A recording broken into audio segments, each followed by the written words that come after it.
Well, chat, the last 2 days have been, if I'm being completely honest with you guys, pretty damn rough. Not exactly had the greatest last couple days of my life. In fact, they've been quite bad. Yesterday I woke up, well, I didn't wake up yesterday because I never slept new angle. I switched the angle around because all my lighting in behind me is now broken. The lights that I bought, or that, well, technically Lonnie bought them. The lights that Lonnie bought, they broke after, well, most of them broke within 6 months and the rest burnt out in a year. So I have no lighting behind me, and I can't afford to buy any more lighting, so I decided to switch it to this angle, since why the fuck would I have an awful front-facing camera view if I don't have a cool background to, you know, have behind me, because it's just dark in the rest of my room. I saw Doomer Nationalist, the guy from 3 weeks ago, on TikTok and told him you fucked his mom. Thank you, Wingo. That should actually just be the way that I make call-out posts. Should just be me telling people I fucked their mom. Anyway, let me tell you. So, oh yeah, by the way, if you want to help out the stream, consider leaving a like on the stream on YouTube. It helps out a lot. It's completely free and it takes half a second. Anyway, so yesterday, I stayed up like really late, or not yesterday night, as in last night, the night before yesterday night.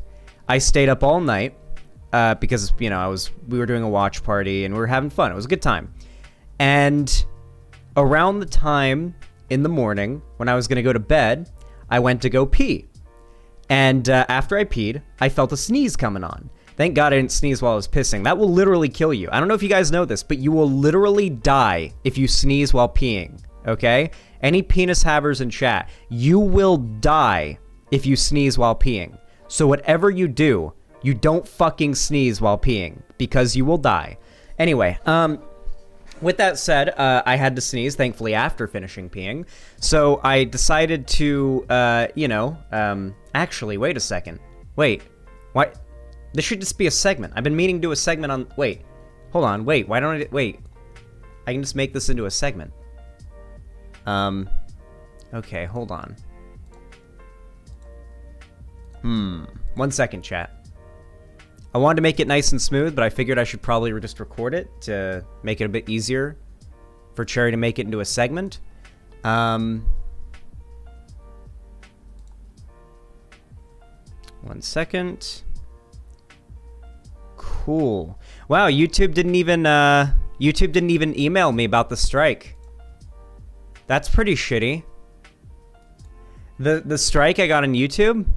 Oh no, yeah, they did. They just didn't even mark it as important. Nice. They didn't even mark it as like an important thing, like they do when they send you a fucking survey. All right. Let's go ahead and talk about this. All right. So unfortunately, I haven't had the best couple days leading up to today.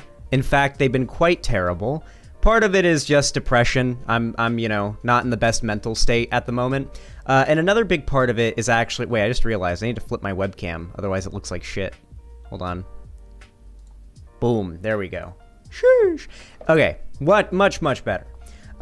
Yeah, just a little bit of depression. You know, I've been feeling pretty down lately. But then on top of that, the night before yesterday night, the night before last night, I stayed up pretty late because I was playing video games with my friends and doing a watch party and all that. And then early in the morning when I wanted to go to bed, I had to pee, so I went to the bathroom, peed. Thankfully, after I peed, I had to sneeze. Thankfully, I didn't have to sneeze during the pee, because if you sneeze while peeing, like I mentioned before, you will die. It will kill you. If you are a penis haver and you sneeze while you are peeing, you'll die. So don't do it. Hold the sneeze in for as long as you can. Make sure you're finished peeing first or you'll die. With that said, thankfully, the sneeze came along after I finished peeing, and I was in my bathroom, so I just decided, well, I might as well just turn on the faucet and just let loose this sneeze into the sink, you know? And that's what I did. So, and it was a hard sneeze. Like, you ever have a sneeze that feels like you're dragon shouting? Like, this sneeze was so hard that I feel like if I did it at somebody, it would be like I did a full Fusroda dragon shout from Skyrim. It was actually such a hard sneeze, I couldn't keep my eyes open at all, so I, like, sneezed, and I had my eyes closed, and then when I opened my eyes, it looked like I just slit someone's throat while holding their throat over my sink. That's what it looked like when I opened my eyes after sneezing. It looked like somebody had slit someone's throat over my sink, and they'd bled in it a ridiculous amount. There was so much blood in my sink, it wasn't even funny. And then, of course, my nose then proceeded to start gushing ridiculous amounts of blood. Now, I'm not talking about, like, 11 from Stranger Things, little drop comes down, ooh. Now, I'm not talking like a normal nosebleed. I'm talking like if I just held my nose over a glass, like a normal water glass, it would be full to the brim in 5 minutes. That's how serious the trickle is. So I'm losing a lot of blood, and it sucks. I managed to get the bleeding to stop for just a minute, long enough to roll up a piece of toilet paper and get it up my nose as sort of like a nose tampon. And then I go to bed at about 6 in the morning. The sun's already up. And I sleep for maybe 15 minutes. And I wake up with a mouth and throat and stomach full of blood. It feels like my stomach is full of pennies. And I wake up after 15 minutes of sleep, and because I guess I'd rolled over in my sleep and the paper towel had fallen out. So I had to like clench my nose and run to the bathroom to vomit up all the blood that had gone down my throat and into my stomach. I couldn't get the nosebleed to stop. It was even worse now somehow. And I'm going to be completely honest with you guys, I basically just had a panic attack standing over my sink because I just couldn't get the bleeding to stop. And I hadn't slept. I'd just been asleep for 15 minutes, so I was super fucking cranky too because I'd had no sleep for like 24 hours. And I couldn't get back to sleep because I had to stream that day. I promised you guys that I would do 12 days of Christmas and I wouldn't miss a day. And while I'd lost so much blood and I was just in such a terrible mood that I couldn't handle being on camera, what I decided to do instead, so that you guys wouldn't miss a single day of 12 Days of Christmas, because I'm an amazing fucking streamer that gives everything to create content for you guys, I decided to get my friend Ethan, who had not yet played on the 12 Days of Christmas Minecraft server, I decided to have him stream on it yesterday. And for some reason, he did not save his VOD. Why did he not do that? Why didn't he save the VOD? No, he did. Okay, he just didn't. He didn't list it in a. He didn't list it in a playlist, but it's right here. Yeah, here it is. 12 Days of Christmas with Xanderhal. It's a almost 4-hour stream. It's basically me giving Ethan a tour and getting him started on the server, and that is going to count as day 7, I believe, if my count is correct. Day 7 of 12 Days of Christmas. I did join with him, and I was in the call with him talking the whole time, but I just couldn't handle being on stream. So yeah, I basically I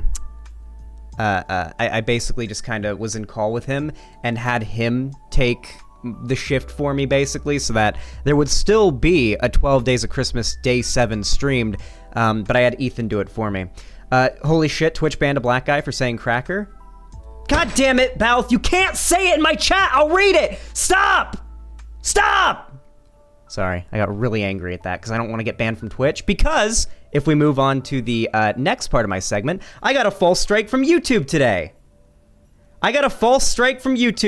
We got another one. Another false strike. A brand new, fresh out of the oven, false strike from YouTube. Don't you love that for me, chat? We just got off the last one. Hey, when you get a strike on YouTube, YouTube puts you in 3 months of, I guess you could call it probation. Basically, it means that your videos are no longer going to be recommended to people. Now, unfortunately, if you look at my social blade, there's really no getting around that my channel has taken just a massive hit this year. The election, the false strike from the beginning of this year, and just generally politics getting less, popular with people because Biden got elected, my channel's taken a severe hit.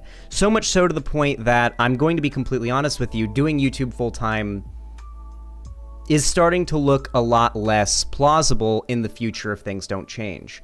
And this strike came at a very bad time because the channel has just recently started to grow again. We've just recently started to get a few hundred extra subs a month, and the channel's growing again. And now I am back on a false strike with another 3 months of YouTube probation where my videos will no longer be pushed by YouTube nearly as hard.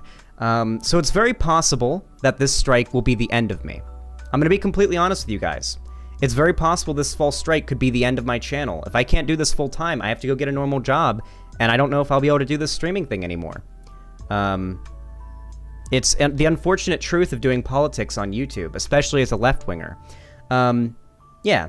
So with that said, me and Cherry have sent an appeal on the strike, But YouTube is run by robots, and I have no doubt that strike, just like every other false strike I've ever gotten, will be rejected. I've never had a false strike I've received ever get seen by a person and get amended. I've always had to wait it out and just deal with the punishment. They've never fixed it for me. I'm just not a big enough YouTuber to have YouTube care about what happens to my channel. Very, very unfortunate, but that's the reality of being a YouTuber. It is an endless experience of nightmares every night where you worry that you're going to wake up one morning to your channel being banned or striked with no recourse for no reason, and your career will just be down the drain because some robots decided that it should be that way.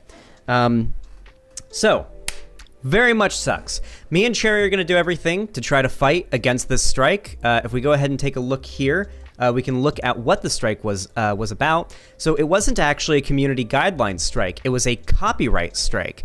And it was a strike on probably one of my best debates, too, that is now no longer viewable online because, of course, when you get striked on YouTube, YouTube takes down the entire video.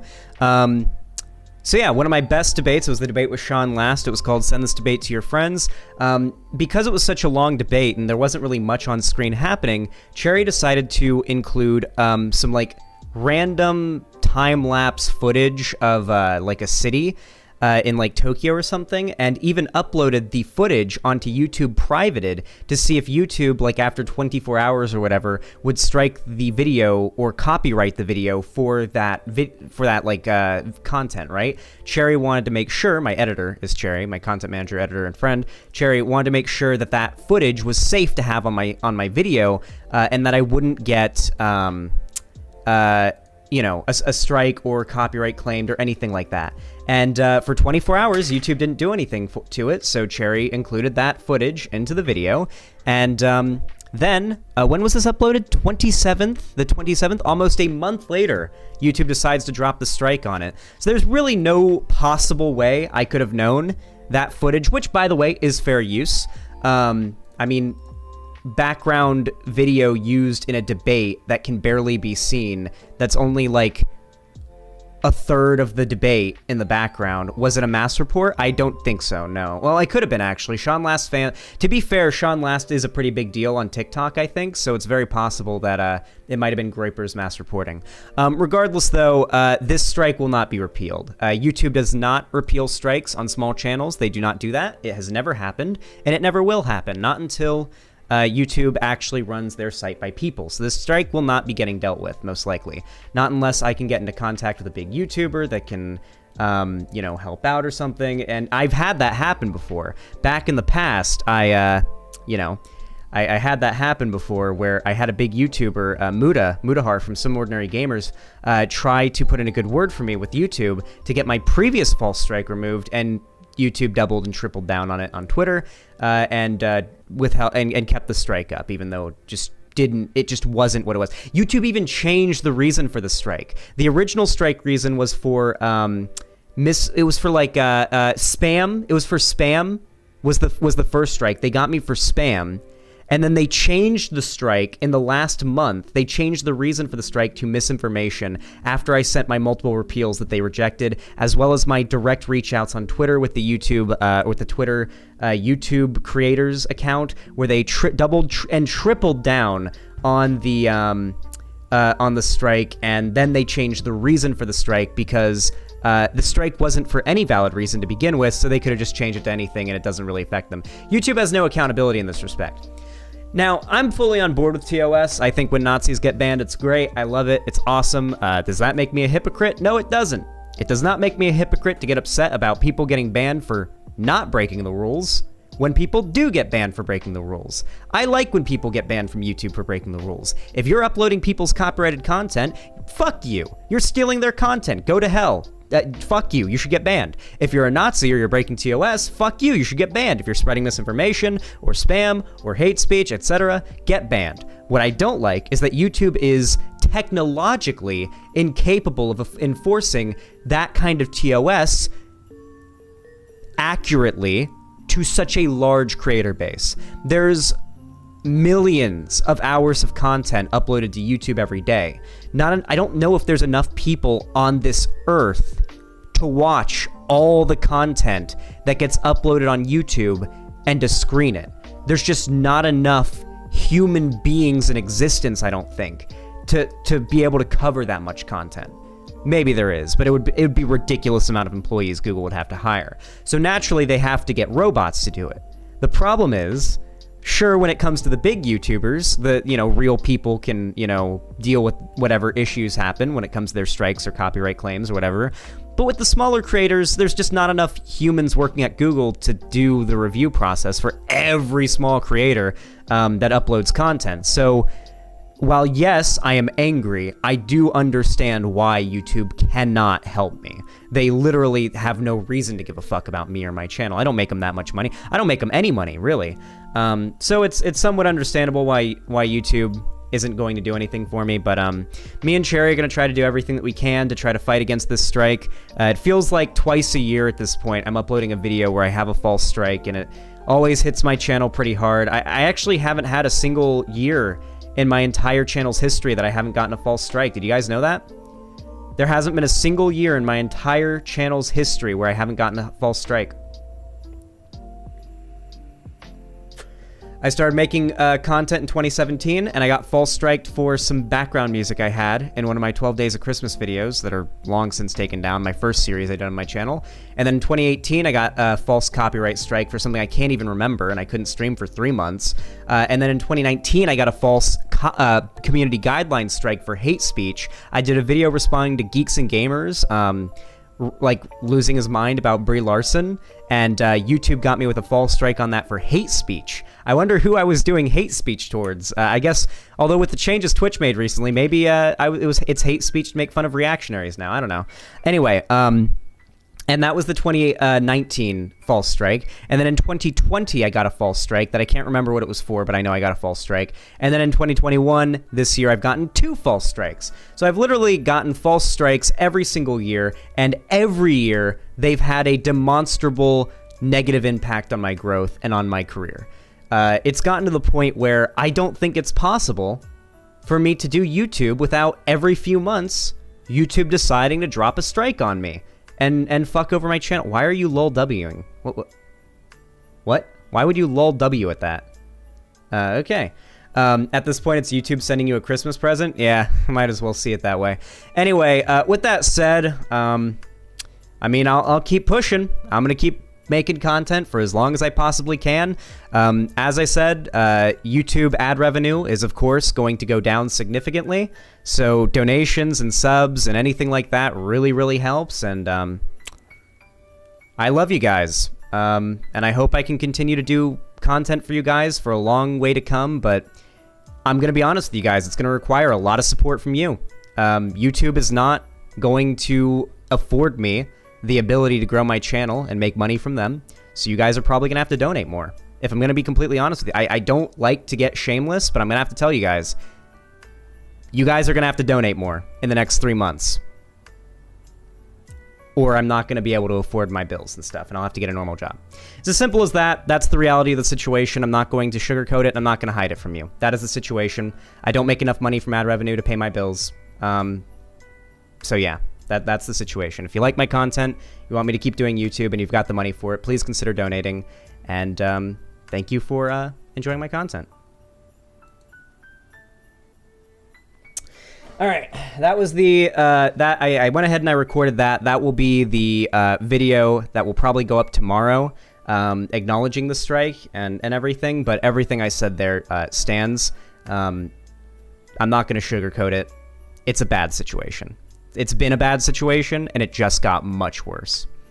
Xanderhal, you need to start getting sponsors. Still out to raid Shadow Legends and shit. Chill out to Shadow. So Jade Colbank, the thing you don't understand is that you don't reach out to sponsors. Sponsors reach out to you. Whenever a streamer or a YouTuber reaches out to any sponsor to try to get a sponsorship, that YouTuber is then put in a needy category. There are actually entire organizations that work with companies and YouTubers to set up those sponsorships. There are like individuals who do that, and those companies put you on basically a no contact list or a needy list that puts you low priority if you ask for sponsors. If you reach out and try to ask for sponsors, it gives you a bad name. You want to reach out and you want them to reach out to you. You have to wait for them to come to you. I do have some sponsor offers. Many of them seem like very scammy products that I would never put my name behind. Others are things like Raid Shadow Legends or shitty mobile games that are like freemium mobile games that I don't want to shill on my channel. The Coldest Water Bottle is the only sponsorship I've ever had on my channel because, frankly, out of all the things that have reached out to me so far, they're really the only product that I saw myself using and respecting and liking and being cool with putting my name behind it. And I mean, you guys know that because I'm always fucking drinking from this thing, even when I'm not sponsored. I'm not sponsored by them anymore. So yeah. Yikes, those companies putting people on lists. Well, the idea is that if you have some 13-year-old, like, up-and-coming Fortnite streamer with 12 viewers or whatever, they don't want, like, every 12-viewer streamer trying to reach out to these multi-billion-dollar corporations asking for sponsorships because it's just not worth it for them. So, yeah, that's basically how they do it. Isabel, thank you so goddamn much for the tier 1 sub. I really appreciate it. It says, don't watch your content all the time, but would hate to see you go. I'd hate to see me go as well. But I really appreciate the tier 1 sub. Thank you, Isabel. Thank you so goddamn much. That puts us at 689. Nice. Well, it puts us at 689 on this goal. I actually have like $8 in my PayPal. I lose money about at the same rate that I make it at this current juncture in my life.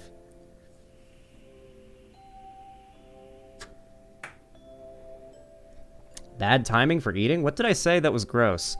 I'm trying to figure out what I might have said on stream that was gross while somebody was eating that made them think it was a bad time to eat. Was it the blood thing? It might have been the blood thing. Was I a little bit too descriptive? I might have been a little bit too descriptive on that. Oof. Maybe a little bit too descriptive. Lissa M, thank you so much for the $10. I really appreciate that. Very kind of you. Thank you for the $10 super chat. Sadly, I can't include that on the dono goal since... Oh. Hold on a second.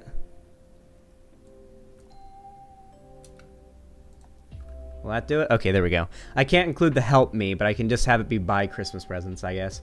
I'm eating a block of cheese right now. Why on earth are you eating a whole block of cheese? Are you okay, dog? Welcome to capitalism. Wait, what? Oh, well, my restream stats are inaccurate. Xanderhal, the blood thing? Yeah, that's what I thought. Cheese is good? Not, okay. Cheese is good to me on certain things.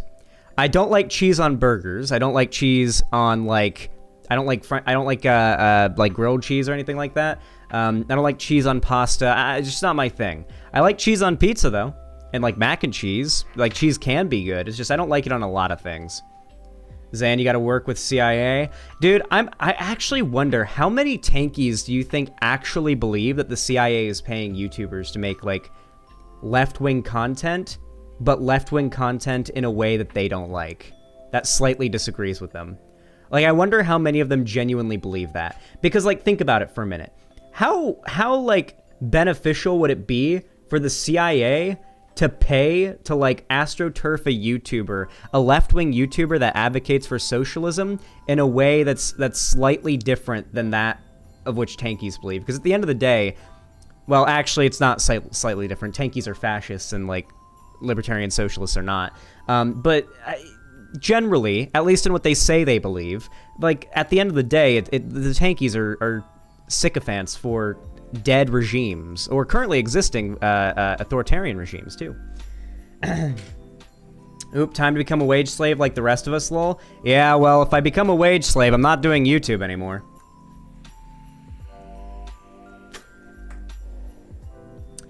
I would kill for a chicken sandwich right now. Me too, frankly. I haven't eaten today. Basically, it boils down to the idea that the CIA is trying to sow division among leftists. Yeah, but that's not how they do it, you know? Also, I don't think that, like, let's be real, if anybody is working for the CIA, it's going to be the massive tanky figures like Caleb Maupin, okay? That's gonna be who's like, it's gonna be the fuckers working for Russia today, okay? Those are the motherfuckers more likely to be working with the CIA. Even though Russia is technically like a a power that we're not on good terms with at the moment, or not perfect terms with at the moment. I mean, we know how far right Russia is, and we know how far right the CIA is. Alex Lofty 1, thanks for the tier 1 sub on Twitch. I really appreciate that, homie. It helps. Zan, what sort of day job would you get? I don't even know. Fuck. I mean, the only work experience I have before YouTube is lifeguard. I don't have a college degree, so if YouTube doesn't work out, I'm basically living in a life of poverty for the rest of my life. I'll never see more than 100, or I'll never see more than 50K a year for the rest of my life if YouTube doesn't work out. Avalon of Babylon, thanks for the 3 tier 1 gifted subs. I really appreciate that. It's extraordinarily generous. Thank you. So kind says, I say unto you, O holiest chatters, purge the white names from this great land. Let them become an example to others and who wish to follow in their degeneracy. True. Thank you. You are based. They are cringe, online without lives, but you will be based. Seethe, cope, mold. I might have gotten it fucked up a little bit there, but yeah. You know, I'm something of a saltine myself. That's my best Willem Dafoe impression, I'm sorry. Thank you so much, Avalon of Babylon. That was extremely kind of you. I'll just copy-paste my degree and give you one. Just gotta wait until the summer. Yeah, wait. Can you lie to... Listen, I lied on my my application to become a lifeguard. Can I lie about graduating college on my application? I think that might be a crime. That's the thing you can't lie about on your resume, I think. Or maybe you can. Bro, you did what? Yeah, I lied on my resume about, like, when I became a lifeguard, about, like, really tiny things. Like, when I cheated on the driver's test. I don't care. Based. Hopefully you don't get any children killed on the road or anything. Anyway, thanks for your videos. They really helped me. I'm glad, Alex Lofty. You know, I've had a lot of people reach out to me and tell me that my videos have helped them realize that they're, like, queer or trans or whatever. And honestly, it's very heartwarming. And I've even had people that I'm very close friends with tell me that. And I never really know how to respond. Because, I mean... I don't really, I just say, well, that's good, I'm glad. But, like, there's really not much else to say to a message like that. I mean, I'm glad, and it definitely makes me feel nice, but there's not really much to say to it. It's like, Paul, okay, nice. Big idea, just live in Vosh's beard? Yeah. Yeah, we gotta talk about that, Mouth. Oh, no! Okay.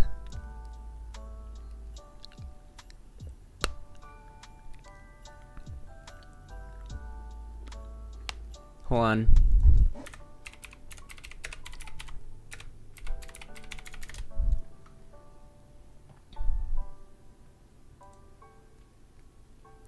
Of course every news article about this is about Hassan. Holy shit.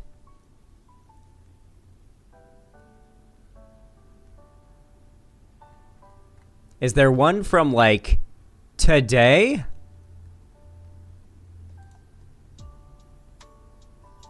I know, Balth. It's okay. We must discuss Santa Claus and his mass chaos. This is urgent, sir. Listen. Has donated $5. True. Thank you for that. Thank you, Blackburn. We must listen. I am purging all Santa Claus deniers from my community this year. Okay? The war on Christmas is real, and frankly, I won't stand for it. All right? I simply won't. I can't. I cannot abide by it. Thank you so much for the $5, Blackburn. That is extraordinarily kind and generous of you. Thank you, thank you, thank you. Says, take my gay porn cash money. You know what? With that, since you said that, and I feel bad that you gave me your gay porn money, we're gonna play this song. Someone made a sus remix of the Rock face-off bit. And, it's kind of a sus remix. Wow, I'm good at typing. Wow, I'm so embarrassed by typing M-Rock. I'm just gonna get rid of the M there. We go hard. hump them, we gon' suck their dicks off. We gon' hump them, we gon' suck their dicks off. It's about dick, it's about penis. Men are from Mars, but I'm from Venus. Put it in the butt, spick him in the shower, and take what's ours. I want to drain the main vein, prostate massage so insane until you scream, I'm so motherfucking gay. When we gonna fuck though? Masturbation, ejaculation, slinging lots of semen to the masses. Face to face and now we fornicating, pussy only when I'm busting asses. Meat on you so thick indeed, when I'm pumping hard you're gonna scream, mama. Don't bring condoms to the queen, Brahma. Coming on you with a stream, mana. We gon' I'm glad you love it. I'm glad, guys. See, if you guys donate and you mention anything gay, then I'll always be able to bring up a really good sus remix. I would debate with Xanderhal about the existence of Santa and if he's bad, but he's too scared. No, you are too scared to debate me, because if I win, then I get to fuck your mom. And if I lose, then I also get to fuck your mom. And if I don't debate you, then I also get to fuck your mom, too. If Santa... I'm so sorry, I love you, buddy. Does Twitch Prime's free sub help as much as normal donation? I don't know how it works. Well, Cap Blob, well, I mean, definitely Twitch Prime if you can. But unfortunately, with Twitch and YouTube donations, I don't get those until, well, I don't get them until YouTube or Twitch. Well, Twitch, you have to make at least $100 on Twitch before they'll pay you, and they pay you once a month, but only if you've reached $100. So, yeah. Some black guy made that remix? Ah, well, even a broken clock is right twice a day. I actually don't know. Is some black guy, like, chill now, or is he still, like, a reactionary? I feel like he's probably, much like most people from that age of YouTube, probably moved on from that. At least you would hope. Oh my god! Also, I was right. I was right. It seems like he's mostly making pretty different content than what he used to now. He used to be an anti-SJW channel from back in the day, but now I think he made a video even defending Hassan. Do you think this video is going to be defending Hassan or criticizing him? Let's find out. Let's find out. Supreme victory. Hey, what's going on, guys? How you doing? I'll read Sorry, that it's been a down in a while. second. Been focusing on podcasts, doing the N-Word Club with Tom Sweeney, and I'm also doing Snark Tank with Tom Sweeney and Chris Raygun. If you guys aren't aware of those podcasts, go check them out. It's good stuff. But yeah, I thought I wanted to come back and just start pumping out some videos, just talking about certain things that, just certain topics, just keep everything kind of casual, whatever. Start putting out more stuff. And I thought at first... I would love to see Xan with other former anti-SJWs. I really want to just bring Sean head on, just so I can talk with her about, like, when I was 16 years old, discovering, like, the anti-SJW content and falling down the right-wing rabbit hole. Not because I want to, like, shame her for the content she made or anything. I just think it could be a really interesting conversation, like, genuinely, like, really fun. Just talking to one of the figures who influenced my politics so much when I was a kid, and, like, now, definitely not being her equal, as far as YouTubers go, but reaching a level of status online in which I'm able to have some level of a, like, friendship with somebody that I looked up to when I was young is very, very interesting. I recently talked with Shu about that. Yeah, I'd actually really love to do something like that with her on stream. I think that could just be really interesting, especially if, I think a lot of people in the space, unfortunately, have very negative perceptions of Shu's past political beliefs. All of my criticisms of Shu nowadays are of her current behavior.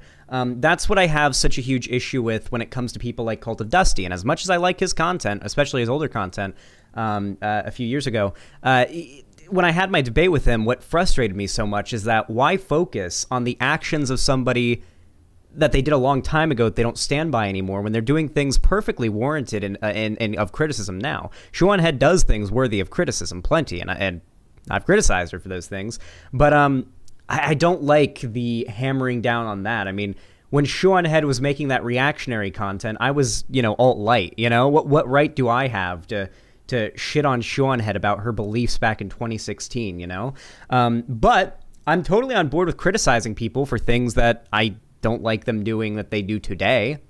Oh fuck, we're talking about Shu? Not like a criticism Shu, but like I would love to have Shu on my stream to talk about that kind of stuff, because I feel like a down-to-earth conversation with a left-wing YouTuber about that kind of stuff made into a segment or a video, and I know she's talked to Vosh about this kind of thing too, but Vosh was never radicalized, by, right-wing content online in that age, like the skeptic content. So I think it could be a really interesting conversation, and I think it could possibly result in a lot of people in this community and in the broader left-wing community having a more positive opinion of her and maybe seeing past the shell that you build as a content creator online that separates the online world from your real life world.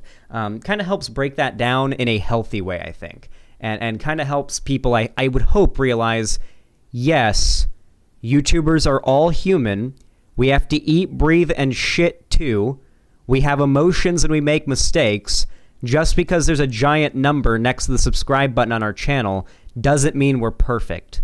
And I think that's something that, unfortunately, a lot of people on the online left don't realize. And I hope that a really cool, down-to-earth conversation with Shoonhead could help people realize that. Cherry T21, holy fuck, you absolute oiler. Thank you so goddamn much for the 20 tier 1 gifted subs. That is $100 dinos right there. That's $100 dinos. Did you guys know that? $100 dinos. Thank you so goddamn much. And then the Blue Zombie, thank you for the tier 1 sub, said, "Hey Zan, been a fan for a while, first time subbing. I hope this helps even just a bit." And you know what? You know what, cute Blue Zombie? It fucking does. It helps a lot. Every donation, every sub, no matter how small, does help. It really, really does, and I really appreciate it. Thank you so goddamn much. And thank you, Cherry T21. Take my goddamn money. I have. And thank you so goddamn much. Both of you. Thank you so goddamn much. I really, really appreciate it. So that's 100 plus 5. That should put us at 814, right? Thank you, guys. That's a sheesher mageesher. 1 sub is 1/4 of a chicken sandwich. True. Well, actually, it's 1/8 of a chicken sandwich because PayPal well, actually, it's not 1/8. It's more like 1/5 or 1/6 because PayPal takes like a 10% cut of everything. So when I get like $100 donation, I actually get $90, not $100. And if it was through YouTube or Twitch, I'd only get $50. I'm excited for dunking on the Apiros. Yes, me too. I'm very excited. How many viewers do we have right now? I'm curious. Restream is not telling me an accurate number, so I'm going to close it and reopen it, and hopefully it will. 150. Not too awful, I guess. Thank you, everybody. Hey, if you're watching right now and you want to help out the stream, please consider leaving a like. I didn't know this previously, but my editor, Cherry, as well as Vosh, let me know this. Apparently, YouTube streams, as they go on longer and longer, YouTube stops promoting them. So for the first 30 minutes of a stream, YouTube will tell people, hey, Xanderhal just went live. Oh, are you watching a YouTube video right now? Well, Xanderhal's live right here. Look, side view of your screen. But after 30 minutes, YouTube stops doing that as much, and the only way to fight against that is for people to like the stream. It's completely free. It takes only half a second, so if you're watching right now, please consider going to the YouTube stream and dropping a like on it. It helps a lot, and it's totally free, and I really, really appreciate it. It's very quick, simple. You just hit that thumbs up button, and it helps a lot. Hell, even hitting the dislike button helps, I bet. Yeah.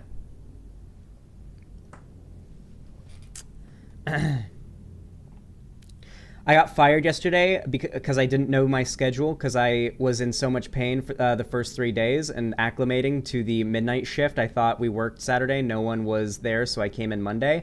I'd probably be in prison in a year, honestly, if I worked a normal job. Like, if I had to work any type of customer service job, I've got severe anger issues. I basically got 2 negative emotions. Like, this is a genuine, mental health issue that I have. I have 2 negative emotions.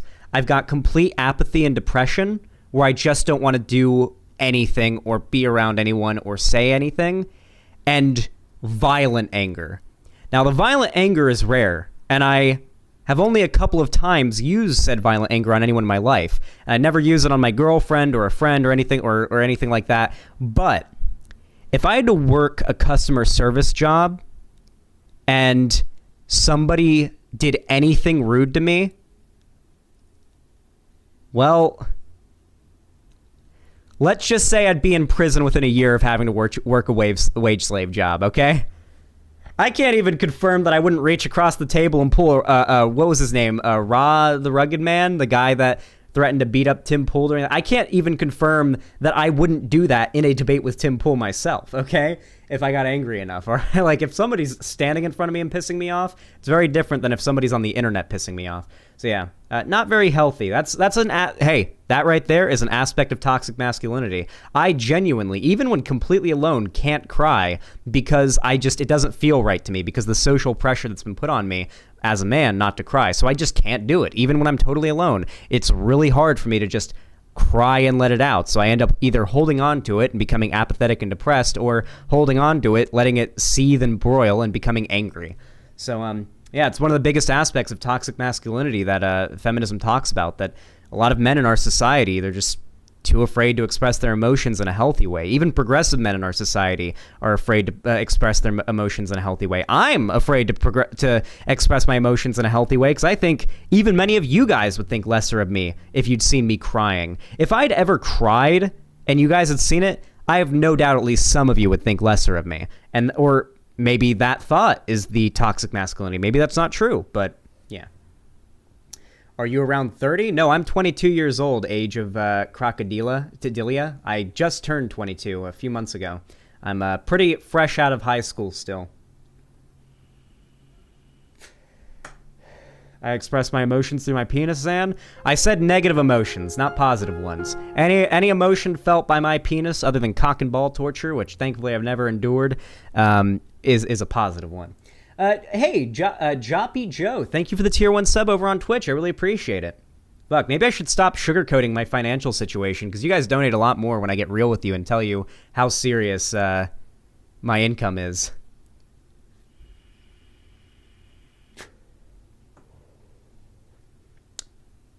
Oh, sorry, you look a little older. Thank you for saying that, because people used to say that I looked like I was 16 back when I was like 20, and it annoyed the shit out of me. It's why I grew out my facial hair. It's because people kept saying I looked like a teenager. And a lot of people took me less seriously. My channel started growing so much faster once I grew out my facial hair. I genuinely believe that being clean-shaven makes you, like, you look younger and people take you less seriously. That's a big part of why I grew out my facial hair. It's because when I had a clean-shaven face, nobody, like, I was constantly getting shit-talked and no one took me seriously. And then I started growing out the beard, my channel started growing more, and people started taking me seriously for some fucking reason. So yeah, I think that's a big part of it. There was some perception of youngness that people had that made them take what I had to say much less, with a much smaller grain of salt.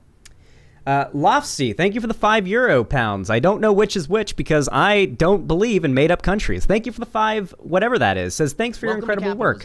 Thank you. I really appreciate it. And thank you for your incredible work of donating those 5 made-up monies. The beard and blonde is the best Xanderhal so far. Yeah, I kind of like it. I mean, it's growing on me. I do need to re-bleach this, though.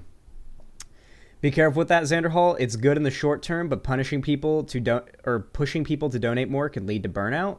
I'm going to go ahead and tell you this, Crafter Lula. Most people, I think, in my community probably have a very warped perception of how much money I make, and that perception is probably much more than I actually make. So I think, and I've been very scared for a long time to, like, say, hey guys, I barely make enough to afford my cost of living for a long time now, because it made me feel shameless and it made me feel bad. But my editor in particular has been telling me I need to stop being nervous to, like, tell you guys, hey, if you don't donate, I can't make content for you guys. So I'm doing what my editor told me, and I'm telling you, if you guys don't donate enough, then I can't afford to make content for you guys. This is my job. If I don't get paid, it can't be my job. And if it's not my job, then there's no reason to put as much time and effort as I do into it. I literally couldn't. I honestly assumed you made more, yeah. Do you guys want to know how much I've made this year? Or actually, how about we do it on a month level? Because a month level is better. Because you also have to, because if I just tell you how much I made, that also includes the $5,000 that I did for the charity stream and the money that I've given to, like, my editor. Because I also have to pay my editor. You guys have to remember that. I make, so my cost of living is somewhere around $2,500 a month. And I make around $2,800 a month. $20. And that's not including food. So I basically have around $200, maybe $300 a month after all my bills to buy food. And then that's it. So, me and Lonnie and my cat eat about $300 worth of food a month. So I basically have zero spare income. If my means are here, this is where I'm living at, okay? I'm living at my means, okay? I am living exactly at my means. And as much as I'd like to move into a much cheaper state, that's just not an option because of there's personal reasons. Just that's not an option. Cute Blue Zombie, thank you for the additional $20. I really, really appreciate it. It's extremely, extremely kind of you. Thank you. Thank you. But yeah, I make around $2,600-$2,800 a month is usually how much I make, counting YouTube ad revenue and my donations from Twitch and my donations from streaming, taking all the ways through which I make money a month, through which I make money. I make around $2,600 to $2,800 a month total, spread out over the course of the month, and I basically lose all of it to all of my expenses, so I have no spare income. But yeah, so yeah, that's the meme. Hey, Joppy Joe, thanks for the tier 1 gifted sub to Bookworm AF. I really appreciate that. You are a kind boy, girl, or NB or xenogender, because, well, actually, NB, so is not, xenogenders and neo-pronoun using identities are non-binary, right? Because non-binary is just an umbrella.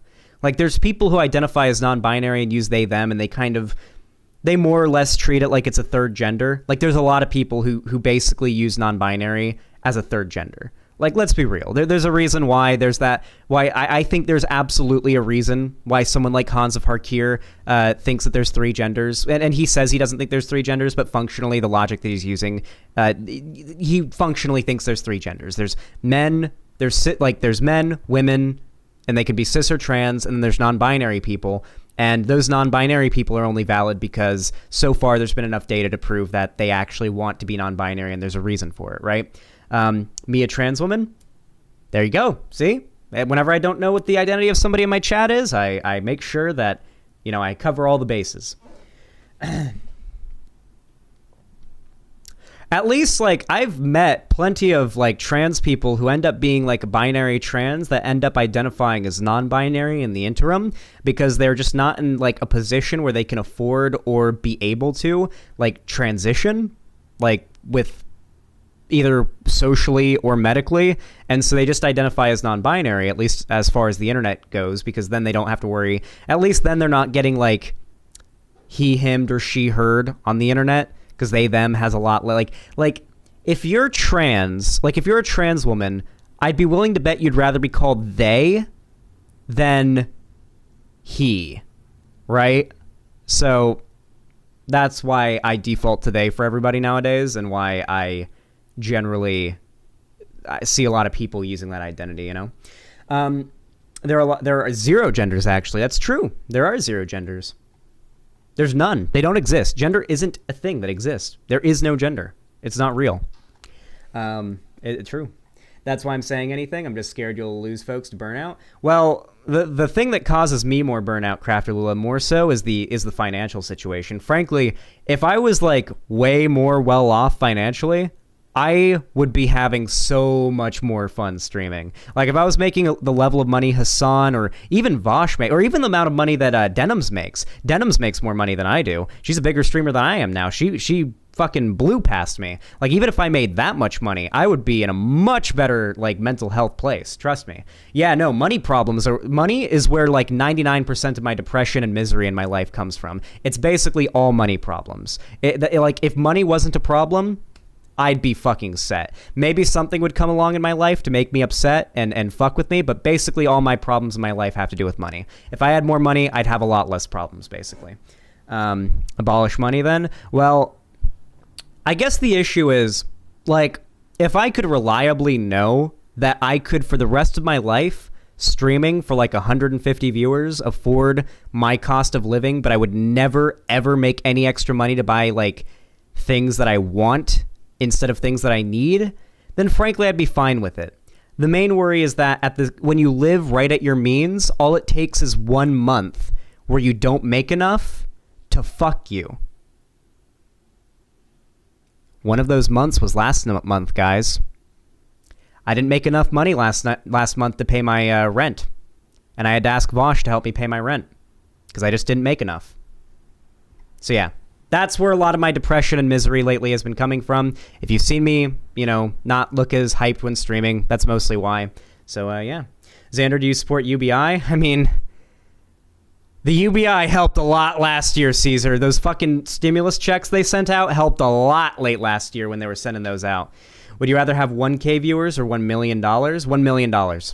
I would be fine getting 10 viewers every stream, and I'd still stream every day if I had $1 million because I wouldn't have to worry about money. I'd just be able to stream whatever I wanted. I'd stream whatever I wanted, and it'd just be having fun. YouTube would be a passion project for me if I had the money for it. But YouTube is my job and my career. It's what pays my bills. I don't get to do what I like. I have to do what makes me money. Otherwise, it's my job. $1 million is fucking nothing these days. Not true, Wingo. I mean, $1 million isn't like...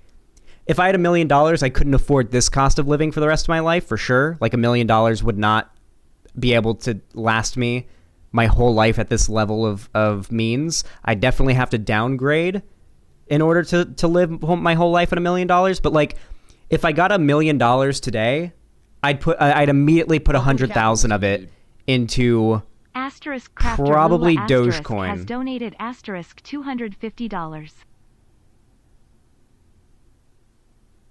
Crafter Lula, are you on my fucking Minecraft server? Crafter Lula, I'm not aware if you are or not. Are you on the 12 Days of Christmas server, and do you want to be? Because, frankly, you should have been on it if you wanted to be already. And if you've wanted to be on it, then fuck me for not letting you know and getting you on there earlier. But if you were not aware, hit me up on Discord, send me your Minecraft username if you have one, and I'll send you the instructions to join if you would like, because I'd love to have you on the 12 Days of Christmas server. It's super wholesome and cute, and I think you'll love it. Thank you so fucking much, Crafter Lula. That was extraordinarily generous, and frankly, I don't know what to say. My ability to express gratitude is limited, but thank you so goddamn much. So much. Thank you.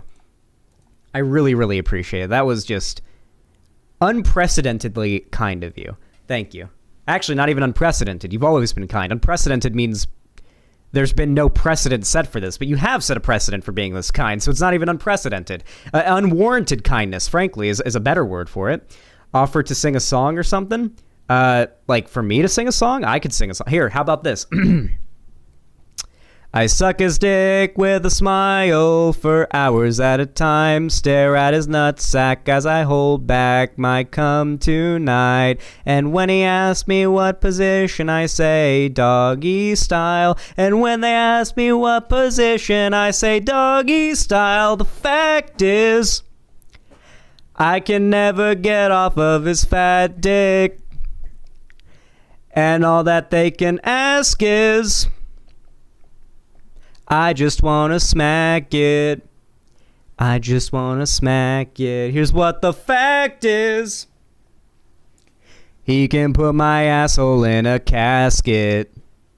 Asshole in a casket. You can see I'm coming. Bet you won't see me nuttin', but I'll just keep on coming. I'm good, yeah, I'm good. But if he sucks my glizzy, I will become dizzy. But it keeps us busy. I know.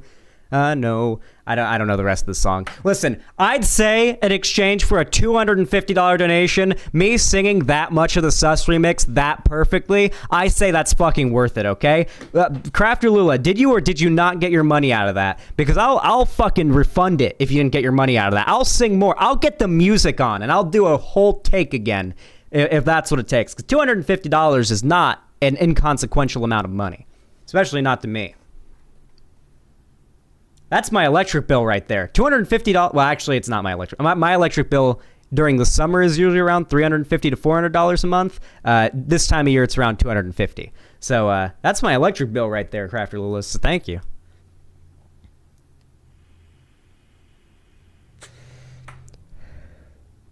Xanderhal, I have a debate set up with a self-described fascist pro-life Muslim convert from Florida.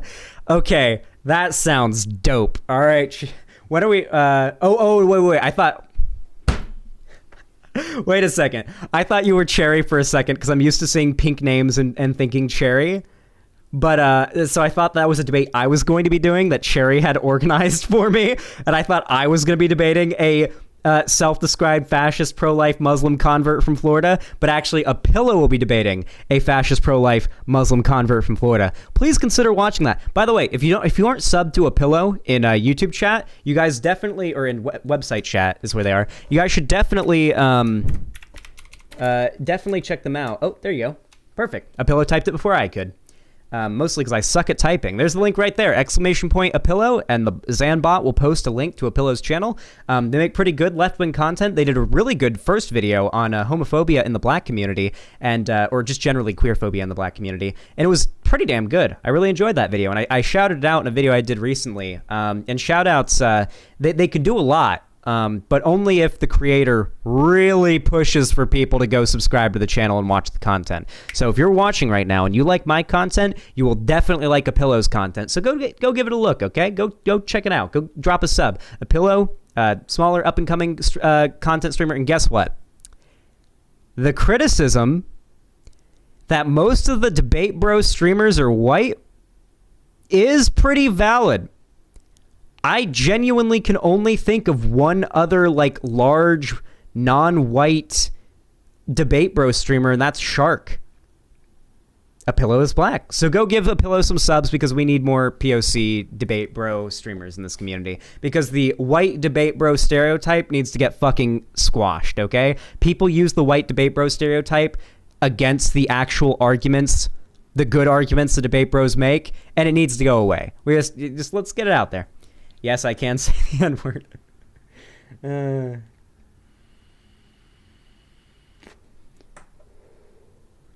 Can someone drop A Pillow's YouTube channel here? Yes, I can. You know, one of the things that I think would be something I used to do a lot more, that I don't do as much now, mostly because my channel's smaller now, but I used to do it a lot back when I was like a 400, 500 viewer streamer, when I was bigger, was just hunting down a small streamer that could really use the help and just absolutely making their day. What I used to do at the end of my political segments back when I'd have 300, 400 streamers, would I'd be like, hey, let's go find some small streamers on YouTube with 2 viewers and just raid hundreds of people into them and have them subscribed and ask them, I'll go in there and ask, hey, what's your current sub goal? What's your subscriber goal on YouTube by the end of the year? And they'd say, 50, 100 or something. I'd be like, well, congrats, you just hit 300 subs. And they'd lose their mind. It was always so fun and wholesome. I really hope that one day I'm a big enough streamer that I've got thousands of viewers or tens of thousands of viewers, and I can just go into a small 2-viewer stream and absolutely make someone's career just for fun. That just sounds like such a cool thing to be able to do one day. Ismapug is gone? What? What happened to Ismapug? He makes good content.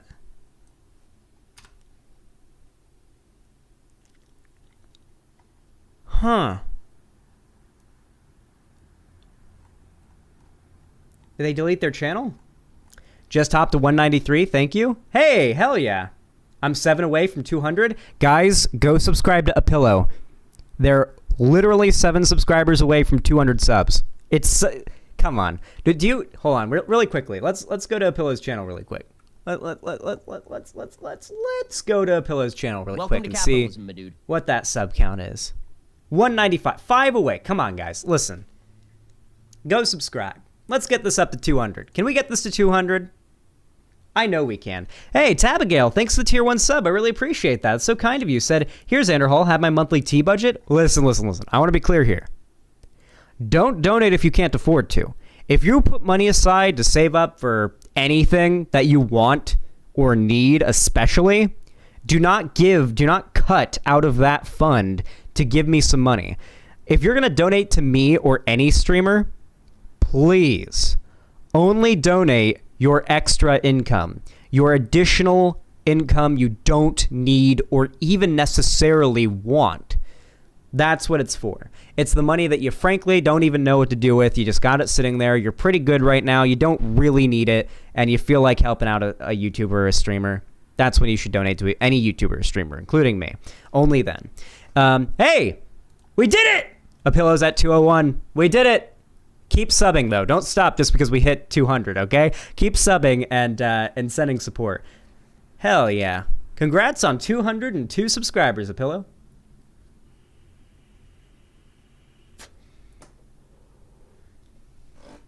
And Tabigail, of course, thank you so much for the tier 1 sub. I really do appreciate it. Thank you so goddamn much. All right, guys. I think it's time to get started on politics. We've been talking for a good, wow, I've been live for an hour? What? I've been live for an hour? Welcome to capitalism. Okay. Apparently, I've been live for a whole hour already. It feels like it's been 25 minutes. Donated $25. Gravisanimi, thank you for the $25. That's very kind of you. Thank you so goddamn much. That's a whole chicken sandwich right there. Well, not including like sales tax and like transfer fees, because PayPal takes like 10%. That's almost a whole chicken sandwich right there. Thank you, Gravisanimi. I really appreciate that. You are based. You will be based. All right, really quickly, let me update the dono goal, and then we're going to get into some politics, huh? Do you guys like politics?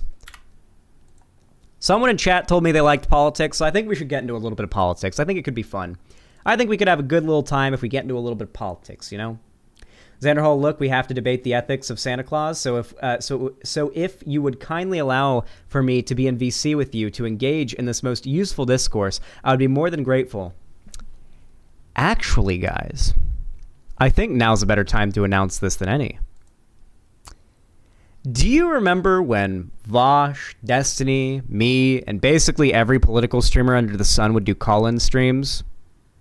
Like on a Friday night, the whole stream would just be a call-in stream where anybody can hop in, and it can be fans just saying, hey, I really like your content, and I want to ask your opinion on this, or it can be, hey, I want to debate you on this. I think it's time to bring back weekly call-ins. Maybe we'll do them bi-weekly, like twice a month. That feels like it'd probably be a little more manageable.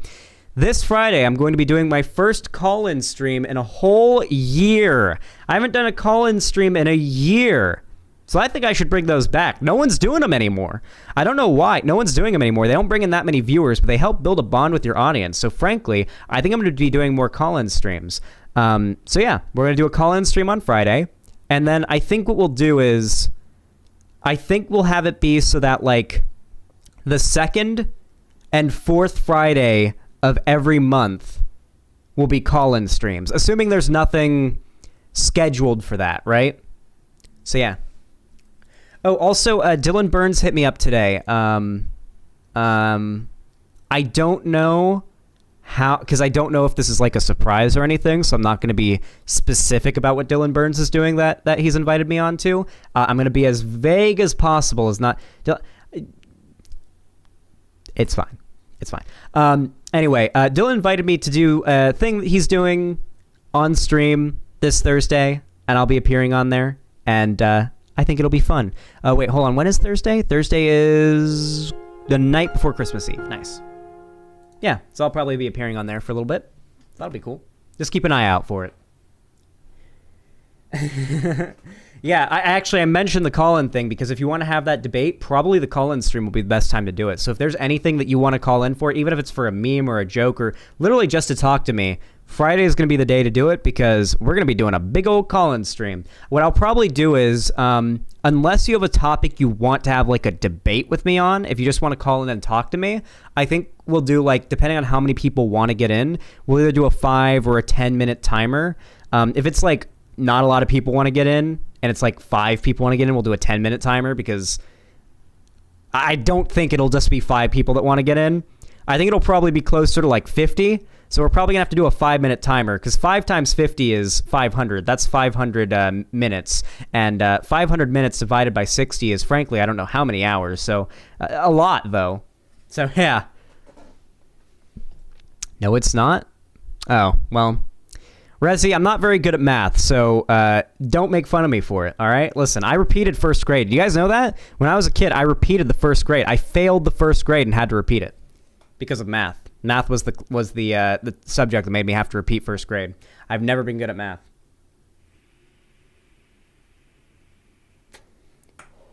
It's 8 hours is the math? Holy shit. 8 hours is how long that call-in stream would be, with 50 people calling in for 5 minutes? That doesn't sound right. That can't be right? Maybe, I don't know. J. Jonah Jameson voice. Santa Claus is a menace. I can't do J. Jonah Jameson. I can't do the J. Jonah Jameson voice. I feel like if I take a vape hit, I can get my voice deep enough to do an almost good non-Green Goblin Willem Dafoe.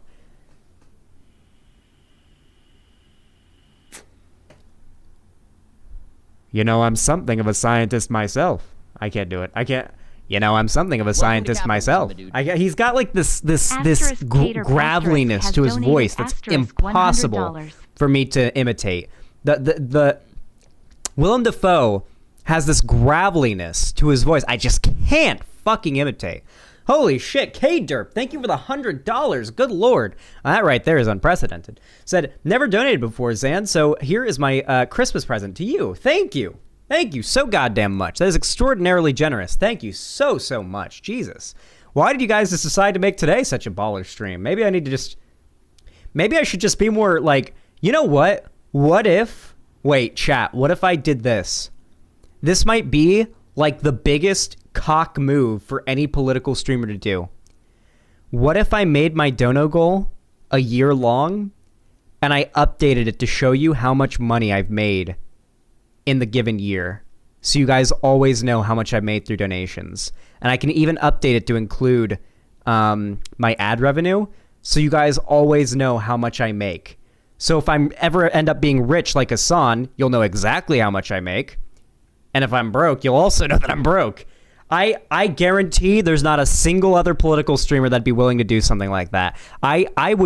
Listen, I did my taxes on stream. I don't give a fuck if you guys know how much I make. I don't like telling you guys when things are bad money-wise, because it kind of feels like e-begging, even if it's technically not. But I don't know. It just never felt right to me. But I'm completely fine with you guys knowing how much I make. I am not secretive about my income, okay? If I'm making $1 million a year or $100 a year, you guys will know it from doing YouTube. Well, I wouldn't be doing YouTube if I was making $100 a year, but you know. So transparent, you're almost invisible? Yeah. Yeah, if I ever become as rich as Hassan, you'll know it. And if I ever become as rich as... Listen. If you've got $5 and you want to donate to a streamer, please donate to a small streamer. Not even a small streamer like me. Donate to a smaller streamer, okay?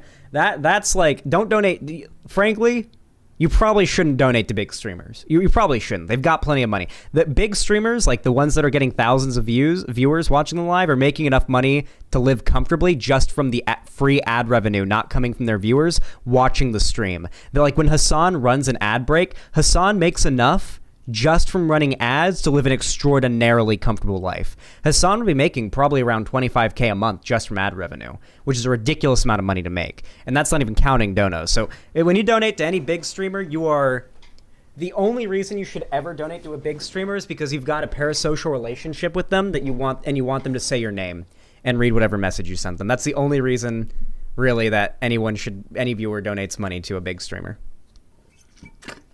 Or should be. If you're under the opinion that Hassan needs your $5 donation, then you are delusional. Why don't you have the sad Gmo? I don't know. I need to go... You know what I haven't done in a while?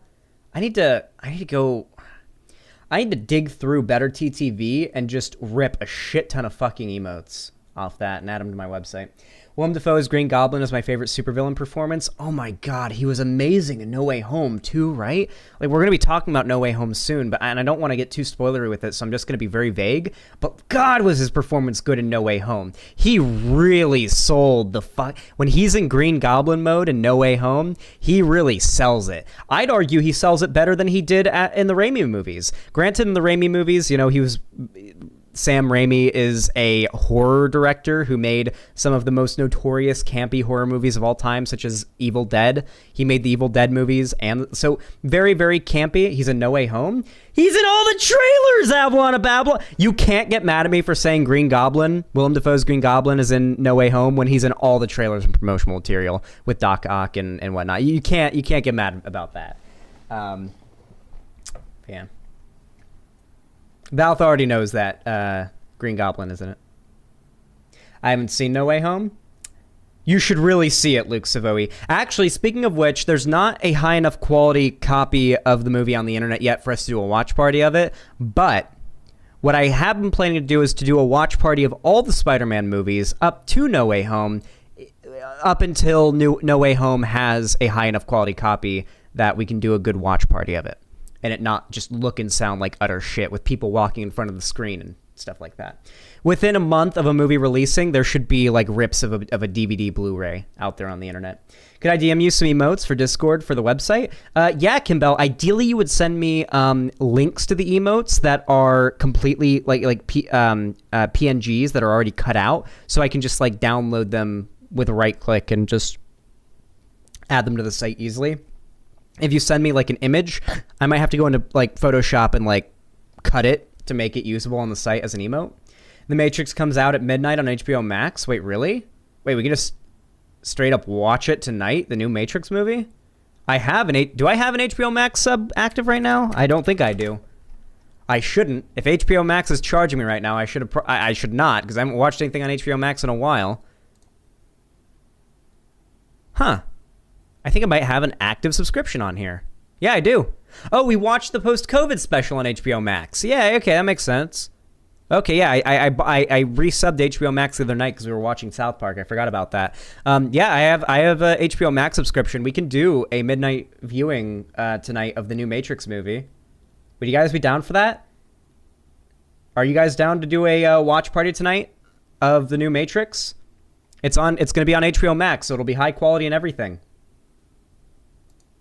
Yeah, hell yeah. We'll do it after stream. It'll be at midnight. I assume it'll be midnight in California time. Maybe not. Maybe it'll be earlier my time. Wait, when's it going to go up on HBO Max? Hold on.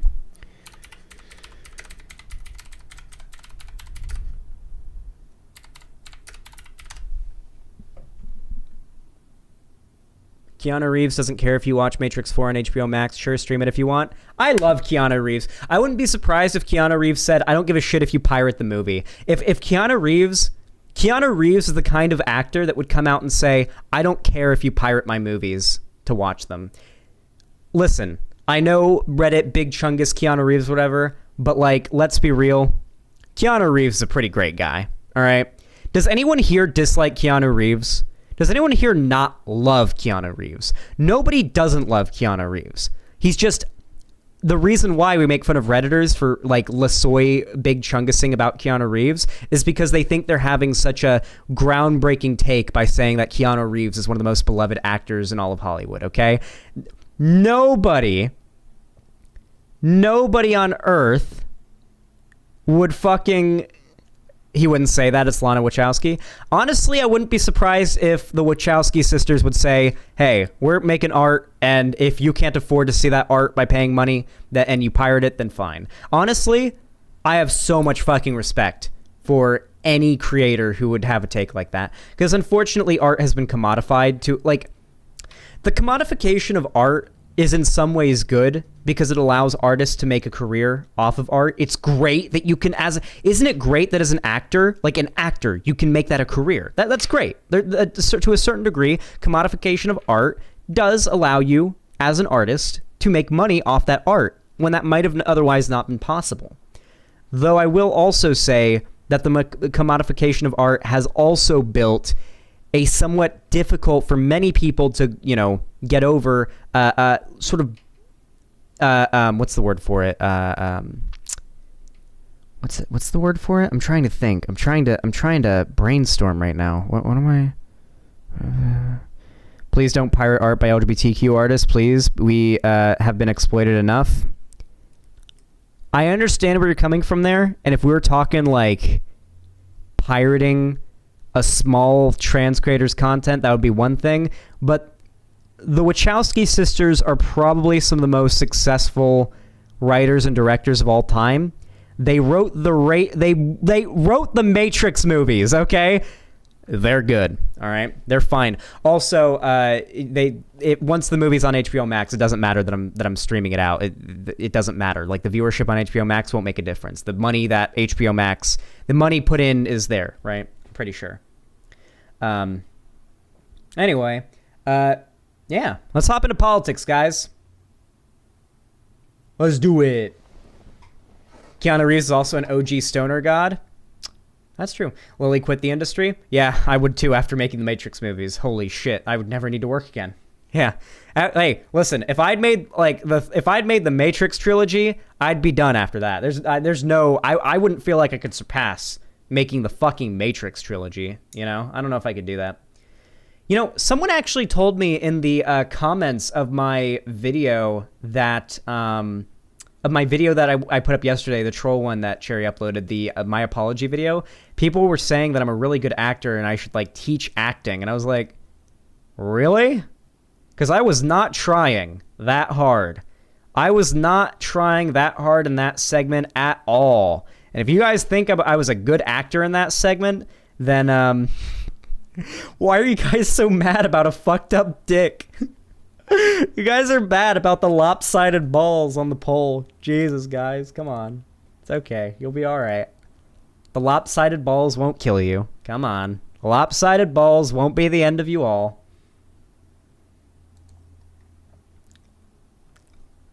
It's the chat's culture, you know? I respect it, you know? I really do. Okay, chat, ass, tits, balls, or dick. Okay. This... Alright. Let me rate from greatest to, I won't say worst, but least great, parts of cis women for me, alright? Ass, tits, thighs, stomach, neck, back, or sorry, put legs before stomach, or legs after stomach, then back, okay? Those, and then like right around here, alright? I like this part. I always like giving my girlfriend a kiss, like right on this part of her neck. I don't know. I always like that. That's my rating, okay? Ass, cock, tits, balls. That's true as well. Yeah, that can also work. Zan didn't mention face, lol. Listen, the reason why I didn't mention face is because I don't like the idea of women's faces being inherently sexual, okay? Just because Same goes for men and non-binary people too, okay? Look at this face, all right? This face, as much as every single woman in this chat may be soaking wet just looking at me right now, as true as that may be, this face is not a sex object, okay? I'm a person. There's a person behind this face. And as much as I know every woman in chat really would like to sit on this face is more than that, okay? So just making that clear, all right? Can my fucking autofocus please just stop? I don't, but go on. Well, thanks for ruining my my self-respect. What if I'm asexual? Goddamn asexuals fucking oppressing me for liking sex. Hey Bunk, how you doing? All right, guys. We have to talk about this. Recently, Twitch banned a word. And I still can't believe this is real. I genuinely cannot believe that we're on this timeline, okay? This is proof the TVA has failed. The sacred timeline is split, and we're in a variant universe, okay? We're currently in a variant timeline right now because there's no way that we're in the real one. Twitch banned the word cracker when used in the context of white people. I do believe that statement should be fine TOS-wise. I'm not using the word in the context in which it seems to be getting people banned in there, so I should be okay. And then again, I'm not big enough on Twitch probably to get banned, even if I did use it as an insult. But that's the word. And it's been designated by Twitch now as a slur. And it is a slur. It is a racial slur by definition. And Twitch will now be acting on said slur just like they would the N-word, to the same exact standard as they would the N-word. And while that is, of course, objectively silly, like if we're not existing in like a debate bro reality, that is objectively silly. Like it is objectively silly to say that the N-word is as bad as the C slur.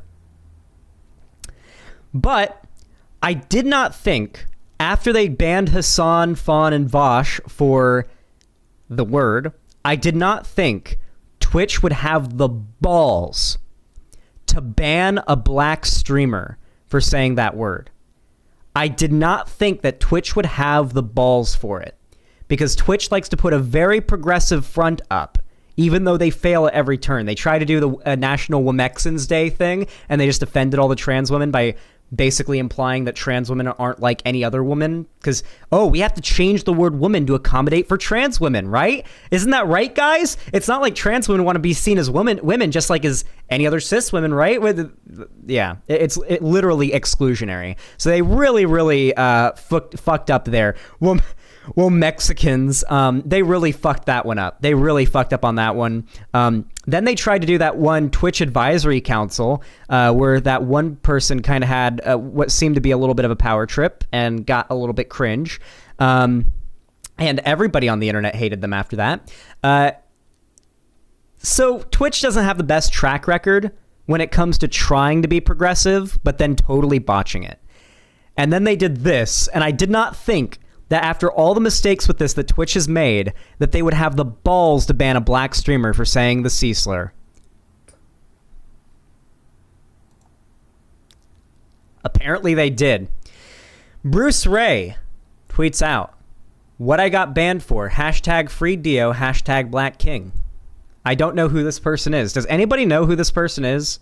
I literally have no clue who this guy is. Like, for all I know, this person could be like genuinely like hate white people or something. I don't know. But apparently this person got banned. Let's check this out. "You, a black man reincarnated into a white body, I love you. You, a black man reincarnated into a white body, I love you. You are a black man reincarnated into a white body, I love you. You can't be racist towards white people. Facts, facts. Can't be racist to a white person. Tell him Hassan. Facts. Lamau." I'm sorry. If any black person ever said that I was a black person born into a white person's body, I might cringe to death. I might die. I might actually die. Has donated $10. I might actually just die if somebody said that to me unironically. I hope this was ironic, because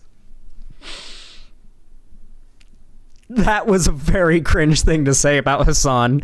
You're a black man in a white body. I love you. Jesus Christ. I hope that was a meme. I mean, maybe it was. Bro really out here making the transracial arguments unironically. True.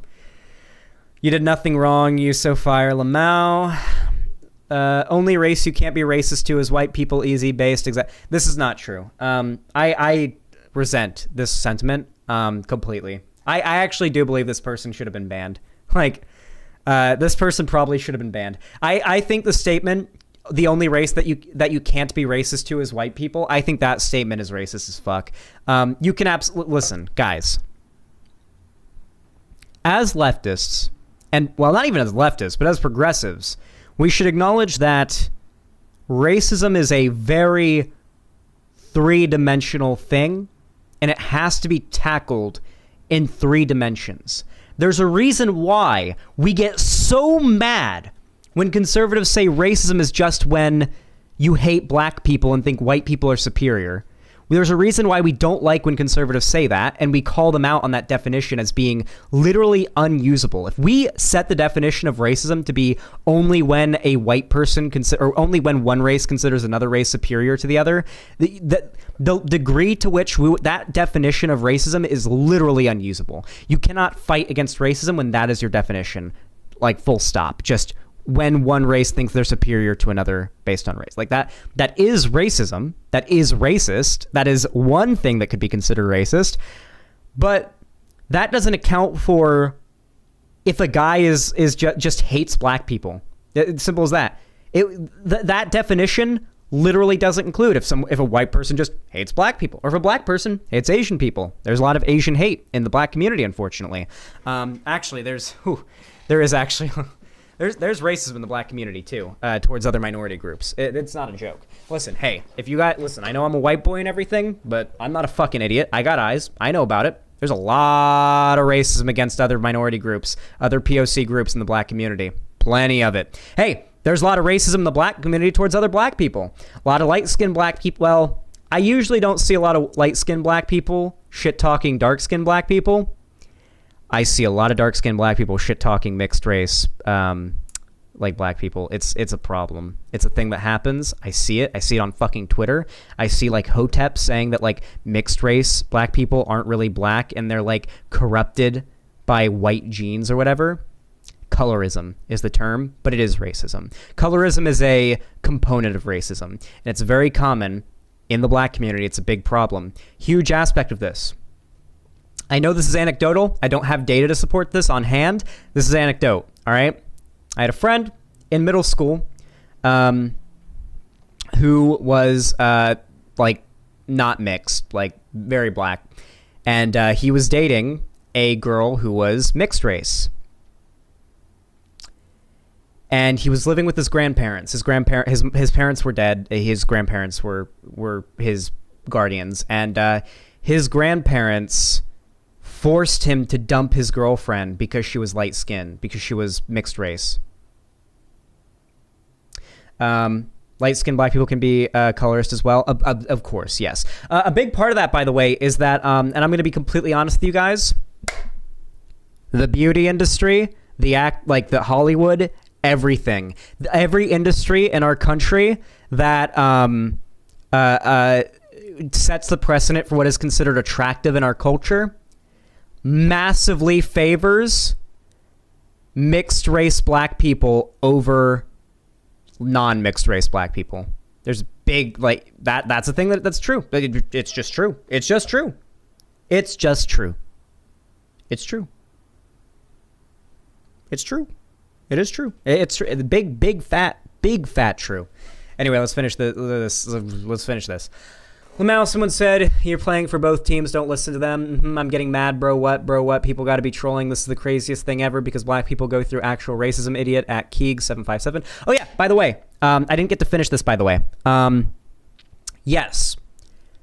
The reason why I don't like the narrative that the only race you can't be racist to is white people, or you can't be racist towards white people or whatever, is because, like I said before, we have to tackle racism from a three-dimensional perspective.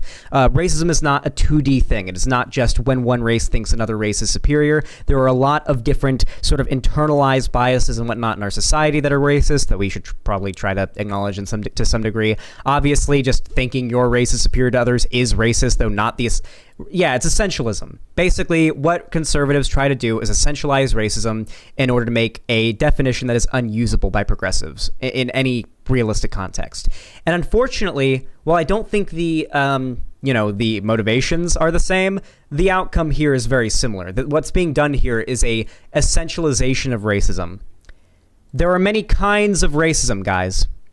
When a white person on the street calls a black person the N-word, it is a very different type of racism than the implicit racial biases in our criminal justice system that black people have been so disproportionately affected by. The same goes for the policies that were put into place long into our history, from slavery to Jim Crow, that have specifically targeted black people on a legislative and on a policy level to affect them as a demographic. These are very different things. These are very, very different things, and they all need to be acknowledged as different things under the umbrella of racism. It is valuable to have racism as an umbrella term for these things. It's valuable to have that word. But just because we have that umbrella word doesn't mean we can essentialize this thing into something that it's not. Yes, you can be racist towards white people. Right? If you think that black people are superior to white people, that is still racist, even though the victim of said racism would be white people. However, as I've mentioned, there aren't any systems of oppression in place in our country to oppress people, white people, based on their skin color or on their race. It just doesn't happen. White people are not discriminated against based on their race in any serious capacity in this country. Black people are.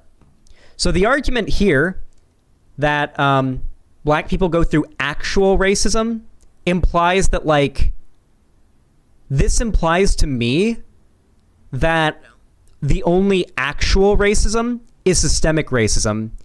And when, a white person calls a black person on the street the N-word, it's not actual racism, because by that logic, well, either you have to believe that white people inherently cannot have anything bad done to them because they're white, which is magic. You literally believe white people are magic, or you believe that individual people engaging in beliefs and behavior with other individual people cannot be racist. By this logic, you literally don't believe that a white person can be racist for calling a black person the N-word on the street, because that white person isn't necessarily a part of the system of oppression. They don't have to be a cop. They don't have to be part of any of the systems individually that contribute to black people's position in this country being as bad as it is, socioeconomically speaking. But these messages are cringe as fuck. I'm gonna be honest, guys. These messages are so cringe, and frankly, the sentiment here I think is downright harmful. And you know what? I'm totally fine with Twitch banning this person. And you know what? I cannot believe that I'm saying this. I actually can't believe I'm saying this. But respect Twitch for the consistency. Respect to Twitch for the consistency. All Twitch has to do now is ban black people if they say the N-word in any context. If Twitch just starts banning black people for saying the N-word at the soft A now, then they'll be fully consistent. And you know what? I can't argue against consistency. I really can't. You can't argue against consistency. If white people can't say the C slur, black people can't say the C slur, black people can't say the N-word with the hard R, and black people can't say the N-word with the soft A, and white people can't say the N-word with the hard R or the soft A. It's all consistent, and we're all on the same playing field. I'm completely okay with it. And you know what? Mad props to Twitch for taking a step in that direction. Can I get banned for saying the C slur with the soft A? Frankly, Bunk Boy SF, I wouldn't risk it. Hippie Loco, thanks for the $20. Says Merry Christmas, Zan. Thank you so much for the super chat, buddy. I really, really appreciate that. So kind of you. Anyway, if you enjoyed this video, please consider leaving a like on it. It really helps out a lot. And leave a like on the stream if you're watching it live. It helps the stream out as well. And it's completely free, and it takes like a second. You just gotta like, boom, there you go. It's just one click, you did it.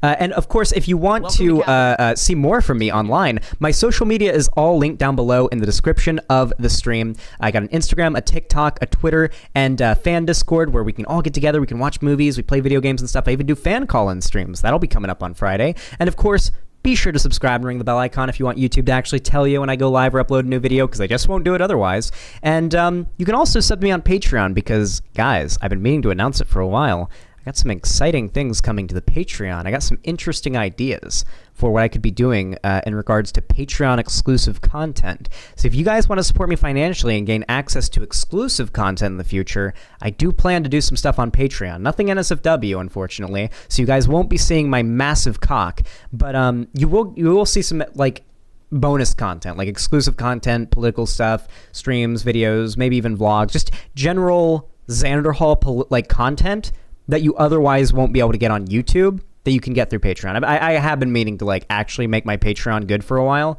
So yeah. No dicks? Not quite yet. Not quite yet. Who knows? Hey, you know what? At 1 million subs, when I hit 1 million subs, I've already said this, I will post a very nice dick pic online. Face included and all right? Full on nude picture online in the mirror, face included. I'll do it. When I hit 1 million subs, I will post a full-on fucking nude picture, cock hard as fuck on Twitter. Hard as fuck. Very hard. That is egregious. Full frontal. Full frontal, of course. Hello, Danny Daisy 99. Full frontal. Oh, Hippie Loco, I didn't even notice that. You donated $40. God damn, thank you for the two $20 donations. The second one saying, and Happy New Year's. Merry Christmas, Zan, and Happy New Year's. Merry Christmas and Happy New Year's to you too, Hippie Loco. Thank you so goddamn much. 75k Sonic stream. Well, we're a long way from 75k at this rate, Eugene Crab, especially after the false strike today. It's not looking like I'll be hitting 75k. I mean, at this current rate, probably not till the end of next year will I hit 75k after that false strike. So I probably have another year of being stuck in the same general sub bracket, probably. Yeah, it's unfortunate. When YouTube drops a false strike on your channel like they did today, they basically put your channel into a sort of probation for about 3 months where they don't push your don't push your videos in the algorithm as hard, so your growth just plummets. You can go back and you can look at what happened to my channel following the false strike earlier this year, the false community guidelines strike. That even fucking Scarce covered it. Scarce covered my false copyright strike and it still didn't get repealed. And I was in gay baby jail, as they say, for 3 months. And you can just look at my social blade and see how my gain subs per month just boom, my gain views per month just boom, straight down, just down to the fucking floor. And that's probably going to repeat itself with this strike. So any support you guys can send, like I mentioned before, is of course extremely appreciated. And with all that said, thank you all so much for watching. I really appreciate it, and have a good one. Wow, that was a total surprise segment. I didn't even expect that was just the first segment of the day. That was the second segment of the day, and they weren't even planned. God damn. We bussin' today. Hey, Lonnie, if you're watching right now, I don't know if you are. Could you, do you think you could heat up a plate of lasagna for me? I haven't eaten today, and I'm getting a little nauseated by the hunger. And I want to do like a lot of segments today. I don't want to just like fuck around for all stream, so I want to do a lot of segments today. Why not change the deal to 65K stream? Because I remember you promised a 75K stream with you and Lonnie going on a hike. Lonnie probably wouldn't be down to do a serious hike that would be content. So we're going to do the Sonic stream at 75K. Have you ever been in a fist fight? Not in a fist fight, but in a fight, like a real actual fight. And yes, I won. I actually might as well tell this story. You know what? This could be good content for the second channel. Plus, it just kind of gives some insight into my life. I'm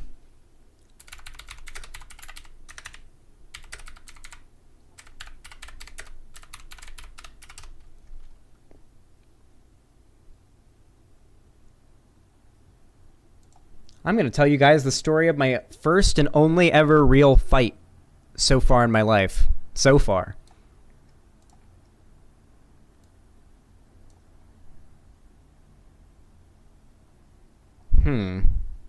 Hold on a moment, chat.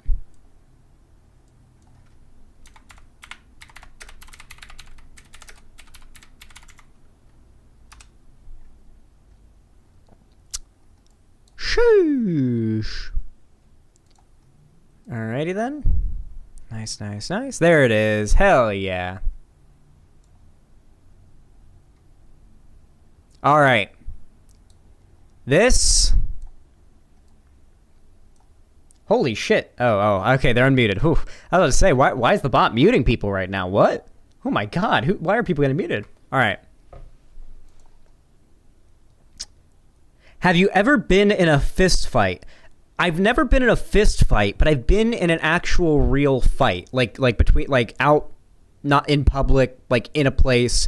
It was a fight, and it wasn't like we agreed to fight. It was like, yeah, we're in a fight now, you know? And it's only happened once in my life, and I won.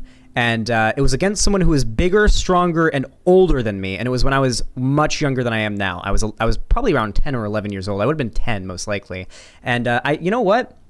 Yeah, how about I tell the story? You know what? We're going to tell the story. So, when I was 10 years old, I lived in the hell state of Florida. And I lived in a place called Tampa, Florida. And an apartment complex called Deer Path on the lake. Here it is. This is the apartment complex. We drive in through here, and this right here was... I wonder if I can get a street view of the... Nope, I can't, but... Well, I can get a street view of the entrance to the apartment complex, but I can't get a street view of, like, the inside of it. But this little part of the building right here, bottom floor, that's where I lived back when I was 10 years old. I'm 22 now, so considering it's been 12 years, I think it's safe to dox a previous home that I lived in. Anyway, when I was 10 years old, I lived here in this apartment complex, and you can see these two apartment buildings form sort of a courtyard where, you know, you can see there's a sidewalk that connects all the buildings, and then there's it's actually 2 floors, each of these buildings. So there's apartments on the bottom floor, then stairs that lead up to a balcony where you can walk to go into your apartment on the second floor on either side. And it creates this sort of like courtyard area. And all the kids who lived in these apartments would be hanging out in said courtyard pretty often. It was pretty common for me to be out there hanging out, playing with my friends. And there's this one kid who lived directly on the opposite side of this courtyard. I lived on the bottom floor here. He lived on the top floor right here. And this kid's name was Jericho. And this kid was about 14 years old when I was 10. He had like airsoft guns. He actually was probably like destined to be he's probably in prison right now. Frankly, he's probably a drug addict in prison right now. Just to give you like an idea of the of the path this kid's life was on. Jericho is not a real name. I have met multiple people. I know of multiple people named Jericho. One person named Jericho from the Bible, this motherfucking kid, and a YouTuber named Jericho. So I've met people named Jericho. I know people who are named Jericho. It's a real name, unfortunately. Anyway, with that said, this kid was not exactly on a very good path in life. I have pretty distinct memories of like it being 3 or 4 a.m. on a school night, and this kid would be sitting on the fucking balcony on his side of the apartment complex shooting at my window with a fucking airsoft rifle.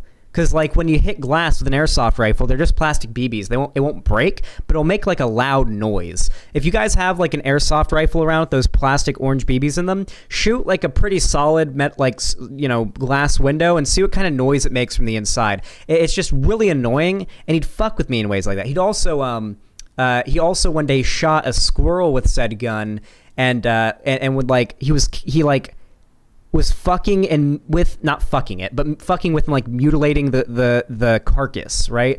This kid had problems, okay?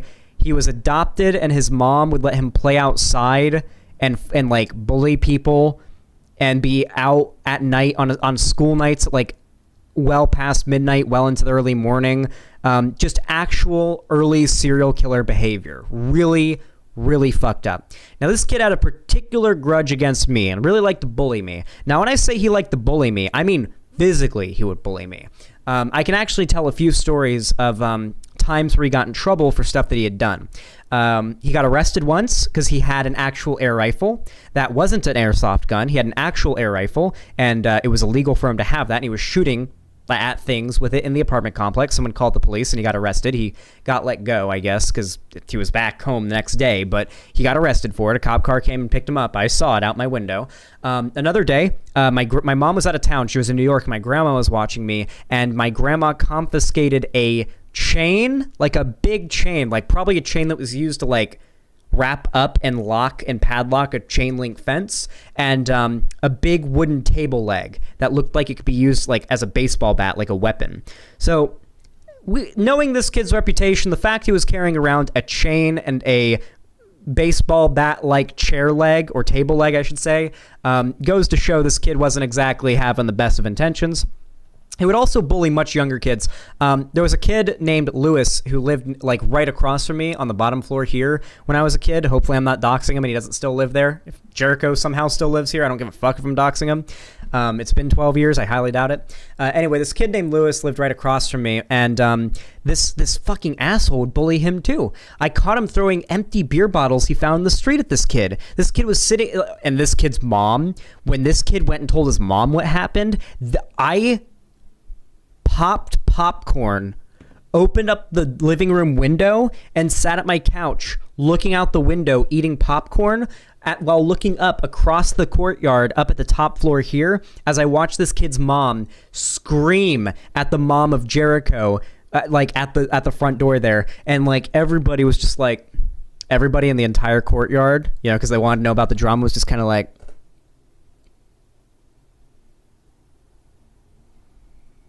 That's what we were all like. Everybody there was just like, that was us, right? Anyway, let's get to the fight. So because there was just no recourse, like we just couldn't deal with Jericho. And I was always complaining to my grandma specifically about Jericho and the fact that he was bullying me. And oh yeah, I actually have another story. One day he punched, this is technically not a fist fight because it's more of just getting bullied. He punched me in the face and knocked me on the ground and grabbed me by the collar of my shirt and then dragged me through a pile of dog shit. That was the thing that he did. That was the day when, that was the last straw for me. That was the day that I went to my grandma and I said, I need to learn how to fight because I need to be able to take this kid on because he's bigger and older than me and I need to be able to take him on. I need to be able to fight this kid. My grandma was like, I'll talk to your mom. And my grandma and my mom ended up coming to the decision that I should take jiu-jitsu classes. And I became enrolled at Gracie Pack, I believe. It's in Tampa. The name of the gym at the time was Gracie Pack. Basically, it was an MMA gym, mostly jiu-jitsu, and it was like Brazilian jiu-jitsu specifically. And I think a guy named Gracie, Charles Gracie, I can't remember. It's been so long, okay? It's been so long since I did jiu-jitsu. I can't remember. Anyway, So I took jiu-jitsu classes. I believe I'm still pretty... You know something pretty fucking based, actually? Listen, all right? I gotta tell you something. My jiu-jitsu coach, okay? Absolutely amazing. Her name's Coach Chris, all right? And she was fucking amazing. I think she owns her own gym in Tampa now. She's like a big deal these days. And it's pretty crazy to think about. And she's married to another woman. And I've seen her wife, and her wife is just... smoking. Okay, listen. I almost wanted to tell my jiu-jitsu coach. I almost wanted to tell her, like, you scored so goddamn hard with this one. You scored real hard. Listen, my jiu-jitsu coach. Listen, she's kind of a tomboy. Coach Chris was like a tomboy. She wore like a baseball cap and did jiu-jitsu and stuff. Her wife is like a 6 foot tall, like slim, thick, big boob, big butt. Like tattoos, like really nice tattoos all over, like really nice and tan, really nice hair, just really pretty, just really hot. Like yeah. Milfy too, yeah. Yeah, Milfy too, Gold Bond, yeah. So super proud of my coach there. But my coach and I got along really well. Why is God censored? Because YouTube doesn't like discussions of religion either. Basically, any words that the YouTube algorithm is confirmed to fuck with your channel for should be censored in the chat, so that because YouTube scans your guys' messages when I put up a video and will demonetize a video based on what you guys say. So the White Nervosa update where swear words are now censored on screen helps me get monetized on videos. So I prefer if you guys didn't try to find workarounds on being able to say bad words on stream. Anyway, with that said, I started taking jiu-jitsu classes. Now, I didn't take jiu-jitsu classes for very long, and I didn't learn too much. Mostly because my mom was raising me as a single mom at the time, and jiu-jitsu classes were expensive, and eventually we just couldn't afford to do it anymore. And especially once we moved out of Tampa, it just wasn't an option to commute hours and hours away back to Tampa to continue jiu-jitsu. So as much as I miss it, and as fun as it was a very short-lived thing in my life, but I managed to reach a white belt with 2 stripes. I don't know if you guys know this, but in jiu-jitsu, at least in the gym that I went to and everything I've seen from anything jiu-jitsu related, the way it goes is you've got a white belt, and then you get 4 stripes. And then you upgrade to a yellow belt, and then 4 stripes. And then you upgrade to a blue belt, and then 4 stripes. Then a brown belt, then 4 stripes. Oh, no, then there's a stripe through it. No, wait. No, there's a yellow belt, and then you upgrade to yellow belt with a white line through it. Like a straight white line through it, and then you have to get 4 stripes on that. Then you upgrade to blue belt. Then I think it might be a blue belt with a black line through it, and then 4 stripes, and then a brown belt with a black line through it, 4 stripes, then black belt with, and then however many stripes, I guess. It's really weird. It's like a prestige system based on your wins and how much you've, like... I made it to white belt with 2 stripes. And if any of you have done jiu-jitsu or know anything about MMA, even though a white belt with 2 stripes is very far from mastering jiu-jitsu, okay? White belt with 2 stripes means that you've gotten pretty damn good at least a couple moves. And the move that I got really good at, that I always defaulted to, my old reliable that carried me to a white belt with 2 stripes in less than a year, like 6 months, was the rear naked choke. So when the day came when I'd gotten pretty damn good at the rear naked choke, and Jericho tried to fuck with me, I tackled him. He had no fighting experience. He just had strength on his side. So the second I got his back, because number 1 rule in jiu-jitsu and grappling is never give your enemy your back. Once you've given your enemy your back, they've won. He gave me his back. And I rear naked choked him until he turned purple, and I let him go. I didn't kill him or knock him out or anything. I just rear naked choked him, and he was like trying to get out. He was like freaking out. It was like really clear he was scared when I was choking him out. And when he looked scared enough, I let him go, and he learned his lesson. He never fucked with me or Lewis again. There we go. He did call me a weirdo after that, though. He said I was like a fucking weirdo. And I was just like, yeah, you're mad. Keep coping. That's what I was thinking, although we didn't have the word cope in that context didn't exist at the time, but he was like huffing copium saying I was a weirdo for choking him out after he tried to start a fight with me. So, yeah. That was pretty fun. That is the story of my first and only fight. I can probably say I won it, and it was against an opponent who was both older and bigger than I was, though I will admit that he had much less experience when it came to fighting than I did. And yeah, that's the story. That's the story, guys. Anyway, if you enjoyed this video will probably be going up on my second channel, so make sure to drop a sub. The channel's called Only Xans. And check out my main channel if you don't know about it. It's called Xanderhal. There should be a link down there in the description, as well as links to all my social media and my fan Discord, where you can follow me and, you know, hop in there. We do watch parties and movies. I even do fan call-ins, as well as playing games with my with people in my community. So definitely hop in there if you want to be able to do that. And of course, any financial donations you can offer are of course appreciated, along with likes, comments, and subscriptions especially. And make sure to ring the bell icon if you haven't already, so YouTube actually tells you when I go live or upload a new video. With all that said, thank you so much for watching, and have a good one. Yeah, that was just a little surprise segment I wanted to throw in on the second channel, but completely true story. That all happened, but I've told the story on stream before. You can probably go back and find it. But I've never made it a segment, so I thought that could be fun.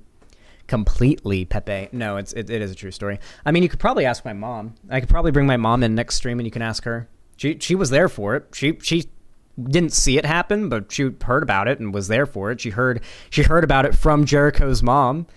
Which tells me, hey, the fact that my mom found out about it, because I didn't tell her about it, I thought I'd get in trouble. The fact that my mom found out about it must mean that Jericho told his mom, and then his mom, which means he told his mom, which is bitch shit, which is bitch baby shit. That's snitching. He told his mom, and then had his mom come and talk to my mom. I see that as a dub, okay? When that happened, in my mind, I saw it as a dub. That was victory to me. Not when I choked him out and he left me alone, because I didn't know if he was going to leave me alone. When he got his mom to come talk to my mom, that's when I knew that I won. That's when I knew that I won. Is your mom based too, Zan? My mom hates Bernie Sanders and thinks that he's a sexist. My mom thinks Bernie Sanders hates women.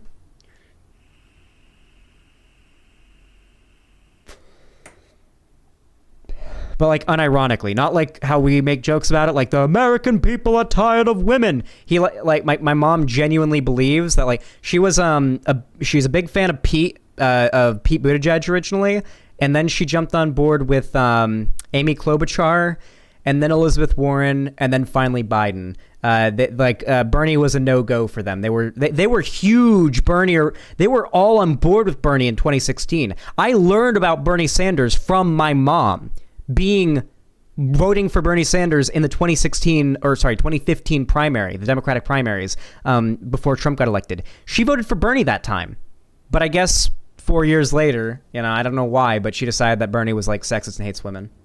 Or no. She says, and I quote, Bernie Sanders has a problem with women. That's the exact quote. I won't misquote her. Bernie Sanders has a problem with women is what she says. I think we can kind of cut through what that means and figure out it means she thinks Bernie Sanders hates women, but yeah.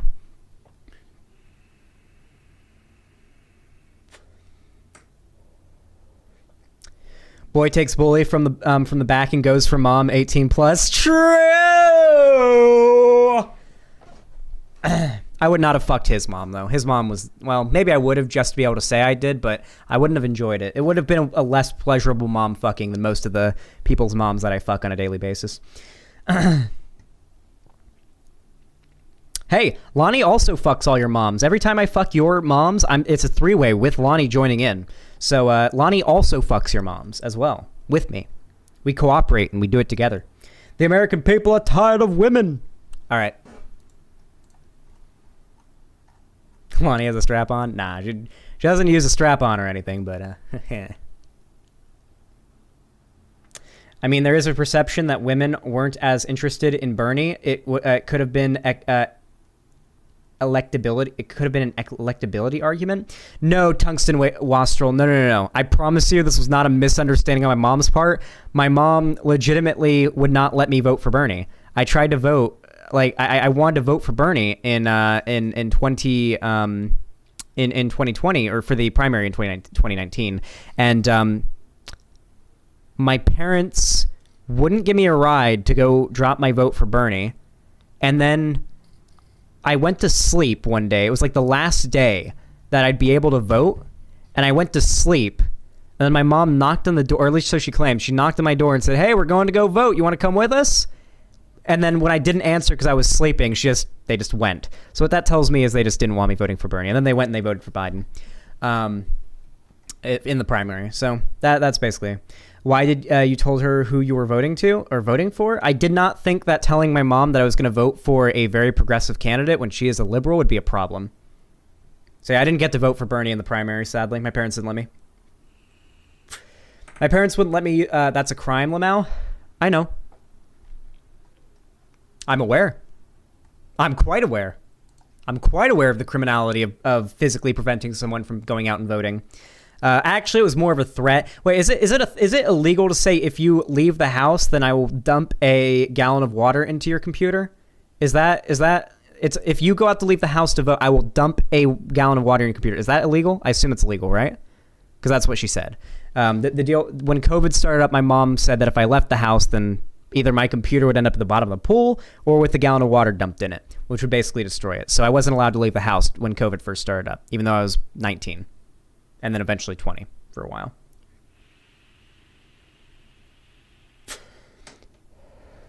Bro, why are you still talking to her? Well, it's kind of hard to escape family. She moved all the way out here to California. She followed me.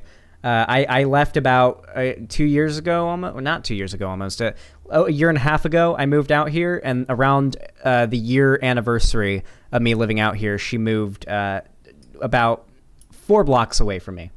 So, yeah, there is no escape. She has moved about 4 blocks away from me, and there's just no getting away.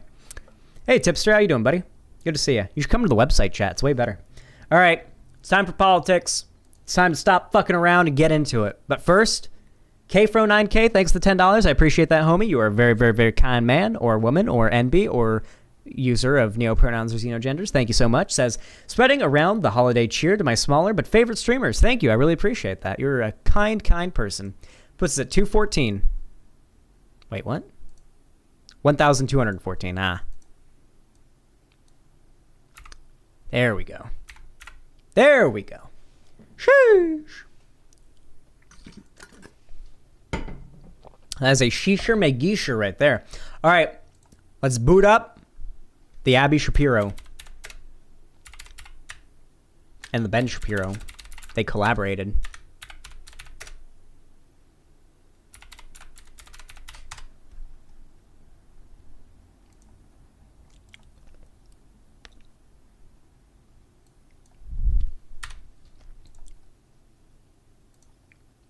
Wait a second, did he even actually collaborate with his sister on this, or is he just using her for the thumbnail? What the fuck? This is kind of weird. I hope he's like in a call with her. Joining me on the line. Okay, wait, okay, never mind. I was about to say, because I expected, because I looked at the thumbnail of this video, I was expecting that Ben Shapiro and Abby Shapiro were collaborating, and then I opened up the video and I saw just Ben, and I was about to say, did Ben use his hot-ass sister for clickbait in the thumbnail of his video? Because that would have been very funny. Anyway, name of the video is Abortion is an Attack on Women. Here's why. I'm very interested to see how somebody could dishonestly make this argument. I'm really curious because we know this argument is going to be bullshit, but I'm really, really curious to see what level of mental gymnastics Ben Shapiro is about to engage in to reach the position that actually having the right to abortion is bad for women. I'm really curious. Welcome to capitalism, my dude. Stop trying to do to my mom what the Biden administration is doing to the country. Thank you, Travis Pickle, for the $5. Joining me on the line is my sister, Abigail Roth. She's also known as Classically Abby. You can check her out at Substack, where she has an excellent Substack newsletter. You can also check her stuff out over at YouTube. So I wanted to have Abby on because just as last week there was great debate breaking out over abortion, my sister put up on the family WhatsApp some ultrasound photos of Abby Shapiro is Ben with a wig and makeup. You know what? Then I'd smash. Her baby. She is She's heavily pregnant at this point. How pregnant are you, Abby? I am 24 weeks. I'm almost 25 weeks. Okay, so the ultrasound photos that you sent are from, what, a week and a half ago or so? So the baby's like 24 weeks at this point? Yeah. The baby was 24 weeks when we got those ultrasound photos taken. The images are absolutely stunning. I mean, it is incredible how detailed ultrasound has gotten at this point. That does not look like a cluster of cells to me, to be completely honest with you. It kind of looks... Of course it doesn't look like a cluster of cells. It's been 24 weeks, dog. Do you know how many months 24 weeks is? What? Of course it doesn't look like a cluster of cells at 24 weeks. What are you talking about? Looks like my future nephew is what I have to say. Yeah. Also, by the way, nobody is saying that Abby Shapiro needs to abort her baby, okay? Listen, if you get pregnant and you want to have a kid, frankly, go for it, all right? Go for it. The only thing the left is arguing for here is for the right and the option to be available for people who are not ready or do not want to have children to be able to terminate a pregnancy that they are not ready for, whether it be because they were raped and that's how they got pregnant, or because of incest, or just simply because they aren't ready to have a child. The access to abortion will literally solve so many problems we have in this country. One of the biggest problems that we have, one of the biggest things that can get in the way of you and success, is having a child at a young age. Having a child at a young age, at least in my opinion, is probably one of the biggest life ruiners there is. If I got Lonnie pregnant and we couldn't get an abortion, God, even the thought of that is so, like, the thought of, like, having to also support a child with the amount of money I make. I already support a cat, a girlfriend, and me, and I'm barely living at my means. If I had to support a child, frankly, the amount of stress that would cause, I think the first night where I wouldn't be able to sleep because the baby would be crying would make me, like, sleepily grab a knife and slit my own throat. Because when I'm tired and people are trying to keep me up, I get suicidal, because it's just like, please just kill me if that's what it takes for me to be able to sleep right now. I really am tired. That's how tired I get. I cannot imagine how fucking awful it would be if I had to deal with a fucking child at this stage in my life. Maybe down the road when I got the money, time, and patience for it, but I'm 22 years old, and God knows I don't need to be getting anybody pregnant at this age. It can be such a life ruiner to be a fucking early 20s or teen parent. Oh my God. Basically, unless you've got a very, very strong support structure when you have a teen or late 20s pregnancy, or you're already like a Bitcoin millionaire or some shit, because it's the only way 20-year-olds, unless they're born into a good family, are rich these days, then you're gonna have to figure something out, because you're probably gonna be living a life of poverty. Because, hey, you got a teen pregnancy and you got to take care of a kid, say goodbye to college, say goodbye to having a good night's sleep anytime soon, say goodbye to work productivity, say goodbye to maternity leave. Hey, you know how conservatives simultaneously like to fight to try to make abortion illegal, but also are simultaneously trying to fight to make it so that the military doesn't accommodate women who are pregnant? You guys know that, right? The U.S. military made like a type of uniform that has like more area around the stomach for pregnant like service members in our military, and conservatives lost their shit over it. I believe actually it was it Andrew Clavin, or was it was somebody associated with Ben Shapiro. There's a reason why I bring up the comparison, because it's somebody Ben Shapiro is very associated with, that's on Ben Shapiro's show, The Daily Wire. It was one of them. It was either Michael Knowles or Andrew Clavin. They were like reeing about the military accommodating our soldiers and our armed services and our just generally our military services that are pregnant. Why would you simultaneously try to make it harder for... Oh, that's why conservatives will simultaneously try to make life harder for pregnant women with things like trying to dissolve maternity leave and fighting against like even having uniforms in the military that make it like more comfortable for pregnant people. It's because they hate women. That's why. Have you guys ever noticed that like they'll claim that the reason why they want to cut that abortion is an attack on women, yet simultaneously they try to get rid of maternity leave and paternity leave. They try to make life harder for parents. They try to get rid of social systems and tax breaks for parents. Even though conservatives tend to be very anti-taxes, they try to get rid of tax breaks for parents. They don't give a fuck about parents. They want poor people to exist.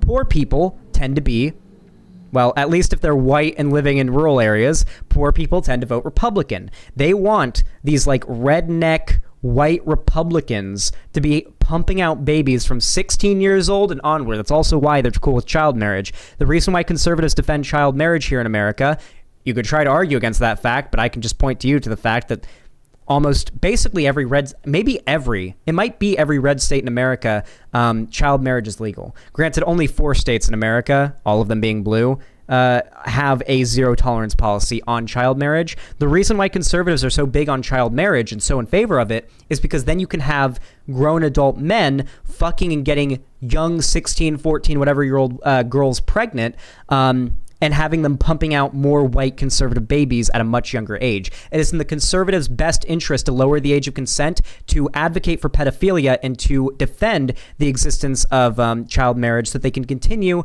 to push for a white conservative higher birth rate. That, and frankly, yeah, it's in their best interest to advocate for pedophilia, so I understand why they do it. I would agree with that. I mean, when we went in, we didn't even request a 3D or 4D ultrasound. They just, at this point... I've been thinking about making a video one of these days that I just know would fucking enrage and trigger the fuck out of conservatives, and it would be hilarious.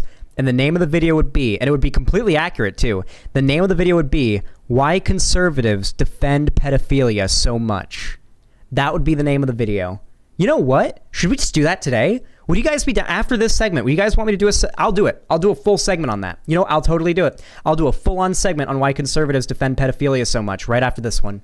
We'll do it. Surprise segment. Extra one. They can flick a switch and all of a sudden you're looking from a black and white ultrasound to this amazing photo of your baby. It's incredible. And damn, man. Oh, I wonder who's responsible for the technological advances that have made it so that ultrasounds have gone from 2D black and white blurry photos to 3D colored high resolution, almost like 3D renderings of your baby in a photo. I wonder who's responsible for scientists, the same scientists who say the same scientists who 99.8, I think it is, percent of them say, or no, maybe it's 98% or whatever, say that man-made climate change is real. It's funny how conservatives will simultaneously just laud the benefits and the achievements of science whenever it's like beneficial for them. But when 98% plus of scientists are scrambling to make sure everybody knows that man-made climate change is real, well, Ben Shapiro's paid. These conservative figures are paid by oil billionaires. They're paid to not care about climate change. They're paid to have a double standard. Okay. People should remember that in the United States, this baby about a month ago would have been well within Roe versus Wade abortion mandates, because this baby, of course, is only viable now in. Ben.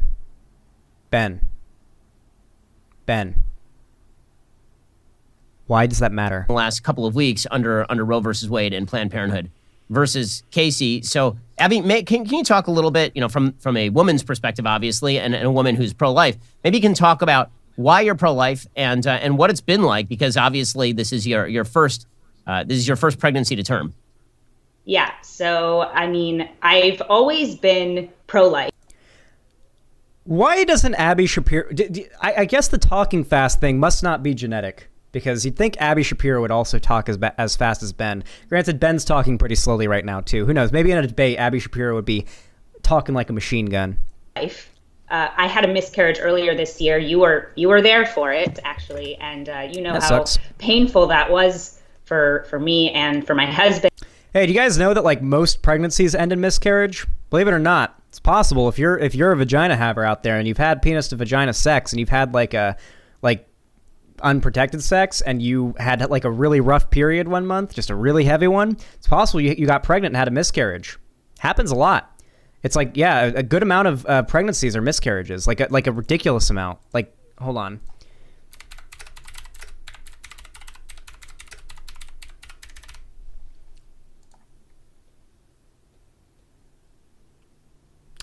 Among women who know they're pregnant, it's estimated about 1 in 8 pregnancies will end in miscarriage. Many more miscarriages happen before a woman is even aware she has become pregnant. Losing 3 or more pregnancies in a row, recurring miscarriages, is uncommon and only affects around 1 in 100 women. Interesting. Yeah, so generally if you don't know you're pregnant yet, it's very possible that you'll just have a really heavy period and that was your miscarriage. It's very common and it happens. And even 1 in 8 known about pregnancies, which have to be like pretty late into the pregnancy because for the first 6 weeks, you might not have any idea. Even 1 in 8 of the known pregnancies, that's before the range where you're really likely to have a miscarriage and never even know about it. Even those pregnancies, 1 in 8 of them are miscarriages, which that's a lot. 1 in 8 is a lot. That's a lot. And A lot of female murders out there. By the way, I want to point out, while Ben Shapiro doesn't think it, I would hope, considering the fact that his sister had a miscarriage, it would be horrific if he believed this. Lots and lots of conservatives think women are murderers if they have a miscarriage, especially the really conservative Christian ones. The ones who are really Christian believe that if a woman has a miscarriage, then the woman murdered the baby. That's the belief. And there have been women who have been raped, sexually assaulted, and beaten by men in their life because they had a miscarriage, and that man believed that when a woman has a miscarriage, they purposefully murdered their baby. Happens. The belief of pro-lifers are downright delusional, okay? There's a reason why people who are in favor of women to have access to the right of abortion are called pro-choice, and people who say this, we say, are anti-choice. These people are advocating for people not to have a choice. We're advocating for people to have the choice, to make the decision on their own if they want to. That really changed my perspective. Even it made me more of a pro-life advocate than I ever was before. I always knew that a baby was a baby, right? From the moment of conception, a baby is a baby. But when you're living it, when you're going through your app, I wonder what logic they use to determine whether, like, why an egg and a sperm aren't. That's what I really wonder. Like, why is it not genocide every time you come? Like, why is it not genocide every time you have a period, frankly? A woman sheds some eggs every period, right? How's that not murder? How are miscarriages not murder? At least manslaughter. Hey, by this definition, miscarriages have to be manslaughter. If conservatives want to push the narrative that abortions are murder, then by that logic, miscarriages are manslaughter. Like if you accidentally run someone over in the road on accident and they die, you committed manslaughter. If you murder someone on purpose, if you run someone in the road over on purpose, you committed first-degree murder. Well, first-degree murder is a legal thing, and so is manslaughter, but, it depends on the court. But generally, if you run somebody over by accident, it's determined to be by accident, and, it couldn't have been possible. It would be manslaughter. And if you kill someone on purpose, that's murder, right? So by that logic, if purposefully terminating a pregnancy is murder, and accidentally, in the form of a miscarriage, terminating a pregnancy is killing a baby, by their logic, then it's manslaughter. And by that logic, it ought to be a crime. By the logic of many conservatives, including Abby Shapiro, she ought to be in jail for committing manslaughter, for having a miscarriage. If you want to push the narrative that pregnancy being terminated inside of a woman's body, or I guess trans men and non-binary people too, inside of anyone's body, if you want to make the argument that a pregnancy being terminated in any form is the death of a person, then you'd have to argue in favor of legal consequences. You'd have to argue that if abortion's murder, then women who've gotten abortions are murderers, or at least in favor of murder, and that they ought to be criminally charged. Same goes for miscarriages. I will literally hold every pro-lifer who believes that abortion is murder to this standard. I will hold them to this standard. They better believe that women who have miscarriages or who get abortions ought to be put in prison. I'll hold them that standard. That show you week to week the development of your child, and all of a sudden you lose your baby. I mean, there's nothing like it, and it changes everything. I think it changes everything about your perspective. And so now, being pregnant with this baby, feeling him kick, feeling him move around, getting to hear his heartbeat. I love how conservatives will talk about how happy they are that they have a child on the way whenever because they're anytime a conservative figure is going to have a child, they make a pro-life video, right? Because they have to. And it's always I'm so happy I had my child. Oh, I couldn't imagine. It's dude, do you think that people who are pro-choice aren't happy when they have a child? You know that my mom gave birth to me, right? And she's pro-choice. She's pro-choice, and despite me being a teen pregnancy, chose not to abort me. All right? And she's pro-choice, and she was happy she was going to have, well, I imagine she would have been happier it was a better situation, but she was happy she was going to have a kid, you know? Like, do these people actually think that, like, pro-choice people don't like children, or that, like, when a pro-choice woman finds out she's pregnant, that it's impossible for her to think, oh, I'm pregnant, that's great, still pro-choice, and think any woman should have the right to be able to terminate the pregnancy, but I'm happy with my child, I love this child, I'd never abort my child, but I want anyone else to have the right to do so. I'm happy I have the right to do so, even though I'm not going to take it, right? I've heard that statement from so many pro-choice women, it's ridiculous. Like, countless pro-choice women have said, yeah, I mean, I probably wouldn't get an abortion myself. It's just not my choice. But, I mean, I want anyone to have the right to do it, right? That is generally the sentiment I hear from pro-choice people. Seeing him healthy, it's so clear that your child is yours. And it has a unique DNA separate from your own from the moment that it's conceived. It's a ridiculous notion to me that a baby would be so disposable that you could just get rid of it because it's inconvenient. Hey, listen, everybody in chat right now, unless you're a twin, you are the fastest sperm, all right? There's like thousands, if not millions, of little sperm cells in a load of cum, and you were the fastest singular cummy out of all those millions, okay? You were the fastest cummy. Convenient. And that to me has become a big calling card of mine. Is being pro-life is about recognizing that your baby is more important than anything else, right? Like, it's a human life, and life has value, and throwing away human life for any reason is ridiculous and really unjustifiable. We're speaking to my sister, Abigail Roth. She's also known, as I said before, yeah, I mean, if you believe that abortion is murder, or that if you believe that terminating a pregnancy is murder, then you have to bite the bullet and say that having a miscarriage is manslaughter. It's accidental murder. It's accidental killing. If you make it by this logic, when a woman has, or when anyone, you get what I mean. You guys know what I mean. You know that when I say this, you guys know that I'm also including trans men that are not women, and non-binary people who can get pregnant that are not women as well in this as well. Should go without saying. But like, by this logic, like, when a woman has a miscarriage, the pregnancy gets terminated. It may not be on purpose, but we in the legal system here in America, if you end up doing something, or you are responsible for the death of somebody, then even if it's by accident, you still face legal charges in this country. We charge people for killing someone on accident. It's called manslaughter, and it's still a very, very serious charge. It carries a lot of prison time still. Online as Classically Abby. You should go check out her Substack and subscribe. So, Abby, obviously you're not a true woman, because what I've heard from the feminist left is that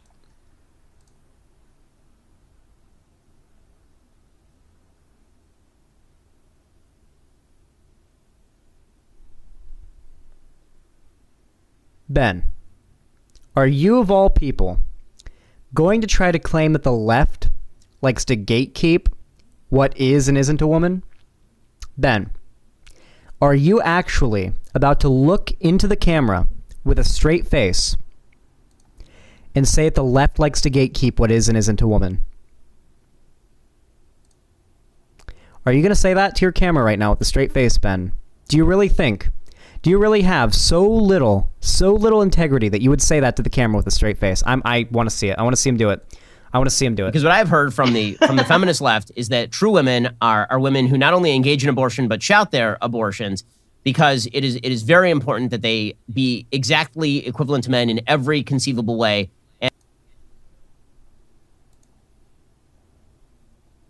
So, do you think that maybe it kind of attacks Ben Shapiro's credibility? That, like, literally a week ago we watched a segment where he said that the left wants to destroy the definition of woman so that anybody can be a woman, and they want to make it so that, like, anyone can just say they're a woman and now they'll think they're a woman. Like, does it maybe hurt his credibility that he is made within like a week of each other completely contradictory statements about the left? Does it maybe stand out to, like, anybody watching at any point in the future or presently, if you're a Ben Shapiro fan, does it bother you maybe that Ben Shapiro will literally change his arguments about what the left believes whenever it suits his argument? Like when it comes to the abortion argument, he could say the left thinks only real women think that are pro-choice. The left only thinks you're a woman if you're pro-choice, but then will simultaneously say the left wants to make it so anyone can claim to be a woman.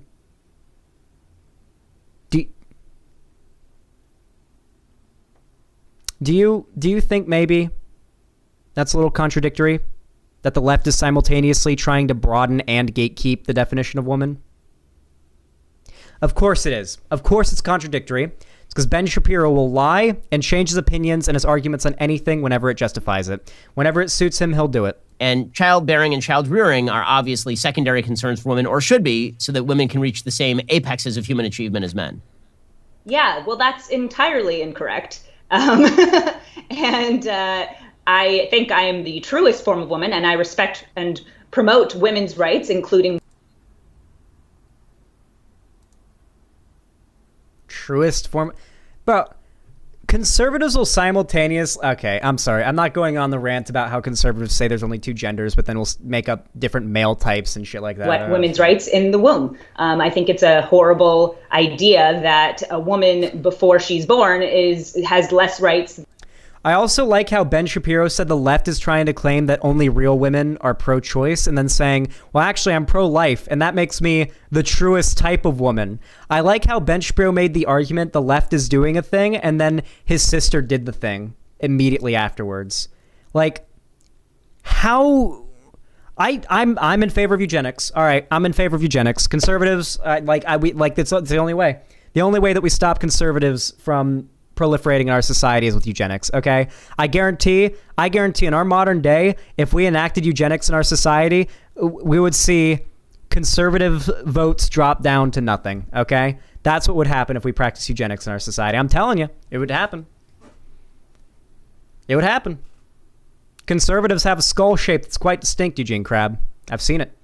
Or sorry, Adante Asai. I mixed up your names, I'm sorry. Than I do now, just because I happened not to be aborted. There's this feminist lie that a Zitler. Black-pilled Zitler, that's great. Woman's worth is lost when she becomes a mother. That motherhood is such a burden on her.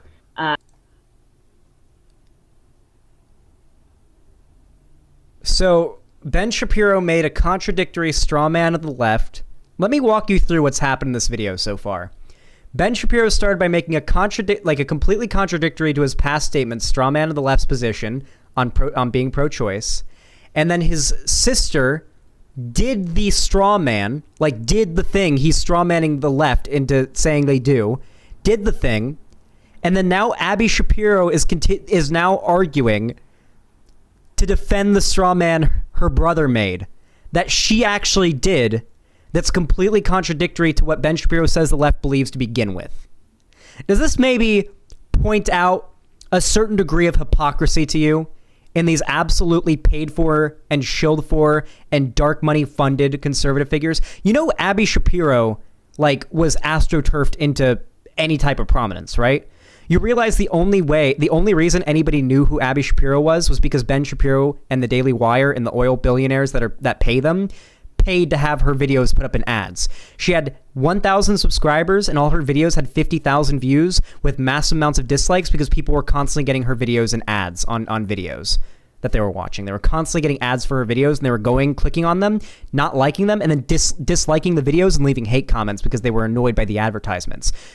Abby Shapiro was astroturfed into existence on this platform. Nobody knew who she was outside of I guess because her nudes leaked on the internet a while back and everyone was like, hey, have you seen Ben Shapiro's sister's tits or whatever? And that was a thing for a while. But before that, nobody knew or gave a fuck who Abby Shapiro was. And then the dark money billionaires that pay Ben Shapiro did the same fucking thing with Abby Shapiro. They did. If not, then all the motherfuckers who were ringing at me about Ben Shapiro's sister's nudes leaking online 2 years ago were lying to me. That she has to get rid of it in any way that she can so that she can pursue a career or pursue her dreams. That's such falsehood. A woman's meaning and fulfillment, and honestly...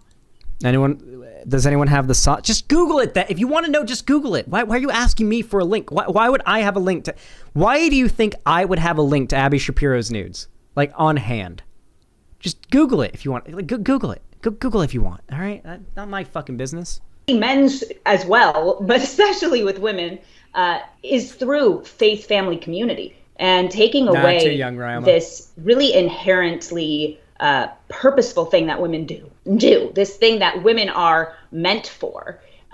It gives women, it makes them, I mean, I think it gives women anxiety. I think it makes them kind of lose what they are because they don't know what they're meant for anymore. They're trying to be men. And chat, I'm not saying I wouldn't. What I'm saying is I don't look at people's revenge porn posted online. If I find out someone had revenge porn posted online, I'm not going to look at it, right? Like, it's just something it's sort of a moral thing for me. Women aren't men. Well, that in and of itself, obviously a controversial statement. Women are not. Well, as far as I know, I haven't done that. I mean, for all I know, who knows? So maybe I jacked off to a video on Pornhub one day that was actually revenge porn. I didn't know it, but, you know. Man. Well, that's my sister, Abigail Roth. Go check out all of her stuff. Classically Abby is the name of her Substack. Go subscribe today. And frankly, I just wanted to have my sister on because... Wow, what a stupid video. You'd think that, like, you know how we like to say that if you two brains are better than one, two heads are better than one, like when you have two people working together, you're basically doubling the brain power behind it, and you can usually get a job done with two people faster than with one if it's just all about, like, brain power. You would think that two people coming together to talk about a topic, maybe their combined brain power would have a better take, but somehow both Ben Shapiro and Abigail's takes, even their IQs combined, have still resulted in them saying something so stupid that, frankly, this is one of the easiest Ben Shapiro responses I've ever done. This is the easiest response video to a Ben Shapiro argument I've ever done. This is the worst Ben Shapiro video. It's such a weak argument he made. I was able to debunk it so easily. This is fucking cakewalk for me. Usually, at least with a Ben Shapiro video, I gotta at least, like, think for a second before I respond. But at least here, his arguments are so stupid, I don't even have to. Anyway, if you enjoyed the video, please consider leaving a like. It helps out a lot, and the stream as well. If you want to leave a like on the stream on YouTube, it's free. It takes 1 second, and well, less than a second even, and it helps a lot, and I appreciate it. You can also subscribe and ring the bell icon to see more of my content if you want to, and of course, you can follow my social media link down below if you like to see more from me online, including my Instagram, Twitter, and my fan Discord, where I do watch parties with people. We play video games together and just generally have a great time.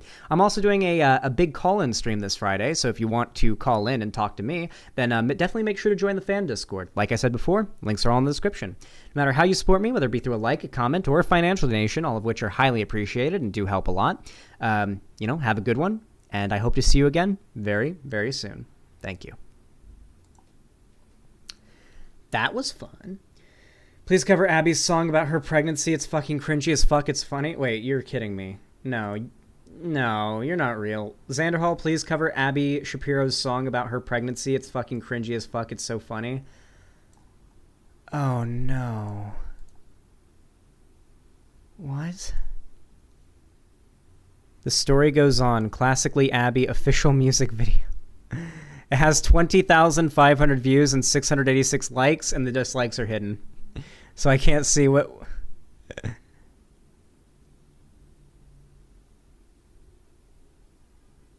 Rachel Berry if she didn't have gay dads. Okay, wow. Abby Shapiro. Holy shit. Hey, look, they astroturfed Abby Shapiro enough that the dumb fuck conservatives actually started watching her. She actually has real fans now, I think. It's real, Xanderhal. Watch it. Also, I love, like, the first, like, in a video, it's a music video by a conservative figure about, oh, by the way, conservatives who are pro-life all just have breeding kinks. Like I said, though, I do like how there's a homophobic comment in, like, the first few comments on the video. That's funny. What is this? Am I gonna get copyrighted for this? I better not. This song better not be copyrighted. I doubt any record labels picked this up, but, you know.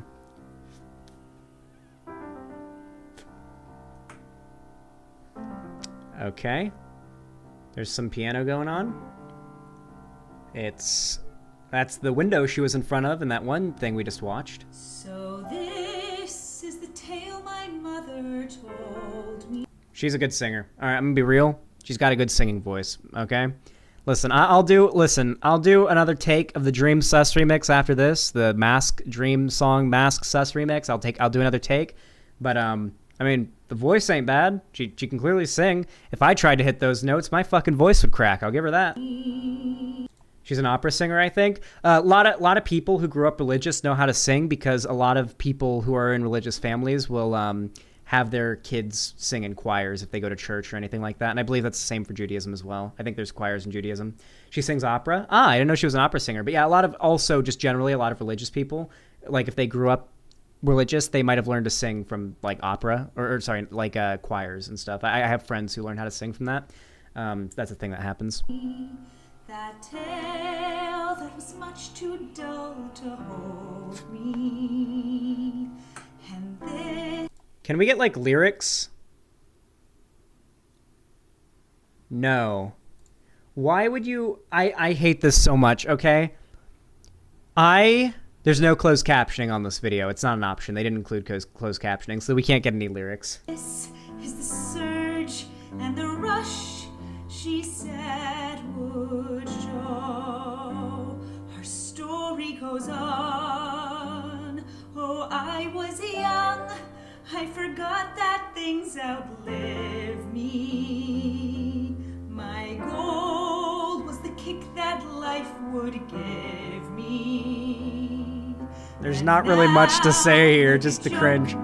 Something moves to let me know. Her story goes on,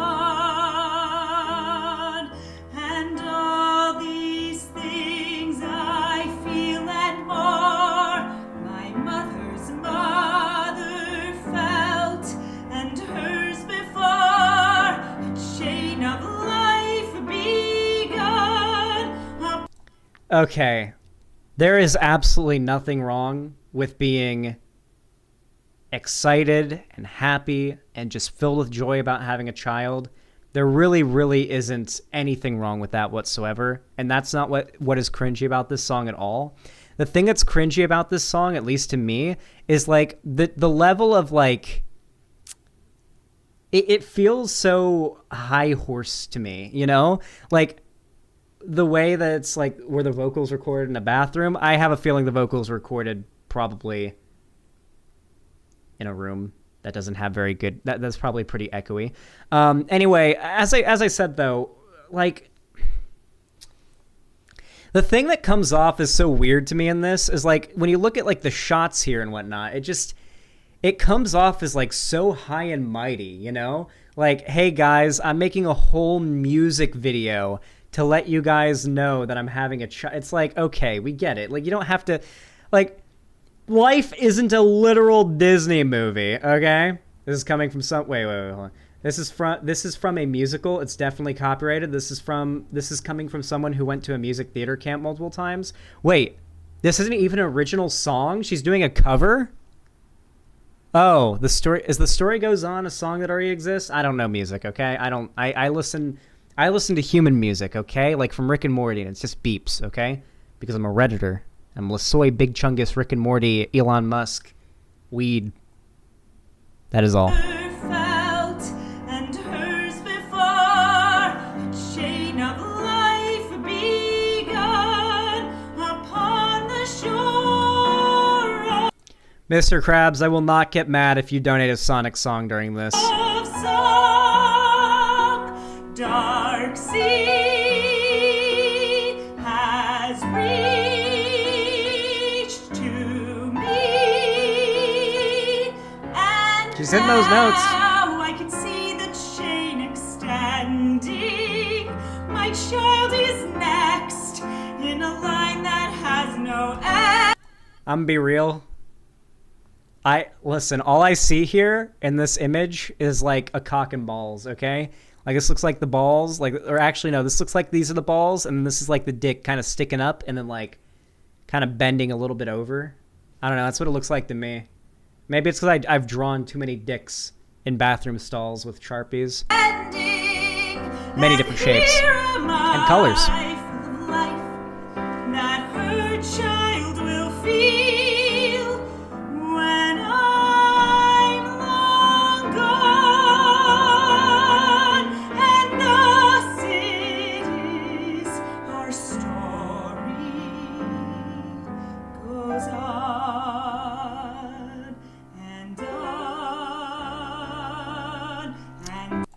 Do you guys remember?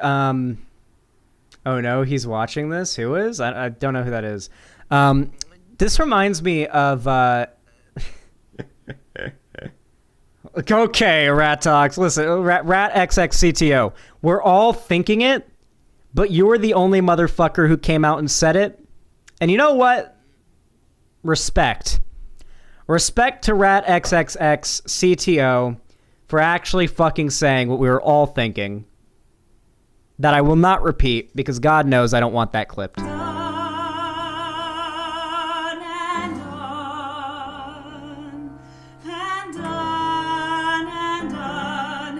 Yeah, I don't know. This is like cringy as fuck. There's really nothing else to say about it other than like... Also, it's not even your story goes on because you're pregnant. It's your... Like, if anything, it would be your child's story, right? Like... And are you having... Like, Ben Shapiro said you were having a nephew. Did you write this song before you knew you were having a son? I think I need new ears. Listen, I'm going to be real here, all right? I gotta hit you guys with like a spicy, steaming hot take, okay? Just because we don't like Abby Shapiro doesn't mean you have to take the position that everything about her is bad. So it's okay to say her singing's okay. Her singing's good. She sings way better than I could ever hope to sing. What you guys don't have to do the whole like, even her singing sucks. Like, no, it doesn't. Her singing doesn't suck. Let's be real. Her singing does not suck. It doesn't suck. She's a way better singer than. Basically, I would be willing to bet anybody in this. Maybe one or two or maybe three people here are better singers. I'm certainly not. I have no place to judge. So I'm gonna say that's a good sounding voice. And just because she's got a good singing voice doesn't mean Xanderhal can rap. Let me just... No, I can't. Well, I can like bust out a really good freestyle rap, but it has to have the N-word in it. I literally can never freestyle rap because while I could literally become the best freestyle rapper in the world, it has to have the N-word in it, so I just can't do it. I can't do it or I'll get canceled. So unfortunately, the greatest freestyle rap of all time, you'll never hear it because I can never rap it. I'll get banned. Sad. People sad.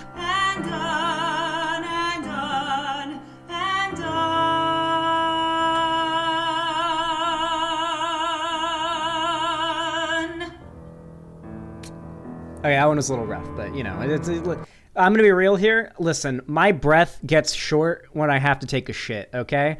My breath gets nice and short when I have to take a shit because I've got so much poopy in my bowels that it's, like, pushing on my lungs, I guess. I don't know why. But I can't imagine how much strain would be on my lungs if I had a baby inside my stomach, all right? Listen, I take some big shits, and they don't make my stomach puff out, all right? Like when being pregnant does. So I have no doubt that being pregnant does something to your singing voice. No doubt whatsoever. I have absolutely no doubt that being pregnant probably negatively impacts your ability to take big, deep breaths. I have no doubt in my mind. And her being pregnant and singing this well, she's singing well. I don't care. I'll say it. She's singing well. All right? The song's cringy. The music video's cringy. All of it is cringy. But her singing is not bad. She has a good singing voice. She could take the singing voice and put it into a song about anything else. You could give the singing voice to any other person, and you wouldn't... You know what? I'll say this. If, like, a trans woman posted a music video on YouTube, and you literally gave her Abby Shapiro's voice, all of you would be soy clapping and saying she has a beautiful voice. All of you would be soy clapping and saying she's a beautiful voice if you're watching some left-wing trans woman. You guys just don't like Abby Shapiro, so you guys are saying her singing voice is bad. Listen, guys, you got to stop doing things like that because it makes the left look bad. It makes it look like the left are a bunch of deranged losers who just hate these figures and will literally find any excuse not to like them. We have reasons for why we dislike Abby Shapiro. We have good reasons for why we dislike Ben Shapiro. We don't need to say, oh, well, her singing voice is bad, even though it's objectively not, okay? Like, we can attack the arguments, not the people and immutable characteristics about them. And all these things I feel and more, my mother's mother felt, and hers before. Chimp. Clip that shit and spread it all over Twitter. I want every lefty who disagrees with me to seethe and maul about it, because I'm completely right. Life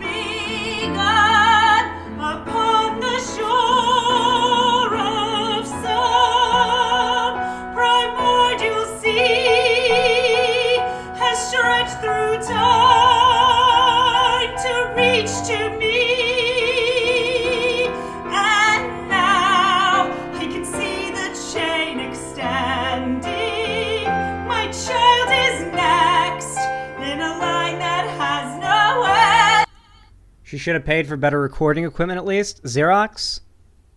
My microphone is $350, not counting the extra equipment you need just to make the microphone to work.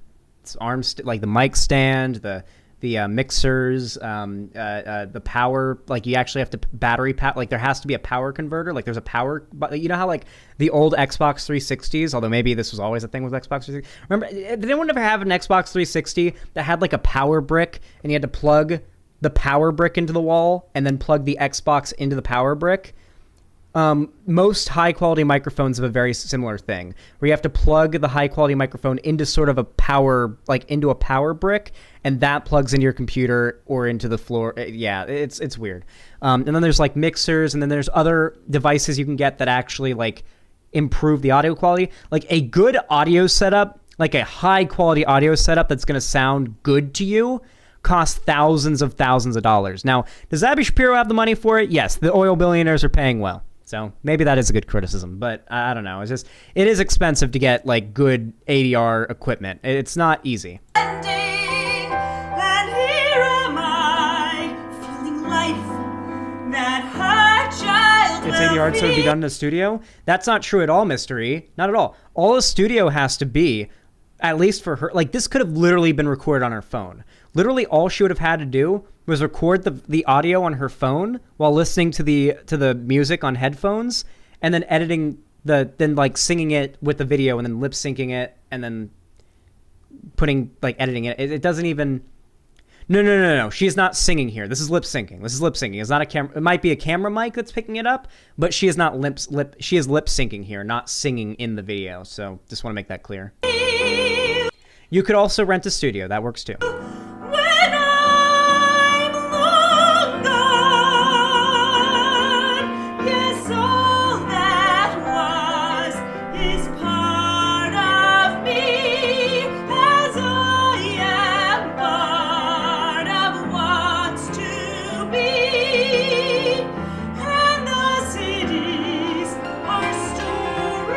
Grind horror.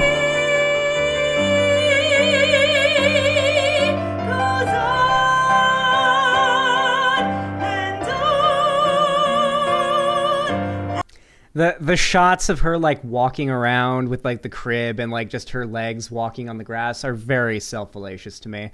It is very cringy to. I don't like this even with like mainstream music videos where it's just like. I don't know. There's just something about it that makes me cringe. The boots are nice, though. I like the boots.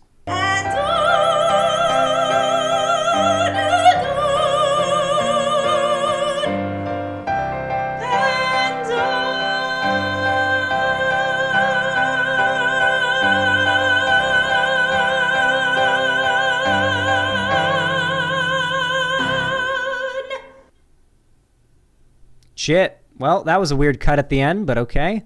I assume Harrison Scheckler. No, wait. No. Scheckler? Is that a real last name? That's a real last name, right, guys? Scheckler? Chat, please.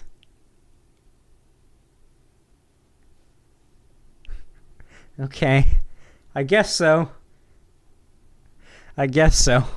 I assume Harrison Scheckler was the one who was playing the piano.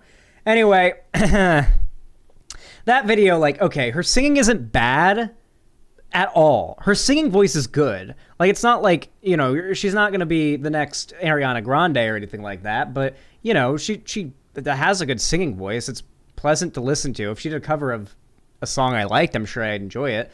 I guess just there's something about the way that this is framed that just seems so disingenuously above the mightier than thou, especially when you consider the fact that she believes that like she's the most perfect type of woman for being pro-life. She said that. She said she's the truest type of woman for being pro-life, when you know what she believes, when you have the context of the music video. For those that didn't watch the previous video, Ben Shapiro and Abby Shapiro did a thing together where they talked about being pro-life, and Abby Shapiro says that because she is pro-life, she is the, quote, truest type of woman.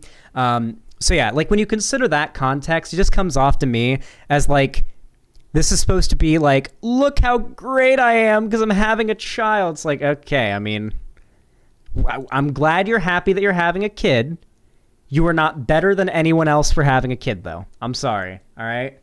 You're not better than anybody else. I know you're trying to make it seem like that with your music video, with the solemn shots of you sitting on your couch and playing with the crib with the teddy bear and whatnot, and standing in your backyard during fall with the music going, and just the shots of you walking sideways, the side profile shots walking past.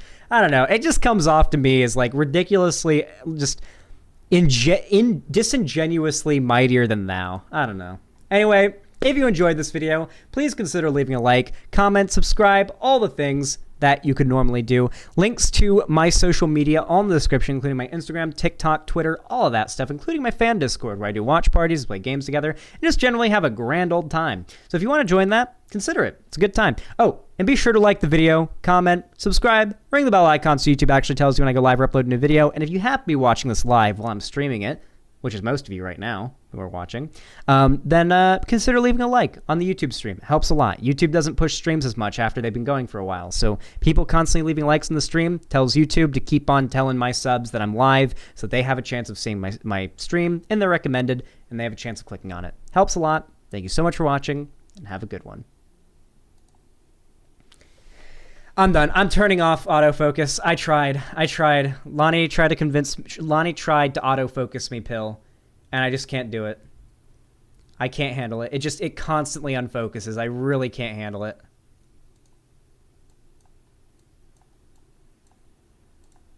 There we go. I turned off autofocus. It turns itself back on every stream, so I have to like, I don't know why, but my camera completely resets all my settings every time I open up Streamlabs, or I open up OBS. So I have to go into my camera settings and mess with them before every single stream. Your knee? That would be so stupid if it was focusing on my knee. Oh, it focuses on the item closest to the lens? In that case, it should be focused on... Well, I turned off autofocus, so now it's just... Everything is in focus, which is what I prefer. I don't even want to have a blurry background. I don't know what the point of that would be, but yeah. Now everything's in focus. I've turned off the focus entirely, so I'm I'm just as much in focus as my little thing there, or that thing behind me, or the line behind me, or my like all that's equally in focus. All right, guys, I think it's time to play some Minecraft. I haven't eaten today, so I probably will only be streaming for like we've been streaming for 3 hours, so I'll probably just stream for another hour maybe. Hour and a half on the server. But yeah, I think it's time to play on the 12 Days of Christmas server, guys. Only a few days left of it, though. Sadly, we've only got a few days left on this server, and, you know, it's honestly sad that we've only got so much time left here. So if you're on the server and you have the ability to join, then definitely consider getting on today. If you haven't already, or if you're on the server and you haven't been playing as much, definitely get on now, because we're getting close to the deadline for the build contest. For those of you guys that don't know, I'll be doing a $50 Visa gift card giveaway to whoever wins the build contest on Christmas Day. And you have until Christmas Day when we do the judging to make your build. But looking around, there's some good competition. So you want to get on this server and start gearing yourself up and getting ready. If you want to join the server, all you have to do is DM me on Discord. Just direct message me on Discord with your Minecraft username and a screenshot proving that you've subbed, donated, gifted a sub, or anything like that to me in the past at any point. It's not easy to figure that. If you want to, you can just go to your account on the website and it'll show any subs you've had in the past. You could also just give me your username on the website, and if you've subbed before, then I'll be able to see it, so I can just look at your username to confirm it, so you don't even need to send a screenshot. So yeah, hit me up on Discord with that if you want to get on here. It's super fun. I know I'm in creative mode right now, but we are not cheating. We're only in survival mode for playing. I'm just in creative mode while flying around the city to show it off. And yeah, it's a server. It's super fun. We already have a few people on right now. And God, it's so pretty. Although I will notice, not a lot of people have been decorating their houses with Christmas lights. Like, I think that's Blocky Leo 8's house. They have. I have. Torgo's Hand has. And whose house is this? This is a nice one. This one's decorated. Whose house is this? Drakasai. Are you on right now, Drakasai? Yes, you are. Oh yeah, you're in your house right now. Yeah, Drakasai, your decorations are coming along well. I like it. I like you decorated your house. It's pretty. But yeah, definitely hop on here. We're having a grand old fucking time on this server, and yeah, definitely hop up in here. You know. What about the Geeks and Gamers segment, dude? I might still do that, actually. But at the end of the stream, if I'm feeling it, I might. But I'm going to be honest with you guys. I haven't eaten today. And I'm feeling really lightheaded. But also, if I get up and take a break from stream, you'll all leave. So I'm not going to go get food. So I'm just going to have to push through with the lightheadedness. And I just can't do another segment while being this hungry. So I'm just going to go ahead and do gaming. Because otherwise, I might just pass out midstream. Don't leave, chat. Read. They'll leave. I'll lose. Like, I'll drop from like 150 to 100 viewers if I get up and make food. So I can't. Oh, I think Lonnie might make me something. I heard her open the bedroom door. Chat, don't leave. I'll take over stream. I'm sorry. Hold on. Let me hop into the Discord VC with Bouth and everyone else and whatnot.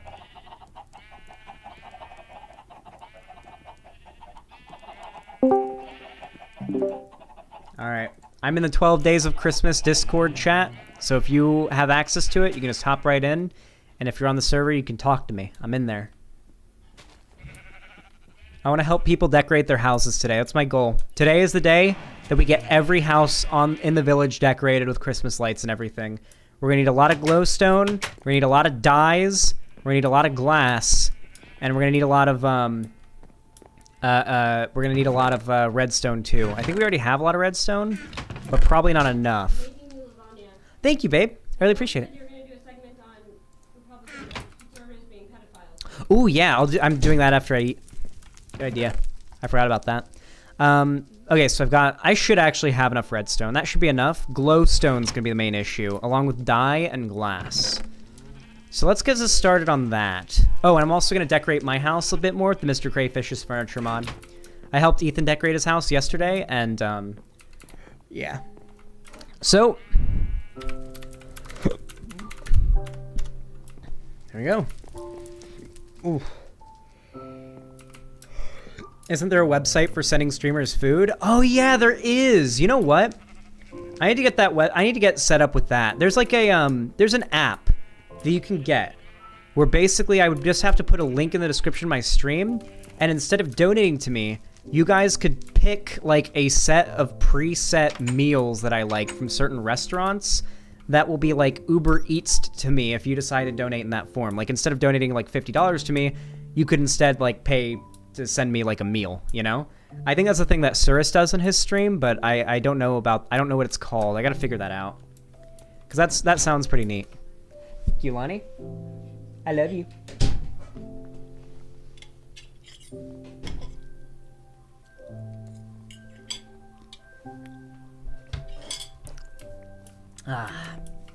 That's nice. Oh, yeah. All right. I'm gonna slowly eat this lasagna over the next few minutes while I play the game, and then I might take a break to do the conservatives being pedophiles segment.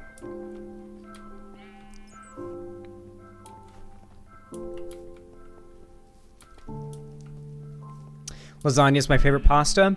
It is like weird to think about lasagna being a pasta, huh? But it is. It's by definition a pasta.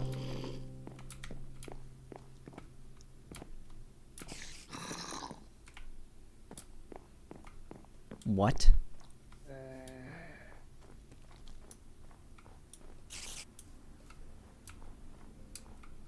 Are there monsters in this house?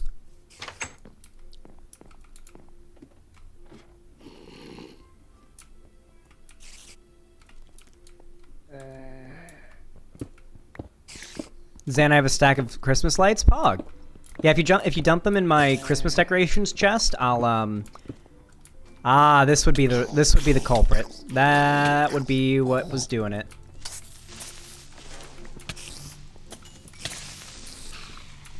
There we go.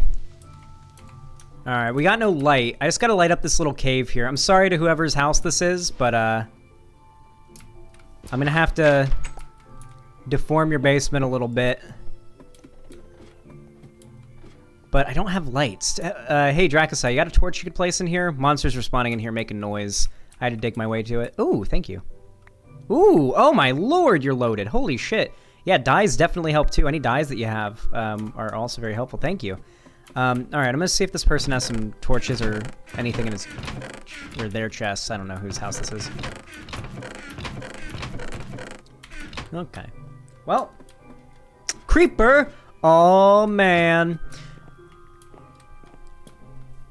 I'll say one thing. Creepers have gotten harder to kill in Minecraft. The delay that you have to use when you attack things now requires you to take creepers on so much more carefully, but in this version with a diamond sword, you can literally just spam click them to death without even having to jump, and they'll die right before they can blow up because you do too much damage for them to be able to explode. So as long as you just run at a creeper and just spam click it and don't miss, you'll kill it. Okay, this person just doesn't even have, like, any torches. I'm currently decorating my Christmas tree IRL. Nice, Dracosai. It's awesome. Oh, wait, I just realized I need to turn off the game music and turn on the gay music.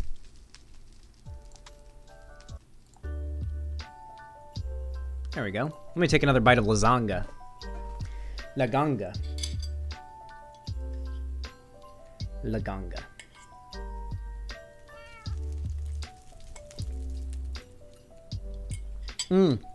Cirrus removed the food link, but you can probably DM him. Why would he delete the food link? That's a dope idea. You guys paying for my food? Well, actually, you guys do pay for my food. But, like, you guys paying for my food directly? Although, to be fair, I feel like you guys would donate and just buy me a shit ton of the same exact meal to fuck with me. I feel like that would be the troll. Someone like Euler in chat would totally be fine buying, like, every meal for me on my stream, but they would to troll me. It would be the same meal every day. They'd order like 8 soft shell Taco Bell tacos every day for me. I'd get to the point where my fridge is just filled with bags of Taco Bell that I could never eat. All of in like a day. Hello? Who just joined? Hello. Howdy. Getting on the server? Yep, just about to log in now. Congratulations for becoming a 200 sub Andy. Hey, I wouldn't have been able to do it without you. Thank you. No, you probably would have. You probably would have, but you're welcome. No, trust me. I tried to, like... I'm really bad when it comes to time management, especially right now. Same. Like, I tried to get on a schedule, like an upload schedule, and I was planning on doing, like, uploading segments like Monday, Wednesday, and Friday. And I, like, despite the fact that I have, like, stuff are laid out to upload, I legitimately, like, cannot bring myself to do the 5 minutes of edit work I need to do and, like, set it to, like, premiere at a certain time. Yeah, usually what I do is, I have a hard time being consistent with my motivation. Like, I get into, like, a 2-hour-long mood where I'm, like, really motivated, and then it's gone. And so, like, getting on a motivated schedule is hard for me. Like, waking up every day, streaming at the exact same time. Like, that's basically just, like, rocket science to me. I'm trying to get to that point, but it might as well be rocket science. But, like, I'm fine when it comes to, like, sometimes I'll just be sitting there, and then, like, for a few hours, I'll just bury myself in writing a script for a video. And then I'll lose my motivation when it comes time to, like, record it. You know? Yeah. Yeah, I definitely feel that. It's tough. It really does suck. It's hard to, like, understand if you're not... Oh, thank you so much for the torches. It's hard to understand if you don't already do YouTube. For anybody who's watching, obviously you know that. But for anyone who doesn't do YouTube and doesn't make content, it can be hard to empathize with, like, the type of burnout that you get from doing YouTube, because I never understood streamer or YouTuber burnout before I started doing this. Like, I just couldn't get it. Like, oh my god, you're doing... basically anyone's dream job. That's what YouTube is. Like, I get to sit down all day. I don't have to stand up and walk around. I don't have to really deal with anybody. Like, I mean, I have to do debates and stuff, but I don't have to deal with, like, asshole customers coming in and trying to get me fired because they don't like the way I look or whatever. Like, that's not really a thing I have to worry about. But there are a very unique set of issues faced by streamers and YouTubers that can be hard to relate with. That I don't know if a lot of people who don't have the experience of being a YouTuber or streamer are aware of. Just a somewhat unique set of issues that you face as a YouTuber or streamer that normies with anonymity and normal jobs don't have to worry as much about. But trust me, I'd take this over being a normie with a normal job any day because I have it way better, and I'm very privileged to have this job, and I'm thankful for it. Thank you, guys. I know, the thing that's probably going to be beneficial to me is just that Oob offered to, like, be my content manager, and I said, I'm not going to be able to pay you. And she basically just said that I don't need to pay her, which I feel bad about. But that was the original deal with me and my editor, because at the time when I took Cherry on as my editor and content manager, I just didn't make enough money to pay I couldn't pay my editor. I couldn't pay Cherry when I first took them on, and Cherry knew that and was like, listen, I don't care, you don't have to pay me. But as soon as I was making enough money that I had like a little extra that I could, I always sent it over. And that's more or less been like the situation. That's like my pay editing situation with my editor is like, if Cherry needs money, they hit me up and I do whatever it takes to get them the amount of money they need. That's why I did that one stream where I bleached my hair for Cherry. It's because Cherry needed a good amount of money. I didn't have it, so I did a stream to make that money because Cherry needed it. That's the system I have with my editor. It's a pretty good system. It works. It does well, but it can be a little stressful. Oh, Goatman, thanks for the $10. Says sheesh. Thank you. I wish it said sheesh instead of just sheesh. Okay. But I think I am most likely going to take Poop up on that offer, just because, like, if I don't have someone else uploading videos for me, I'm not gonna upload fucking videos. I guess, do you have the same thing as me where you'll just get like a spur of motivation for like an hour sometimes? Yeah, I have ADHD. That's the time to do it. Like, just buckle down when you feel like suddenly motivated, and you can trigger things to motivate you. Like for me, when I watch videos about growing your stream and growing your channel, that's what motivates me to just be like, fuck, I feel like making my content better right now. Like that's what'll do it for me. So like I'll watch a couple Harris Heller videos and then boom, I'm down because I'm like hyped up to, you know, make content and whatnot. But basically, I recommend, like, when you get into that motivation mood, that's when you just grind and then pre-schedule videos to upload consistently over the next couple days. And frankly, then you've just got a few days off from having to make content. Like, you just set videos to upload for the next 3 days. It takes like an hour to set them to upload. And right now, you can literally, all you have to do, and this is what I did when I was your size, and well into being like around 50k subs. It got me to 50k subs, this method, is just, when you're streaming, hit record when a segment's about to start. Try your best to not like stun lock and have any issues with the segment, and then just stop recording when it ends, do an outro or whatever, and then throw together a thumbnail and upload the raw recording. That's what I always did, and it takes like a few minutes, and I do that right after stream, and then my next 3 videos for the next 3 days are taken care of, and I don't have to worry about uploading. That's how I did it back in the day. Yeah. I do right now with the few segments I have uploaded is, and this is something that I noticed with Bosch's content, but he'll put like a really, well, his editor, I believe his editor's Tempest, I think? There's just a couple, I think. I think the original one was Tempest, and I think there's 1 or 2 other people that might also be on board now, because Vosh is managing more channels and doing TikTok and stuff. And he's got the money to pay more people than one, so I'm pretty sure he's got like a few. Or maybe 2. It might just be 2 people. Ryan and Tempest? Yeah. So it's 2 people. Okay. Yeah, Tempest is cool. I think I talked to them on Twitter one time, and they were pretty cool. And I don't know who Ryan is. I just know the first name. I don't know if they go by any internet names, but I mean, if they're editing for Vosh, they're probably pretty cool. Usually, like, I found that, like, a pretty good litmus test for whether or not someone is fucking insane is whether or not they, in, like, the political scene, is whether or not they like Vosh. Like, if they despise Vosh, typically, they're not going to like me, and I'm not going to like them. Mostly just because Vosh and I do have fairly similar, like, some similarities. I understand that. People like to say that I'm bootleg Vosh, and I do admit that sometimes I overstate how little I understand that comparison. I get that we have like similarities. We're both guys in a pretty similar age range with the same interests of politics, left-wing politics, the internet, video games, whatnot.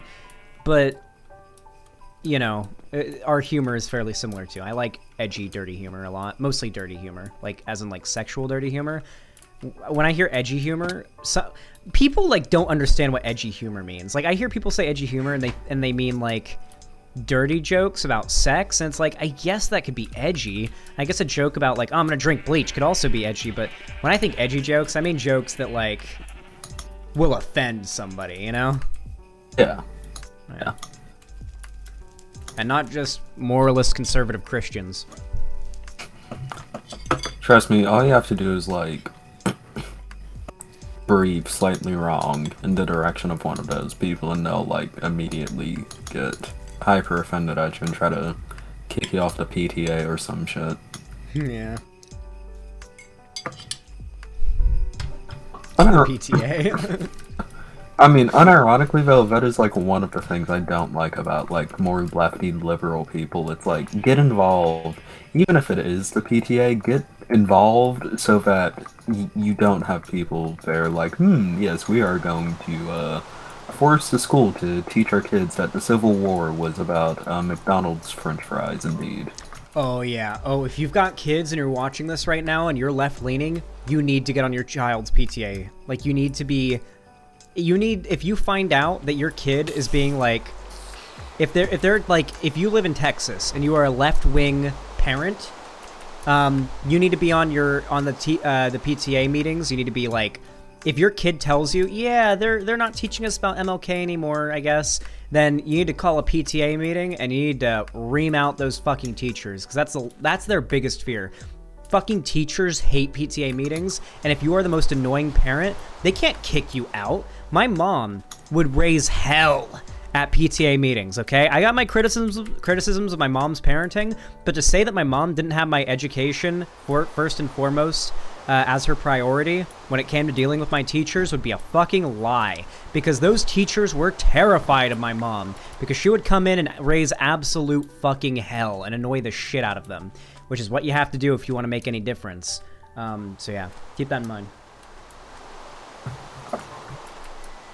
Yeah. Especially with local political organizing too, and also like supporting unions and keeping up with strikes so that you aren't buying stuff from like companies that have workers under strike. Like, breaking picket lines is really disgusting to do, especially if you're a lefty. Now, if it's like necessary for you to break a picket line, then that's one thing. But if you're just like getting Pop-Tarts to like get Pop-Tarts, then like, what are you doing? No. Yeah, I think that I mean, for the most part, I don't think I could tell you whether or not the products in my fridge are I mean, probably they are. I have no doubt I have Kellogg's products in my kitchen right now. I have absolutely no doubt, probably. I don't necessarily pay attention to that, but that is actually something to pay attention to. I'll probably do that.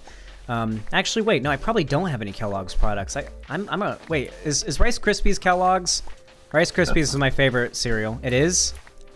I believe they're either Kellogg's or General Mills. I think they're Kellogg's, though.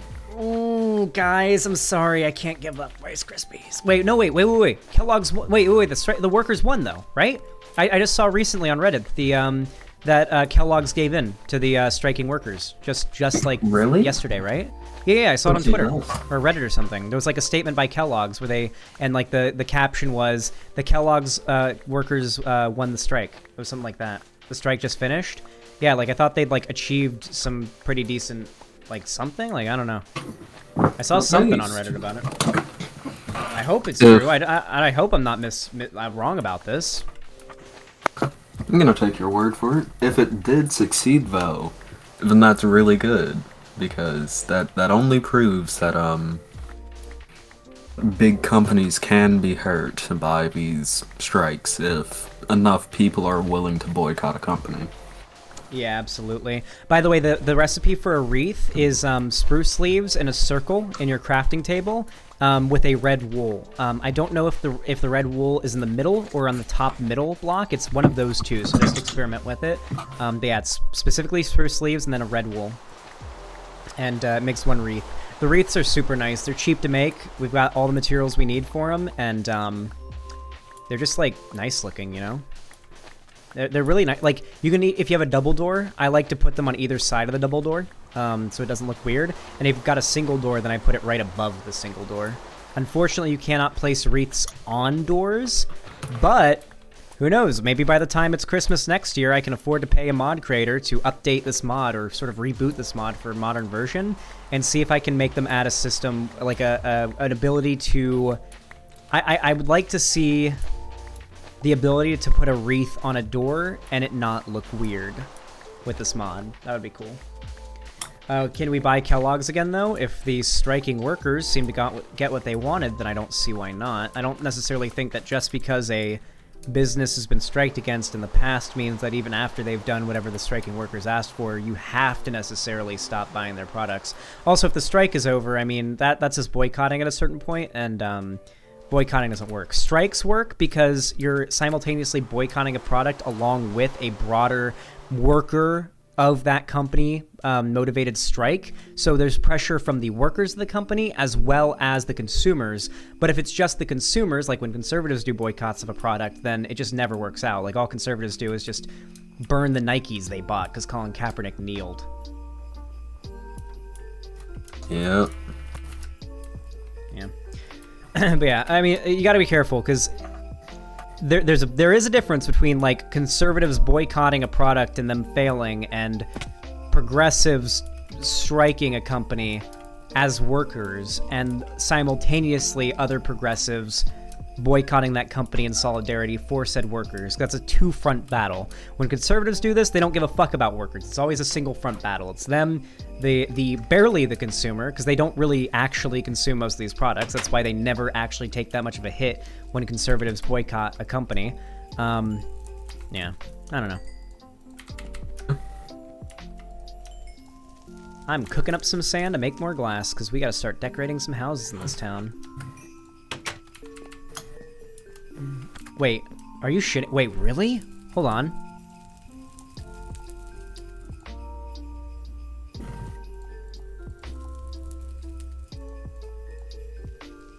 I think when I powered up the furnace, it activated the fucking trapdoor. Did I, like, hold down right-click and accidentally close the trapdoor? Or did when I activate the furnace, it actually... Huh. Interesting. I didn't know that lit furnaces acted as a power source, apparently. Though it does make sense. If that was an accident, that's absolutely something they should add to the game. Why shouldn't burning furnaces be able to activate a, like anything redstone related? It's energy. You're burning something that's creating energy and heat, you know? Hey, Pillow, what is the purpose of this, this deal you've got here with these snowmen? Oh, Theo built it, but I am using snow to construct my build project. Oh. So, yeah. You're right, they leave a trail of snow behind. You can use the snowballs to craft snow blocks. Yeah.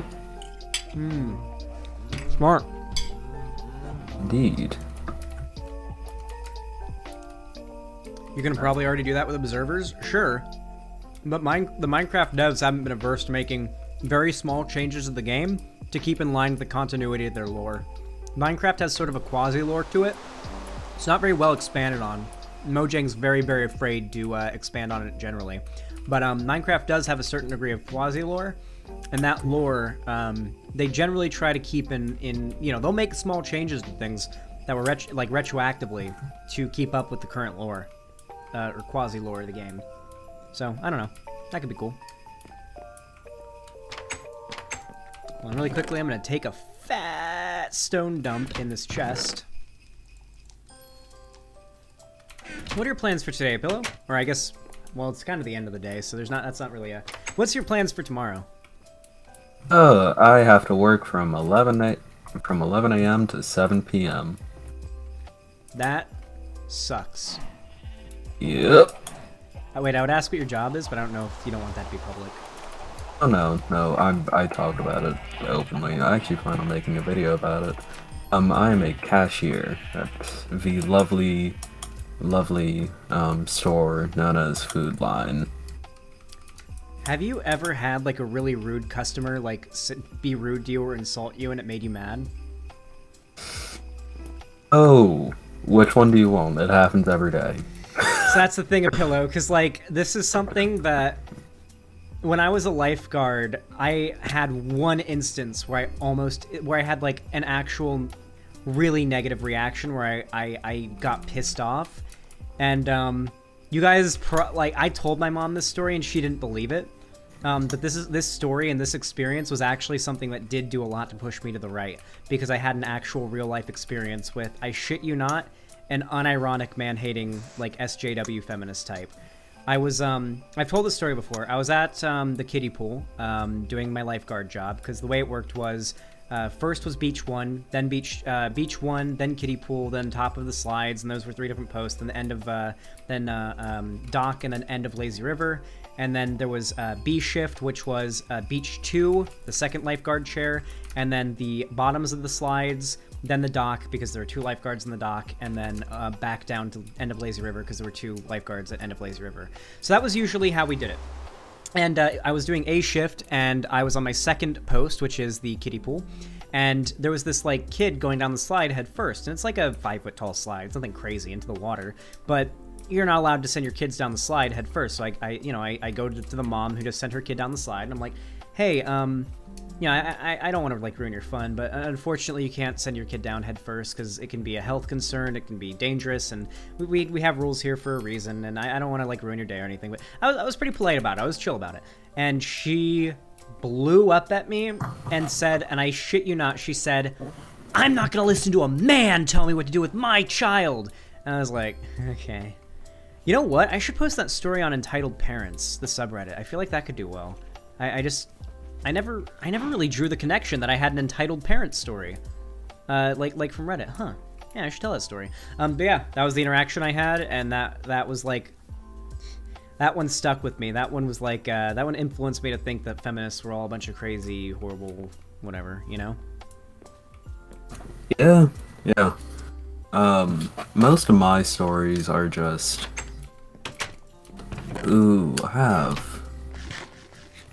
what's a good one I can share? I actually have a very good story.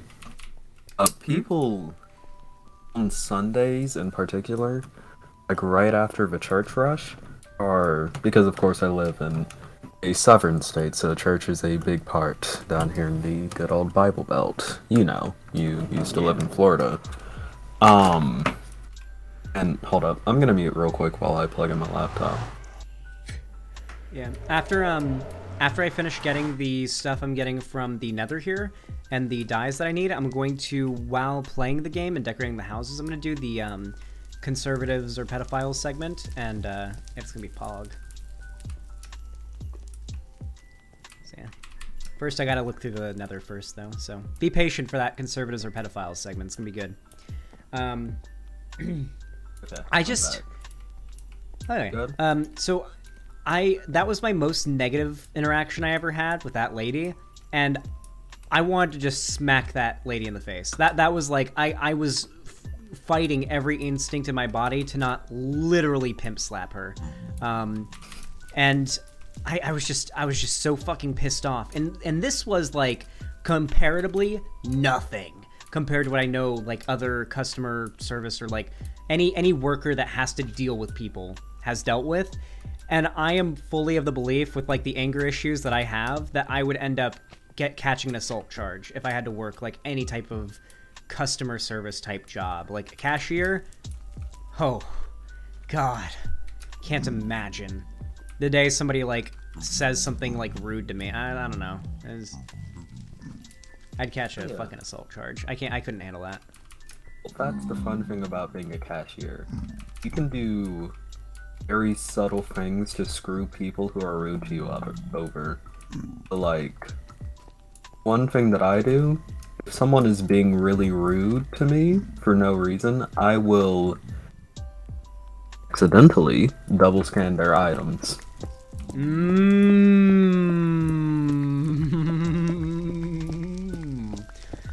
Oh. It's funny too because like they never notice. So if someone's like being rude to me, wait, you wouldn't have to double. Wait, you wouldn't even have to double scan their item, would you? Because usually, what like say someone buys like maybe your store is different, but when I go to the store, oh my god, the game like lagged my jump and put me into the lava. That's so stupid. You guys saw that, right? Where like the game pushed me down when I jumped to get me into the lava. That was so bizarre. Anyway, basically, like, if you go to the store and you get, say, a shit ton of cases of water, like, you can get cases of water bottles. When my parents would do that, you know, they'd get, like, 5 cases, and they'd all be in the bottom part of the shopping cart. And, you know, instead of having to, like, pick through it and, like, put every one on the belt, it'll just be like, okay, how many of those did you get? And she'll scan one and then do some stuff on the computer, and then, you know, all 6 are now accounted for, right? So not every one of them has to get scanned. Can you just, like, put in the computer, accidentally put in the computer that they bought 2 cases of water or whatever? Oh, yeah. But, like, when that's at a quantity, that works. But, like, the thing that I usually do when I do double scan someone's items is it's usually an item that's like say a small can of cat food. I'll do it on that because no one's gonna notice. Yeah, no one's gonna notice.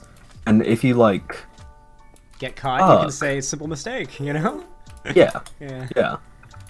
I'm also very much of the opinion it's better to ask for forgiveness than to ask for permission. Oh yeah. That's that. Unironically, that's the best fucking phrase I've ever heard in my life, and I've lived by that phrase.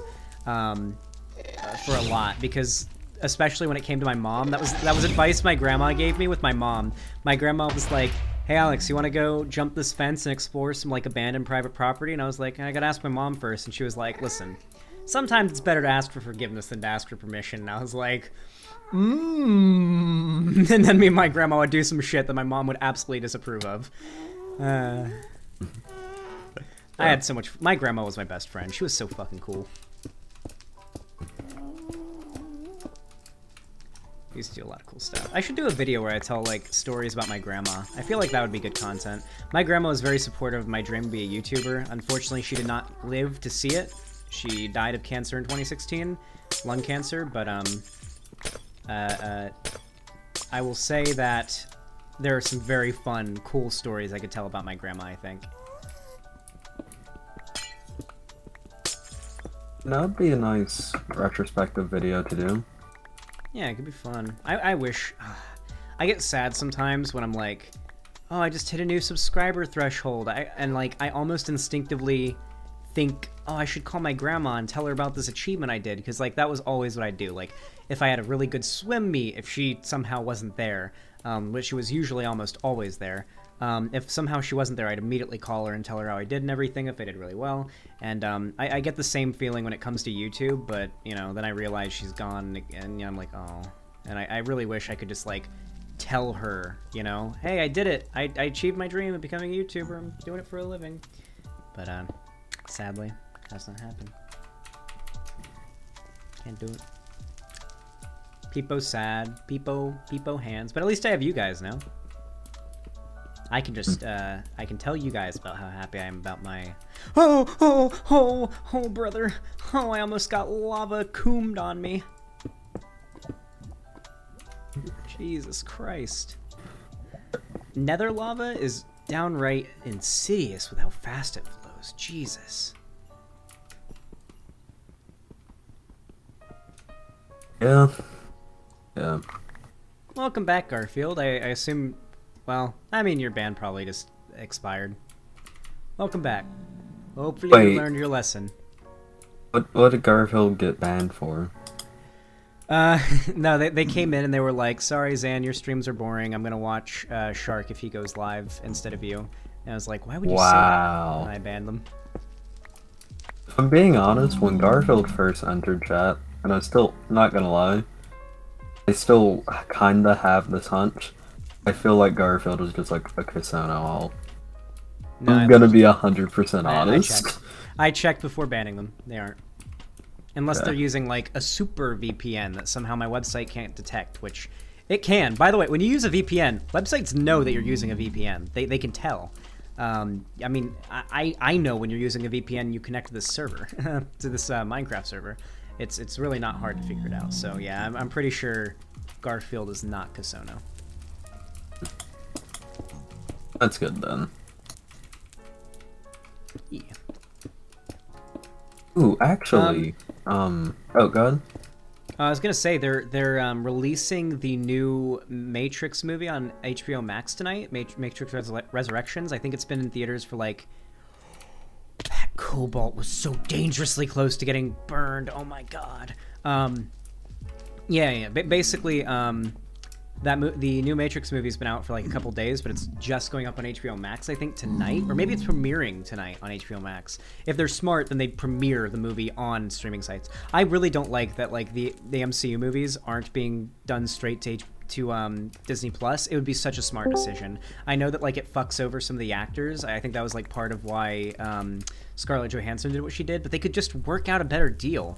Like I have no doubt that like a streaming service, I feel like in the long run, like people paying $15 a month or $20 a month for a streaming service every month so that they can watch every Marvel property, you're going to make more from that, especially with how many exclusives there are, than selling tickets. Though I guess then again, people are buying the subscriptions for the exclusives and then also buying the tickets. But I don't know. I just think it'd be cool to be able to like not have needing to go to the movie theater be a barrier of entry for seeing the new Marvel movie, you know? Yeah. Donald Trump did Civil War. True. Hey, Val, how you doing? I'm doing good. We are not discussing any Spider-Man spoilers. Yeah. Okay. Good. I just got here. I wasn't even listening to the stream. Good. How's it up there in the 51st state? It's never gonna happen. Soon to be 51st state. It's never gonna be. It's gonna happen. It's gonna happen. Manifest our destiny north. Your last chance was with Trump if he like fucking invaded Canada like the dumbass he is. Balth, do you think that Canada would win a war against America? Yes.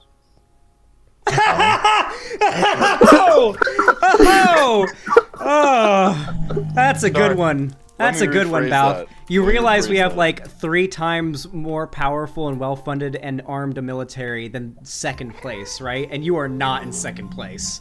Let me rephrase that. We wouldn't win the war, but neither would you. The rest of the world would. No, we'd win the war. Well, actually, no, we wouldn't. Oh my god, I'm goated. I'm so goated. I'm so goated. Sign me! Where are the Minecraft pro teams? Fucking sign me for that shit. That was fucking goated.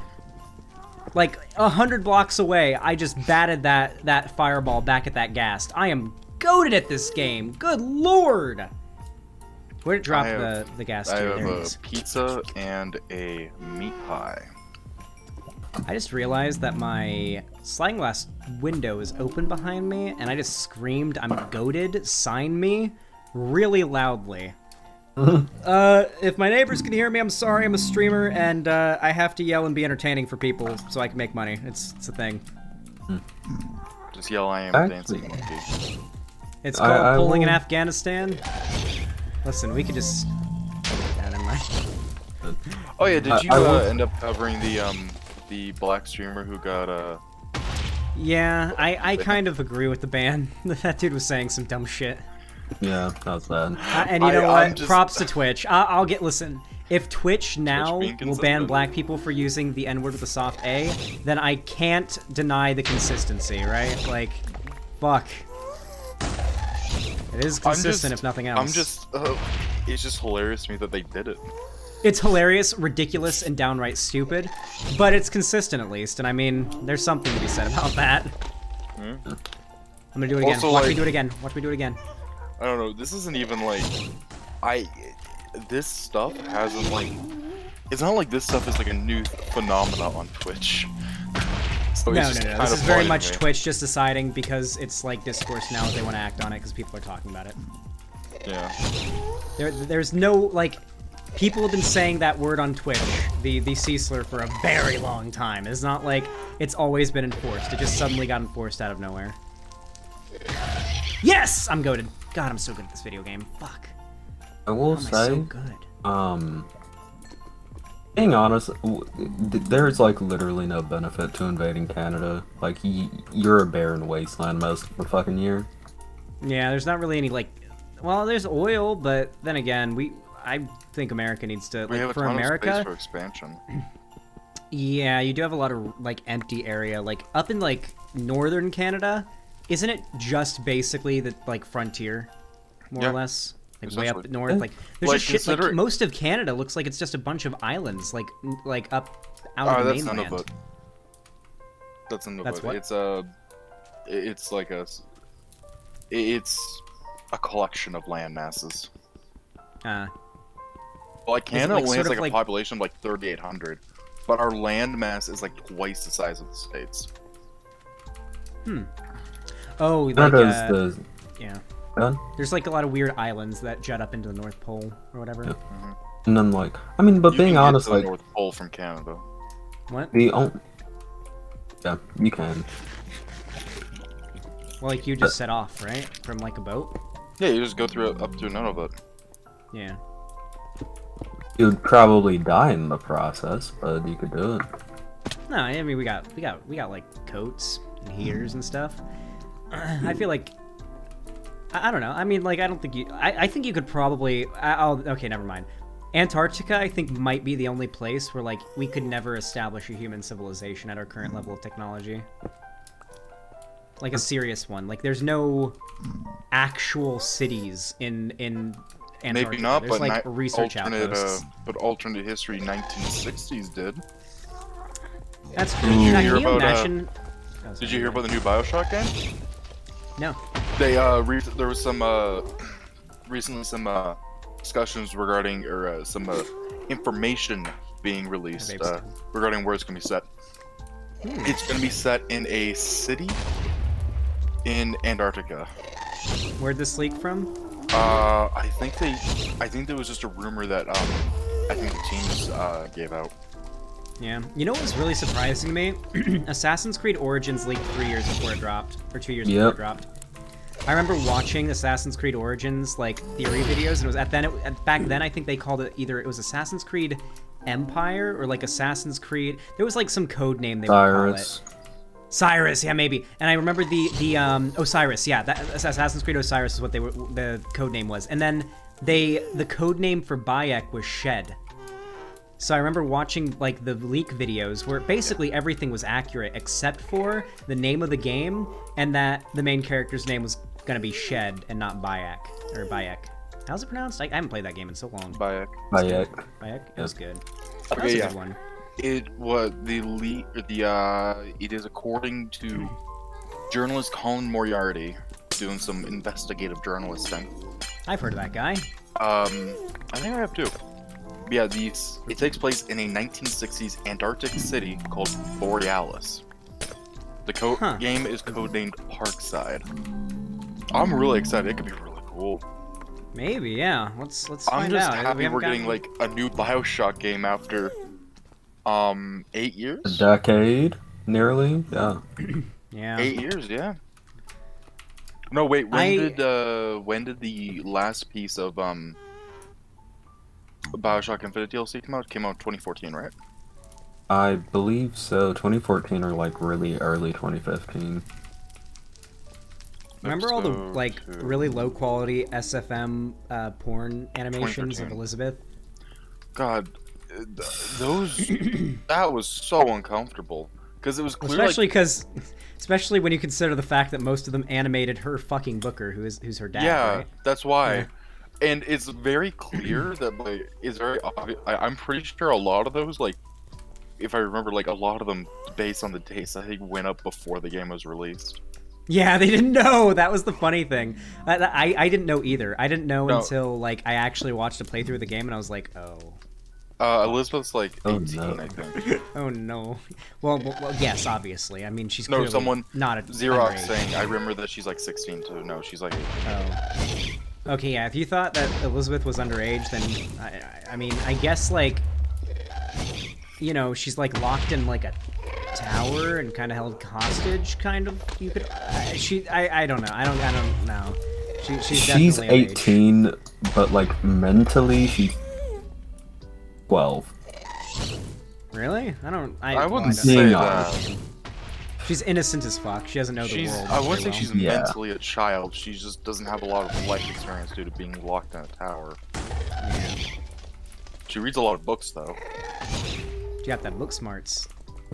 I bet she would be annoying and be like, "Oh, have you read Theory?" Like, Yeah. Oh God. Bioshock Infinite is probably the disappointment for me with Bioshock Infinite didn't come until like well after I like played the game and beat it, and then I played the other games in the series, and like that Bioshock Infinite, like, and then I looked back and learned about like what it was. Like I saw the what is it, gameplay demo from back in like 2010, and I'm like, wow, this is what this game could have been. Yeah. I'm 3-0 on these gas hitting fireballs back, by the way. The game could have been so much cooler. The way the city of Columbia looked in like the original 2010 gameplay I never demo. remember hearing people saying. I remember hearing people say they loved the game, but then like nowadays I always hear people saying it's like the worst Bioshock game, and I'm like, it is the worst Bioshock game.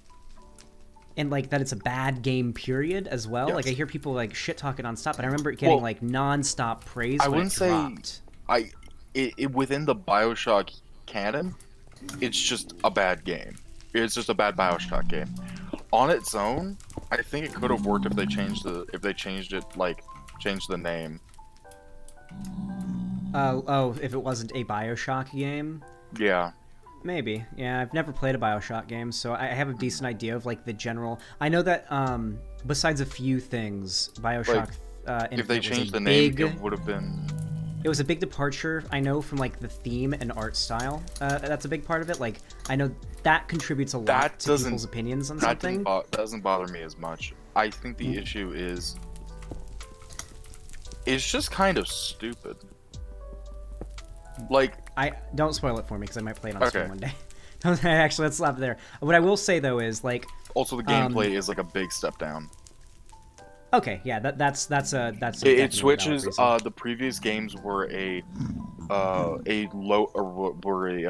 Arsenal style like FPS FPS game, and then Bioshock Infinite switched to a loadout styled, where you can only have like 2 guns at a time. Oh. And then they have like a weapon upgrading system, and it's just like, what's the point? Why would you do? Well, I guess it would be to make it so your 2 weapons that you choose to use are as good as possible. But yeah, I don't like that. That's something that yeah, it's pretty dumb. That's something that Red Dead Redemption 2 does really well. Have you played it yet, Val? No, I didn't. I would love to see you stream that game. I would love to watch you stream it. If I can get it cheap, I'll do it. It's pretty computer intensive, so I don't know if you. What's your computer like specs right now? Like a 580, right? I think so. I don't remember. I remember you saying you got an RX 580. No, it's not an RX. It's a. Actually, is it? Yeah, RX 580. No, it's not an RX 580. It's something better. It's like a. It's like a 5700 Super or whatever. Okay. That will be able to play the game. I don't know if that'll be able to stream the game. I'd be fine with like just being like, maybe you could just like screen share it, because like that game is just. I know it's not exactly a controversial take, but that game is a masterpiece. It really is. Like like Red Dead Redemption 2 is, and Red Dead Redemption 1, frankly, is pretty high up there when it comes to game storytelling. I don't know if many games have told a better story than. I don't know. I might like it more. Is. I'm not personally not like a big fan of like Rockstar games, like their games. Never really been a big fan. I think you might. I always kind of. There's a lot of similarities. Like I think people when they say Rockstar games, they mostly mean like the three big ones: Bully, GTA, and Grand Theft Auto. Grand Theft Auto and Red Dead. Sorry. Yeah, I mean GTA, Red Dead, and Bully. And I've played Bully. I played GTA 5, 4, and Vice City. And I've played Red Dead 1 and 2, and Undead Nightmare.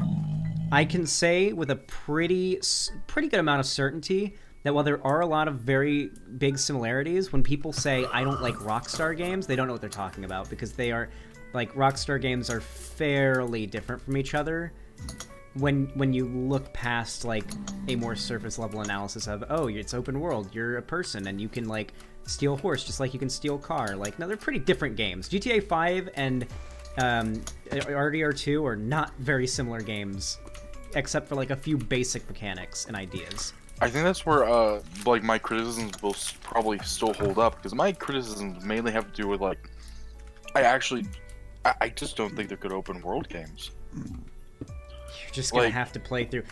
Listen, RDR2 like gives The Witcher 3 a run for its money when it comes to like the interactions you have with people in the world. Like you'll just be running down, like you'll go through the forest and then you'll hear someone screaming, and there's just like a dude that you randomly have encountered, and he'll be like, oh shit, I got bitten by a snake, I need some medicine or something. And either you can give him some medicine, leave him to die, shoot him and rob him, or you can suck the venom out if you don't want to give him some of your medicine. And later, if you save him, you go walking down the street later in a town, not even expecting it, and you hear a voice, a familiar voice. And this is a completely random encounter, by the way, not a scripted thing, really. I mean, it's scripted as in, like, it's an encounter that they made, but it's random. And you might not get it. I got it. But, like, he'll be sitting in front of, like, the shop in town, like the gun store or the general store or something, and you'll hear the guy's voice, and you'll see him sitting telling the story about how you saved him from the snake bite to his friend on the bench, and you'll walk up to him and he'll be like, hey, you're the one who saved me. You know what? Go into that store right there, tell him Dale sent you, and whatever you buy, just tell him to put it on my tab. And you can buy anything you want from the store for free because you saved the guy. And you get a lot of interactions like that, a whole lot of random, maybe it happens, cool, maybe it doesn't type interactions. And it's like interactions while you're in the open world, like that happen like every 5, 10, 15 minutes. They're not rare. And there's thousands of different interactions. That I kind of like. I don't know, the only like Rockstar game like I've really played to completion is GTA 5. Mm-hmm. And that's the mistake. That game is barren when it comes to the open world's content. Holy game compared to RDR2. Fucking horrible. RDR2 is about a million times more dense in content than GTA 5 could ever hope to be, regardless of how many mods and whatever you want to add to it. Like, there's just so much more content, and yet it's so dense, but it's so big. The map of RDR2 is so big, you don't get to play in half of it until the epilogue. That's how huge it is. It's fucking massive, and it's still so content-rich. I never once was, like, upset that half the map is inaccessible until the epilogue while I was playing the other, like, 95% of the game. I was completely happy with the part of the map I had. I was like overwhelmed by how much there was to explore and do in the half of the map that we had. And then the epilogue comes and a whole other half of the game opens up for you to play after you've beaten the story, so you don't feel alone. And there's like good shit to do in that epilogue. It's a long epilogue. I might actually like RDR2 then, or the RDR games. You'll love it. You'll love it. Yeah, I might RDR in general, you will. Like RDR1 is better than GTA 5. I remember the bit of RDR1 I did play. I actually did like. Mm-hmm. Yeah, like man. Yeah. Playing GTA 5 just really just did like I played it like I played through it a few times, and every time I play through it I'm like, okay, this actually leaves a worse impression on me each time. I like GTA 5 because of the story. That's what gets me. Just like the dynamic between Trevor, Franklin, and Michael is always just like, and obviously all the other characters and the shit they got to deal with. I always found that to be like really compelling. I've always most self-identified with Michael. I don't know if it's Michael's a bad cool. thing. I think you're supposed to identify most with Franklin because Michael and Trevor, for one, Trevor's insane. Michael's a complete piece of shit and a hardened criminal, and Franklin's kind of being taken under their wing. And the impression I got is you're the player actually supposed to be Franklin, while gameplay-wise you can play as all three of them. you're supposed to be Franklin. You're the newbie who's sort of learning all this and playing the story. As Franklin. No, they start you off as Michael, Trevor, sorry, let and me rephrase that. They start you off in Brad. the main game as Franklin. Yeah. The main part of the game. Yeah. Bully was also a good game. Just really, aged. It's an older game, but it's a good game. I can't wait for Bully 2 if they make it, and I think there's leaks that they're making it. Like there were some pretty credible ones that I think said they were working on Bully 2. I would love to see. By the way, I would love to see you play through the BioShock games. I might. They are. Road. BioShock 1 and 2 are just really fucking good games. They are. From what I've heard, like my uncle's played through all of them, and he told me about them, and they seem good. Yeah. BioShock 2, I would say, has the weaker. BioShock 1, definitely the stronger story. BioShock 2, weaker story, still a good story, but has the best gameplay in the series, I find. It's just really, really good. I will be streaming the Destroy All Humans 2 remake. You better fucking believe it. Destroy All Humans 2... Listen, Destroy All Humans 1, I got a good amount of nostalgia for. Destroy All Humans 2, when I had a PlayStation 2, that shit was my jam. Destroy All Humans 2 fucking slapped. The San Francisco map, the Russia map, the Tokyo map, the moon area. There were so many fucking cool areas in that game. London was an area as well. And they were like... It was just so good. I love Destroy All Humans 2. It's the peak of the series. I'm curious to see if they even make a Destroy All Humans 3 remake, and if they do, if they fix it. It would require massive rewrites, but maybe they'll reboot it. Maybe they'll just redo Destroy All Humans 3. Maybe that's what they're leading up to. That's what these studios have been doing. They dropped Resident Evil 7, and it blew up. Then they dropped a bunch of remakes, and then those remakes and their hype sort of led up to Resident Evil 8 being announced and being all hyped up. If it weren't for the success of, yes, Resident Evil 7 along with RE2 and 3 remakes, I don't think RE8 would have been as hyped up or high budget as it was. I gotta say, I've really been loving the whole the trend of old titans remaking some of their most popular, not just remastering, but remaking some of their most popular whole new engine, games of all time. Like the Final Fantasy 7 remake, you don't care about Final Fantasy. It's beautiful looking. It's so pretty. Listen, I don't give a shit about the game all that much, and I might pick it up when I get a PS5, but holy fuck is the game gorgeous. It is amazing. Holy shit. Not to mention, the gameplay is also fucking amazing. I played it oh my god. This is exactly what I wanted from a real-time Final Fantasy game. Yeah. From what I've seen of it, it looks pretty fun. I think I remember back when it came out, I saw Destiny play a bit of the first part of it. It's so good. Not a bit. Oh my god, the upgrade system as well is so fucking good. Oh, it's so good. Oh, FF7 Remake is on the Epic Games launcher? Yeah, maybe I'll pick it up. I want it because it has new content. I might just play it just to see the game running on a 2080 Ti instead of a PS4. If it looks that good on PS4, how good's it gonna look on my 2080 Ti?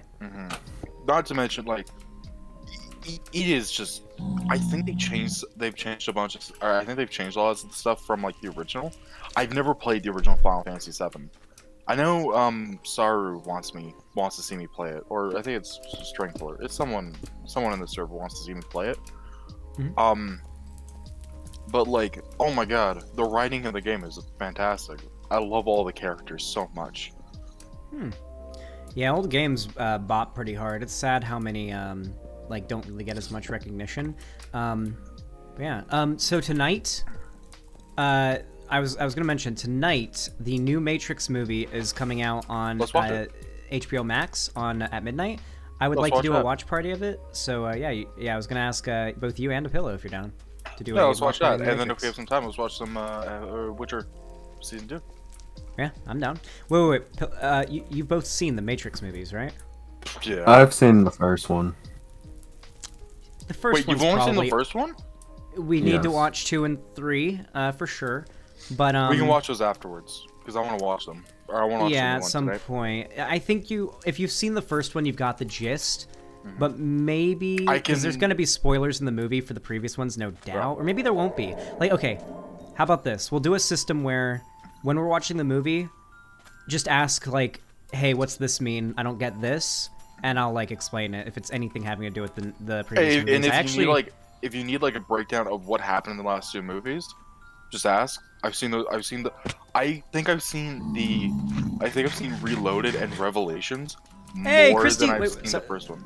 Sorry, excuse me. I got to do this really quick. Christy Stevens, thank you for the raid. I appreciate that. Hey, everybody. Christy, really appreciate that. Well, if you've just arrived from Christy Stevens' stream, feel free to hang out and relax. We're playing a little bit of Minecraft. I'm on a modded server that I'm running right now, and it's all Christmas mods and everything, so it's super dope. Come to his website as well. Yeah, come to my website. I got a website. It's the chat you see on screen. It's a whole custom chat. It's pretty dope. Highly recommend. Highly. And it's completely free. It's totally free. Totally Happy holidays, Christy. Hey, anybody who's on the server right now, do you mind going to the Nether portal so I could teleport to you? Because I'm lost in the Nether right now and I can't teleport out. Okay. I'm being chased down by gas, firing fireballs at me. But, I will say I am starting to approach that mode. I'm angry at myself because it's like every time I'm in like a watch party of something, like I'll always go, oh, I'm gonna like lay on my side real quick because it's more comfortable that way. But I'm not sitting up hunched over my laptop, you know? And I'm like, okay, I'm gonna do that to get comfortable. And then I always wake up after fucking movie's over. Yeah, you have a tendency to do that. You gotta not lay down. The laying down is an evil trick. It'll get you to sleep. You'll just think, I'm just gonna lay down, I'm just gonna rest my eyes, but I'm gonna listen and stay awake and not actually fall asleep. Nah, you'll fall asleep. That's like, the way that I fall asleep is by closing my eyes and like listening to something until I eventually just sort of, you know, like doze off. Yeah. I literally can't fall asleep in silence. Oh, I made it out. Someone else came and got me. I can teleport you to me though if you want a quick back home. I'm all good. Alrighty. I usually just I usually put on a video of something. Usually either Oh, really quick. I got stuff coming in. I'm sorry. Alto Clarinet, thank you for the tier 1 gift for the tier 1 gift of the sub for yourself. You've been subbed for 7 months and you are my first ever Twitch sub. Very based. Thank you.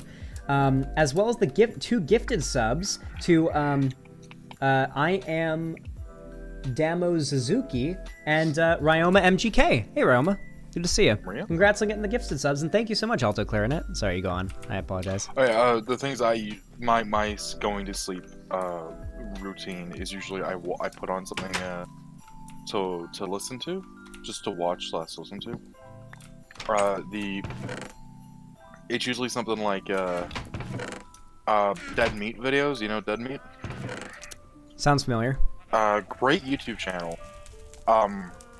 He's the guy who does the kill counts. Oh, like movie, TV show kill counts? Yeah, I watched his video on The Walking Dead. Rick counts. Oh, I watched his video on Rick's kill count. If he did a video like that, if he did a kill count of Rick from The Walking Dead, then yeah. I'll check if he did The Walking Dead. But yeah, he does horror movies, and like the show is like he's actually like gone places, because like he has connections with like horror directors now. Yeah, I think that's what like. I think the fact that Sam Raimi was a really known for making campy horror movies, was perfect for the original like Spider-Man trilogy, because Spider-Man's supposed to be campy. It's supposed to be as campy as like conceptually, I feel like it's meant to be as campy as the Sam Raimi movies were. But I guess when it comes to broader appeal, although honestly, do you think the MCU Spider movies have a broader appeal than the Sam Raimi movies? Because my girlfriend hates the MCU. And she has seen the Raimi movies. I'd say the MCU definitely has generally has a broader appeal. Because if it didn't, I guess, yeah, it wouldn't be it wouldn't be as big as it is. I feel like I've met more people who've seen and love the Sam Raimi Spider-Man movies that don't give a fuck about superhero movies than any like other property. Because I feel like they had a much broader reach than just fans of superhero content. Because my girlfriend watched and liked those movies, and she does not like the MCU.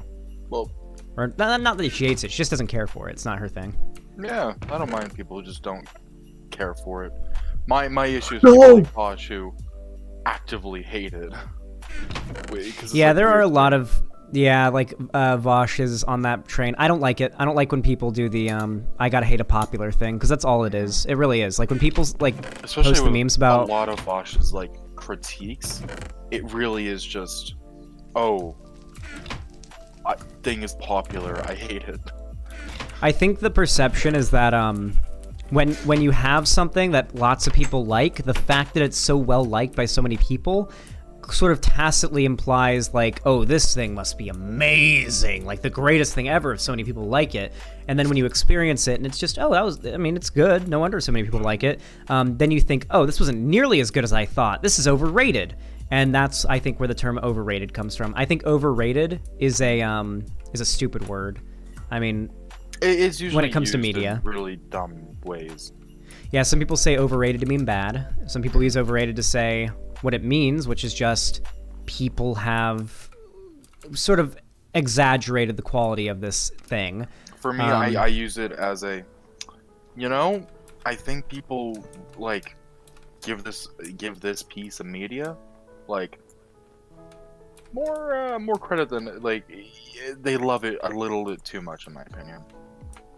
Yeah, I understand that. Like, I don't think it's as good as they think it is. Yeah, I use the actual definition, yeah. Oh. I'm going on an adventure for flowers and cactuses for dye. I understand. Like, I kind of don't get that, because like there's tons of movies that tons of people love. I don't really care about, or I don't really care for. Like No Country for Old Men. I watched it. Yeah, the movie's not that much. That movie. It was all right. Yeah, I mean it's good, but it's like, I was based on all the memes and references, I was expecting it, in the same way that I mentioned before. I was expecting this movie to be like a cult, like just an instant like fucking masterpiece, and I wouldn't say it was a masterpiece. Yeah, it's pretty good if you like that sort of movie. My thing is just like nothing really happens. Yeah. Like nothing. Sorry, it's not that nothing happens. Stuff does happen. It's just what happens isn't that interesting. It's just a guy. Okay, guy comes across a briefcase full of drug money.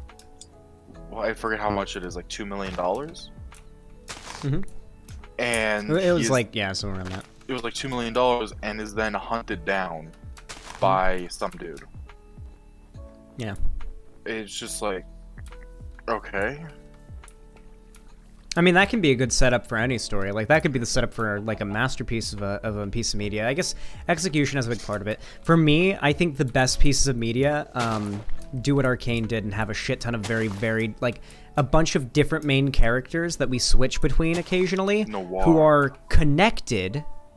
They're connected, but they don't all necessarily know each other, even though they're all sort of, their actions are all contributing to the same overarching story. That's more or less what you'd really like, or do you know what show you'd really like? I'm Arcane and Game of Thrones, because they both like, did that. You'd really like Durarara then. It's same style that it's known as noir. Mm-hmm. Basically, in Durarara, there's a ton of fucking characters in that show, and a lot of them don't really know each other, but they're all connected in different ways. Mm-hmm. Like one of the main three is like, oh, he made a gang and that gang affected a lot of other people, stuff like that. Mm-hmm. And there's a lot of stuff like that in the show where everyone is connected. It's a really cool show. There's a lot of wacky things that happen in it as well. Like, there's this one dude who's like, his whole thing is, he was basically born without, muscle limiters. So like, So that's like the One Punch Man instant or infinite power thing. sort of, basically, basically, since his muscles like are constantly at like he can just use his muscles at 100%. And when he was young, it caused him to break his bones all the time. Wow. Yeah. So what you mean more so is like how you could bite your finger off with your teeth, but your brain won't let you. It's sort of like that. Yeah. Your muscles, your brain doesn't let you fully use Or in your this strength case- because you'll hurt yourself. Yeah, like if in this case, like the idea is your brain doesn't let you use your muscles at 100% because it would tear your body apart. But this guy but can do it. But he can. And Okay, he does things like he interesting. throws vending machines at people. That's the thing. There's some There's. I love the I'm gonna show. be so vague. There is a fight move. Hold on, really quickly. Apilla, you saw No Way Home, right? I'm gonna be so vague, Balth, you won't even understand what I'm saying. You remember that one fight move, right? Where it's like just ridiculous on the shield? Yeah. You remember that? Is that even possible? Can a human being do that to another human being? I don't know. Because if that's possible for a human to do, I'm going to the gym and I'm learning to do that. Because that was fucking dope.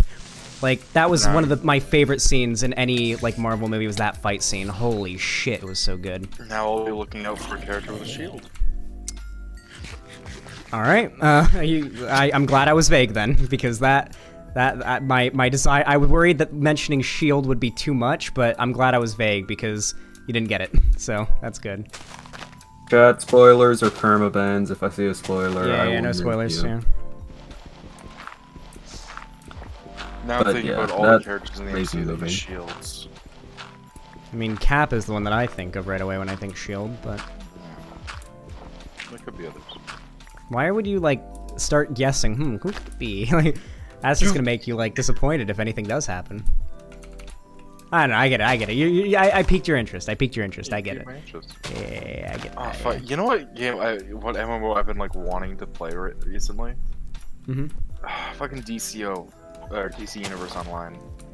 Really? What I am about to start playing, possibly tonight up until the movie drops on HBO Max, is I got my PS4 set up yesterday. I got it all installed.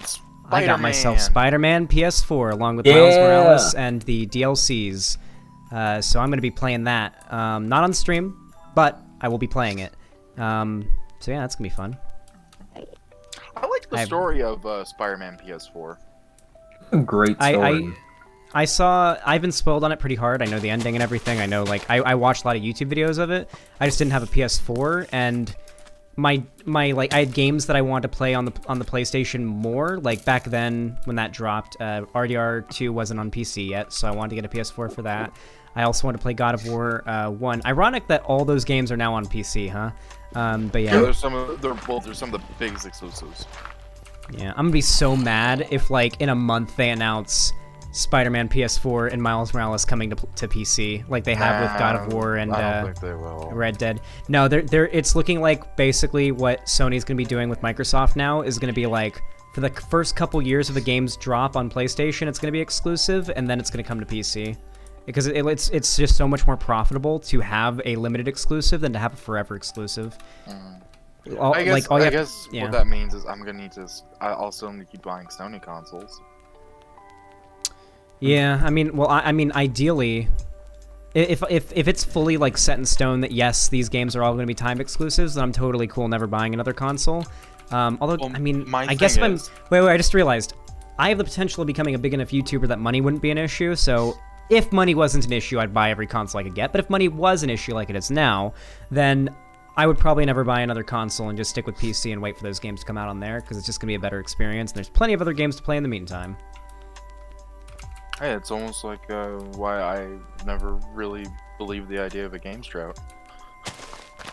There's always games to play. So that is true. There are always games to play, but a game drought is sort of perspective, right? Like if a group of people have a set of interests, then for them there's a game drought going on. And right now, a lot of people seem to agree that we're in a game drought. Well, I mean, I'm constantly in that case. I'm constantly in a game drought. because I'm constantly in a drought for first-person Wild West shooters, or yeah, Wild West first-person shooters. The last one. Balth, No, you that realize doesn't there's first person in Red Dead 2, right? Yeah, but it's not what I'm talking about. I'm talking about like a Call of War as gunslinger.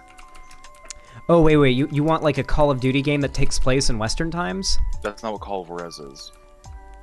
I thought you said Call of War, and I thought you meant Call of Duty, and I was just not going to Oh no, Call of Juarez. It's a old like series. The last game came out in like 2013, and it was really fucking good. But unfortunately, nobody bought it. I remember hearing like back in 2012 or 2013 that the final PS2 game had just dropped. I remember they were releasing games for PlayStation 2. It was like a Rambo video game they released in 2013 for the PlayStation 2. Yeah, it was. They were releasing games for the PS2 for so much long after. It makes sense. It was the highest selling console in like ever. Yeah, it's just bizarre to me that in 2012 they were making new games for PlayStation 2. Well, like I mean, I did like of like what Call of Juarez Gunslinger at least is like. I haven't played the other games, but like in Call of War, the gunplay in Gunslinger is so fucking good. Like you can get like you can unlock perks to like reload your weapons faster, but it doesn't just give you like, oh, you reload handguns faster or whatever, or you reload rifles faster.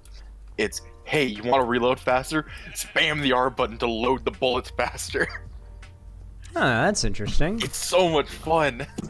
It's so good. Okay. I'm gonna Or teleport back to the village now. Or you can get like fucking you can do a Kimbo fucking sawed-off shotguns and run through a train car, blasting everyone. It's great. Oh, is this your house, the pillow? Huh? Oh, the pillow fort. Oh, wait, this is your house? I didn't even realize that. You gotta work on this house. You don't even have a floor. Wait, when did you start on this? The day the server started. Shit. Yeah, you gotta, like, well, I mean, you got a wooden shovel. No, wait, hold on. Do you need, like, gear or anything? Do you need help? Like, getting geared up to help you with your build? Because you gotta have good tools for the build. Because you'll build it faster if you have better tools. No, trust me, I'm, like, all I need is snow, and snow takes nothing to dig. Like, I can dig snow fine with, like, a cobble, like a stone shovel, so I'm pretty good on that. Alrighty. Xanderhal, hey, I need my MC whitelist, please. Actually, now's a good time, since we are at the top of the hour, of course, to actually do that. Alright, everybody. Here is the deal. Listen up.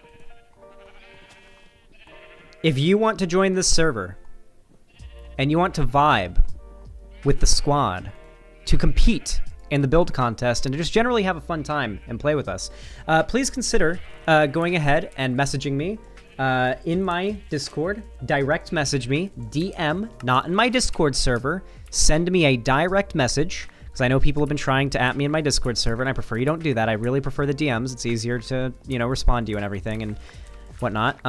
Send me a DM with your Minecraft username and and like proof that you have subbed, gifted a sub, nitro boosted, donated, anything like that in the past. Or if you know that you've subbed or donated or anything like that on the site, but you can't get a screenshot of it, just tell me your website name and I can look and prove it. And yeah, just give me your username on Minecraft and that, and I'll whitelist you. So yeah, make sure you DM me though, because cuck capitalism, you did not DM me. I have a feeling you added me in my Discord, so go ahead and DM me. So yeah. All right, other than that, we have no other requests.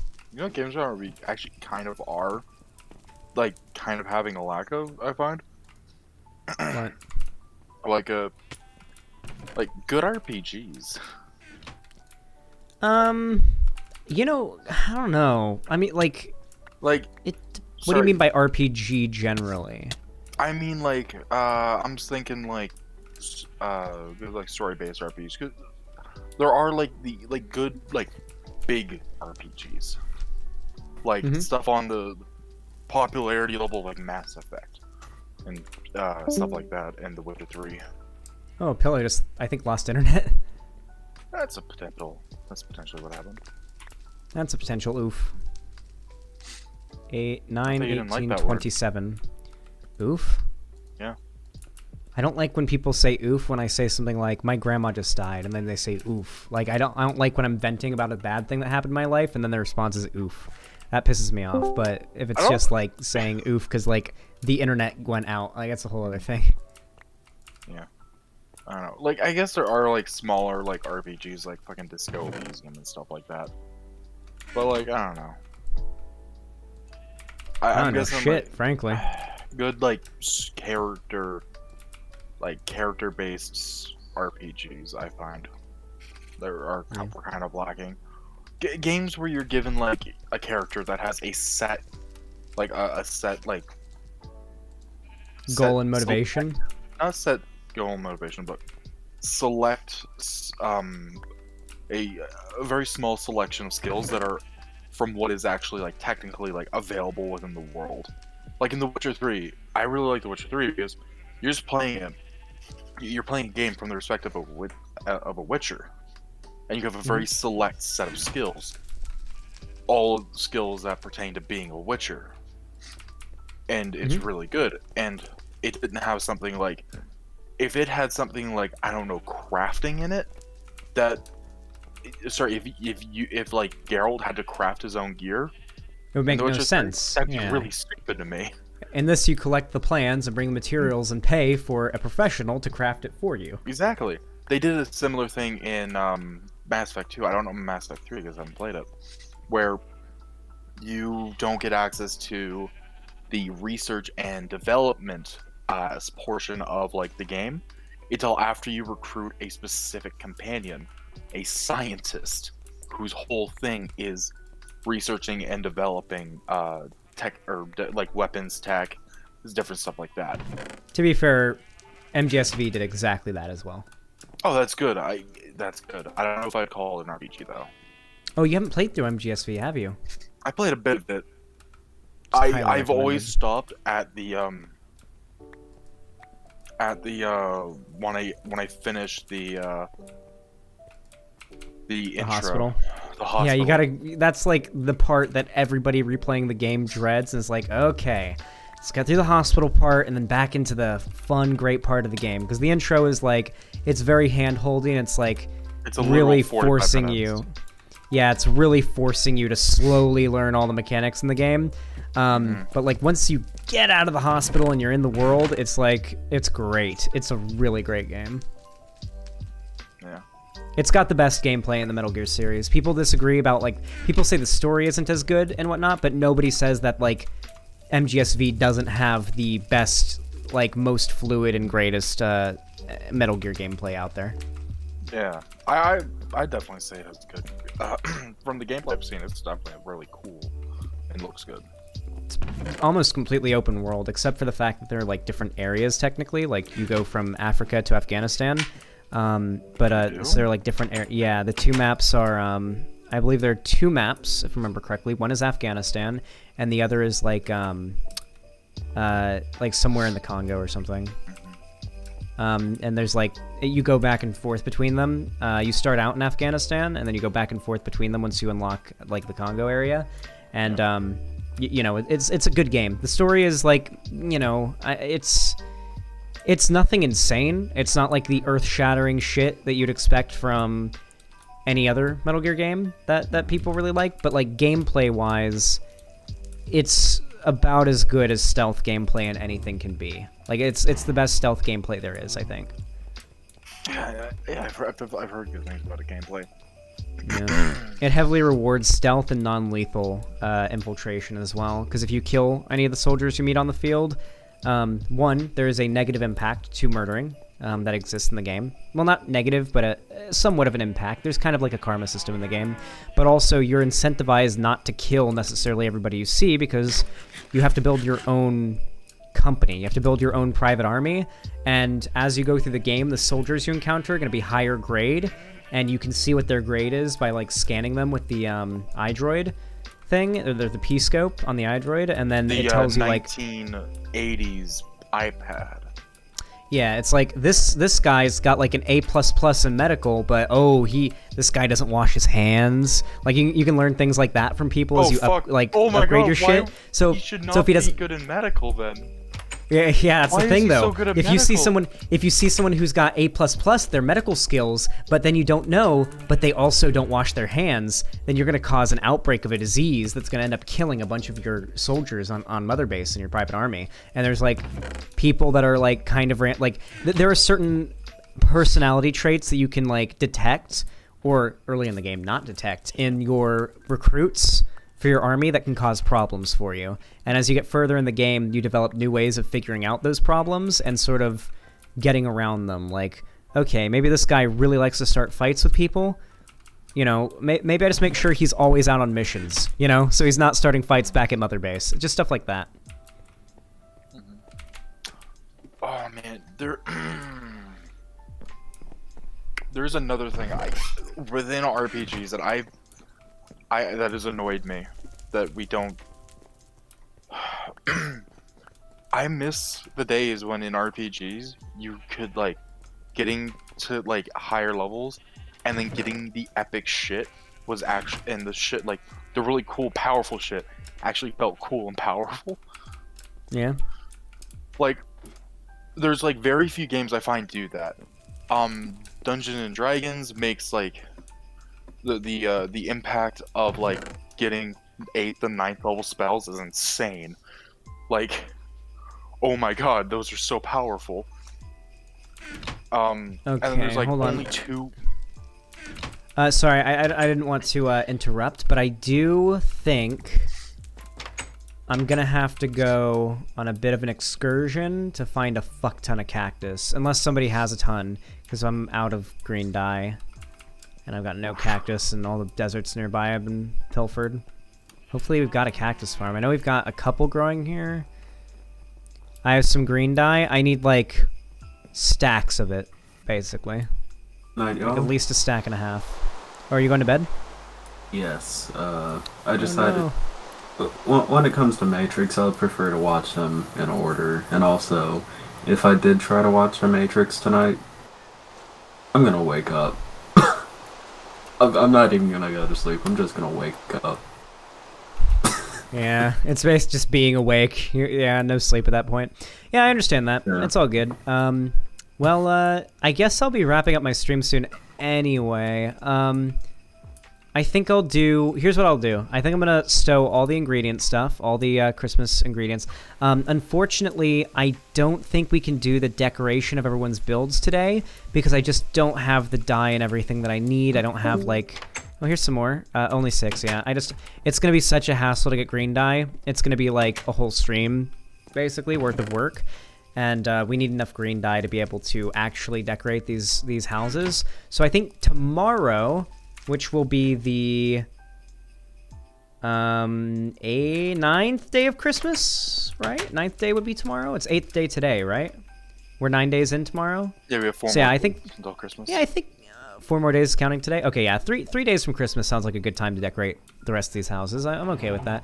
So yeah, keep in mind tomorrow. Oh wait, there's cactuses here. There's some already growing. Oh shit. Wait, I just have to expand the cactus part of this farm. Oh. Yoink. Yoink. Yoink. Okay, dope. Alright. Oh, yo! Family Guy fucking made a joke about J.K. Rowling. Fucking Family Guy trans rights. I have a feeling that Seth MacFarlane is probably like... we know he's a liberal. Like, the guy who makes American Dad and Family Guy is like a pretty... like open lib, you know, he's like pretty known for being progressive on like social issues. I think recently he came out and said that they aren't going to be making like any ableist jokes in the show anymore or something like that. Oh, that's nice. Yeah. Yeah, like previously they made a lot of like jokes that were kind of disparaging in that respect, and they decided not to. I remember a lot of reactionaries got mad when Seth MacFarlane made that announcement about the show. And it's like seeing people seeing people pretend to care about Family Guy to push like a political narrative is really funny. Like, I mean, Family Guy is like the show that you... Okay, Family Guy used to be like good enough that it warranted like some kind of praise, but I mean, modern day Family Guy is pretty damn, you know.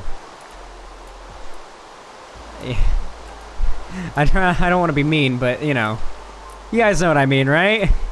Modern day Family Guy, not exactly the peak of artistic. Family Guy kind of just give up like 3 seasons in, though. I guess there's a lot of like old Family Guy. I used to think there was a lot of good to it, but modern day Family Guy is kind of, I think, sort of appealing to the lowest common denominator, I guess. But I mean, I'm glad that change happened. I never disliked Seth MacFarlane. I still watched Family Guy, and I'm not even sure if I asked him if he would say, yeah, it's a good show. Well, in modern day, Family Guy is like that show that you put on when it's like, there's nothing on TV. Oh, there's just nothing on. Which I never end up in the situation of because I don't watch TV anymore. I don't even have cable. I just have internet. But like, it's like The Simpsons in that respect. I'd say The Simpsons has more going for it now than Family Guy does. That's... I don't know if that's saying much. It's not saying much, but it's saying something, right? Yeah, that's right. Oh yeah, what was I gonna say. There's only 2 games that actually managed to emulate the actual epic level feeling of getting to like high level. Dragon's Dogma and then Kingdoms of Amalur. Both games came out the same year, I think, as well. Wait, Balth, can I... It's not... Okay, it's not a spoiler, because I said something to you that was wrong about No Way Home, and you said it's not a spoiler. I was wrong about a thing, and you said, okay, it's not a spoiler, but I was wrong about it. Is it okay if I reiterate it incorrectly? Why not let me say what I tell you before that you said was fine. I'll tell you what I said before that was fine that you said wasn't a spoiler. Oh, okay? So you know, obviously, because we've seen the trailers, that Green Goblin is in No Way Home, played by Willem Dafoe and all that. But I didn't know he was played by Willem Dafoe until earlier today. Oh, well, yeah, he is played by Willem Dafoe, and his performance is fucking banger in it, too. He really just fucking came right out of the Raimi movies into the MCU. It was great. But yeah, so basically, and it is the same Green Goblin, by the way, from the Raimi movies. It's him. Like, canonically, it's the same one. So basically, and they'll explain how he's alive, too. But basically, I said that I was impressed by how well he handled himself in the MCU because I remembered seeing the, like, against the level of power scaling there is in the MCU, because I felt like, for example, Doctor Strange should just be able to kill Green Goblin with no problem. Easy, you know, like, that was like a thought that I had. He, like, held up a tram car.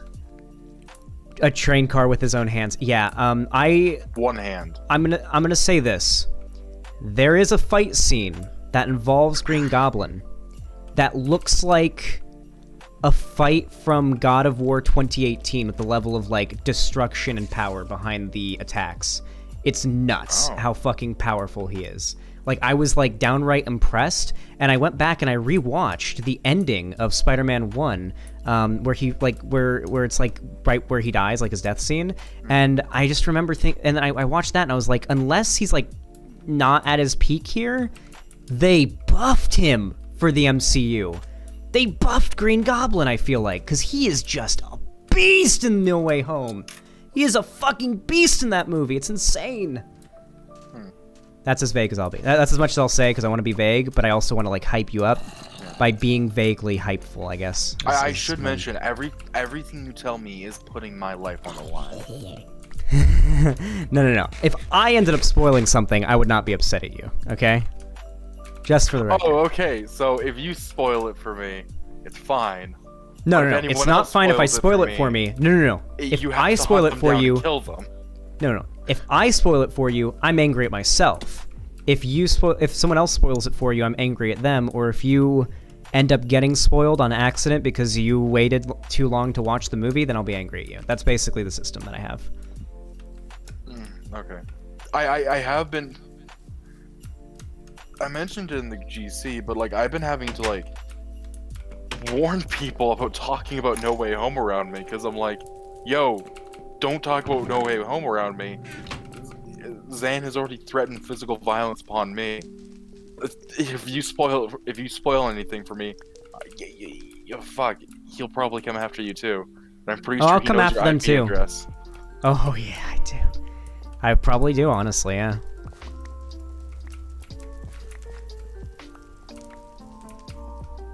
God, I just can't fucking wait for us to watch that movie. I've been rewatching the movie and like pretending like you're watching it with me because I can just imagine what you'll say at certain points and how much you're gonna like it. It's just slaps so fucking hard. So let's say hypothetically, for the sake of debate, Spider-Man isn't in the new Spider-Man movie. True. Yeah. Anderson.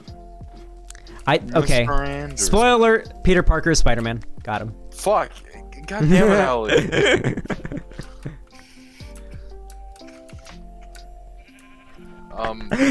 That was a good one though. I actually watched the first Spider-Man movie last night with Cherry. We're supposed to watch that. Zan, what the hell? Spoiler warning, please, no! I wonder how many of them are actually genuinely reeing and how many aren't. Probably all of them aren't actually reeing. It's fine. Alex, you don't know how many times I've seen the first Spider-Man movie. And already, yeah. I've seen it like 3,000 times. I guess I was just sad because I also wanted Cherry to join us, and I would have liked to be in that watch party. I saw you guys doing the watch party when my mom was here, and we were watching Breaking Bad on the couch, and I was like... Breaking buttholes.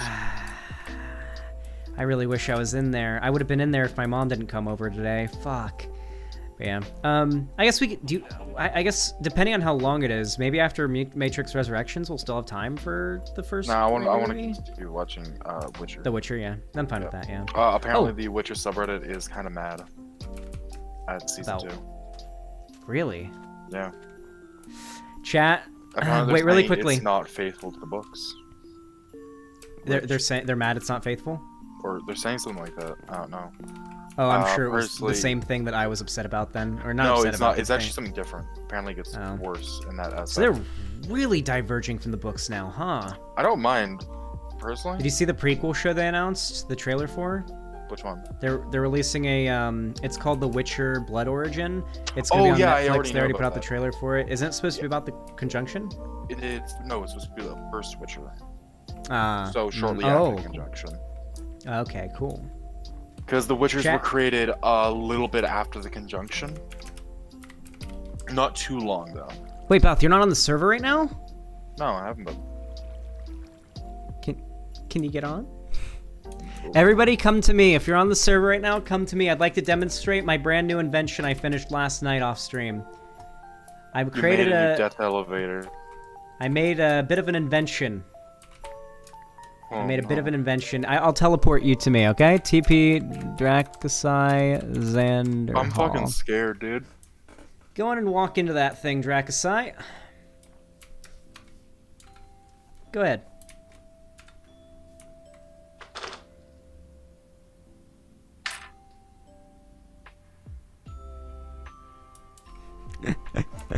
That was good, huh? Oh my god. Xerox, do you mind if I do it? Yeah, because we're by the water. Xerox, do you mind if I teleport you to me? Or are you busy doing something and would rather not be teleported back home?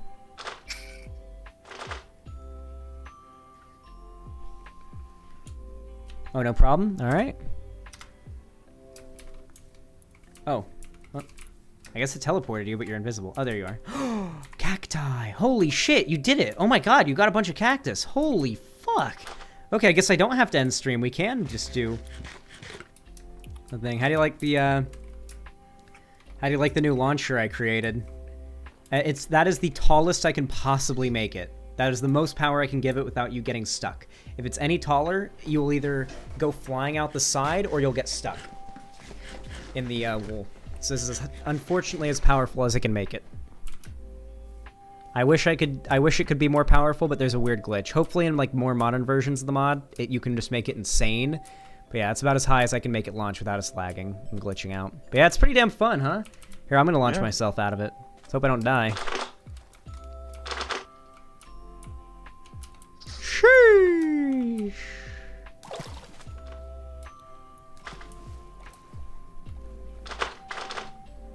Make sure you're holding space, by the way, when you hit the water. Otherwise, you might hit the bottom and die anyway.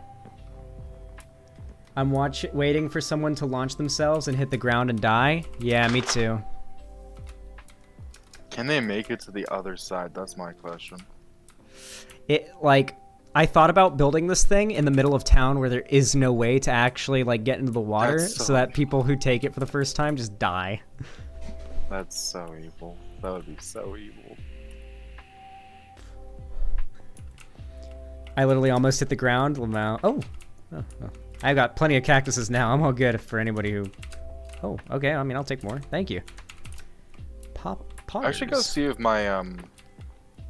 if anybody put lava in my smelter. Oh, Balth, you haven't decorated your house yet, have you? No, it's a survivalist compound. Would you like some Christmas decorations? I don't want to think about it. Yeah, you can have a slice.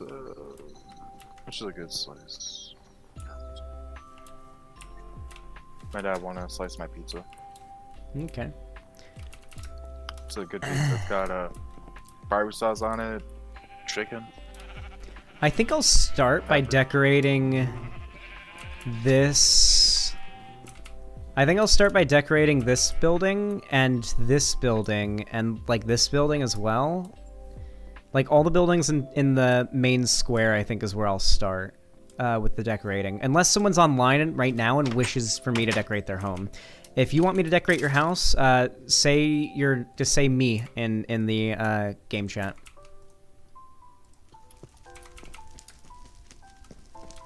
Oh, you want me to decorate your house now? I said it's a survivalist compound. I don't want to decorate it. Okay. Yeah, I'll decorate it. You can decorate it if you want. Absolutely, just don't put it on the trees because I chop down most of them regularly. Yeah. Okay. I do it to make charcoal. Okay. Call it the Christmas. Almost got me to say a horrible slur on stream, guys. Do you think a white person has ever had their feelings hurt by the sea slur? Like ever? I can only think of one instance, and it's a very specific type of thing where it really wouldn't matter if it was the sea slur. Yeah, I guess. Like, I was thinking of, like, I don't think I've ever seen a white person get offended by it. Like, at least not legitimately. It's always performative by conservatives, but, you know. The only time I could actually see someone, like, getting upset over being called it would be if somebody is using it in a harassing manner. I can understand that, yeah. But, like, for me at least, point, like... You could... If you're using something... If you're using a word in a harassing manner, you can use just about any word. Yeah. Alrighty, let's craft, who wants their house decorated first? First person to say me in the chat gets the first, go through. Alright, Balth wins. Well, you're cheating, but, you know, you still won. Alright, I'm gonna bring, oh, there's orange Christmas lights. I didn't even know there were orange Christmas lights. Maybe I should put some up. I didn't know there were orange Christmas lights. Holy fuck. Alright, I guess I'll just break all of these. Let me redecorate my house really quick with the lights because I didn't know there were orange ones in this game. And then, I'm also probably gonna make some twinkling lights after I figure out how to make them and put those up on my house too. And then I'm gonna decorate people's house. Yeah, I made a rainbow pattern. How many different colors are there actually? Is it... I wish I knew exactly how many. What's wrong with my UI? No clue. It says I have haste. How do you make them? I just need to know how you make them, Drakasai. What are they made with? Red, orange, green, blue? Those are the 4 colors? Alright. I don't know, maybe my thing about, like, wishing, like, we had epic shit in, like, RPGs still, what is maybe me just being like, man, when is the next Dragon Age game coming out? Yeah. Okay, it's red, green, yellow, orange, blue. Oh, sorry, I put diamonds in my chest. Okay. I gotta admit, I really be hankering for Oh, thank you. I don't know how to make them myself, though, sadly. I think Ethan stole like a ton of fucking potatoes. I see what you're doing for me here. Okay, so that's how you make it. Redstone, glowstone, glass. Okay, thank you. That is a based way to demonstrate that. Sorry, were you ahead? Ethan took a bunch of baked potatoes, but I'm still like, I'm not even close to being short on food. Oh yeah, you're like, you've been the food person since like the beginning, so you're already set. There we go. Look at that. Thank you, The amount of Dracase. food I have is like actively ridiculous. Not just actually, like actively ridiculous. It's currently behaving in a ridiculous manner. Yeah. Is ridiculous a word? Or did I make one up? All words are made up, frankly.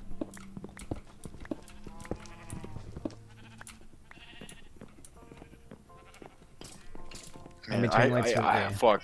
I recently found an amazing fucking sketch channel. Really? Yeah, it's actually a good like comedy sketch channel. It's called Wizards with Guns.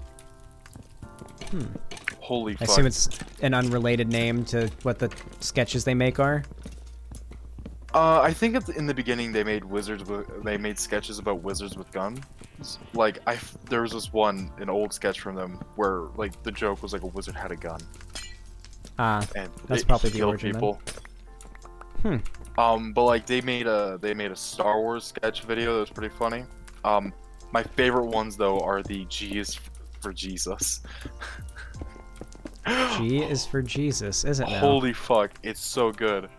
Are you sure about that? The idea is like these guys are like these like youth pastors. They're like youth pastors. So not youth pastors. They're like mega church pastors. But like they're every stereotype of like mega church pastors dialed up to fucking 13. I thought you were about to say like a million, but then you just said 13, and I was like, why 13 specifically? Because it's more than 10. It is more than 10. It's 3 more than 10 actually. Like, oh my god, let me send you one of these.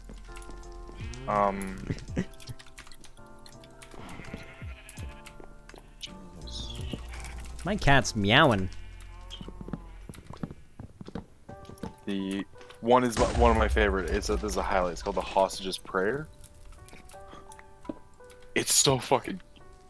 The bit at the end gets me. Another one that I love is You Can Cuss. This is called You Can Cuss, and it goes in places. Where are you in my DM? So you are.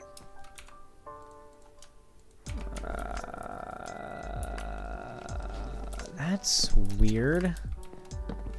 I think I'm gonna get rid of these redstone torches because I think they're a little bit out of place where they are. And I'm gonna keep redstone torches here. Yeah, there we go. I think the joke is derived from the Rappin' for Jesus video. Oh, such like a good the idea video. of, hey, oh my god. What if they say my favorite word in that video. You're gonna love the You Can Cuss clip then. But like the idea is like, hey, I gave my sermon an urban kick, my rhymes are fly, and my tweets are sick. My crew is big and it keeps getting bigger, and that's because Jesus Christ is my nope.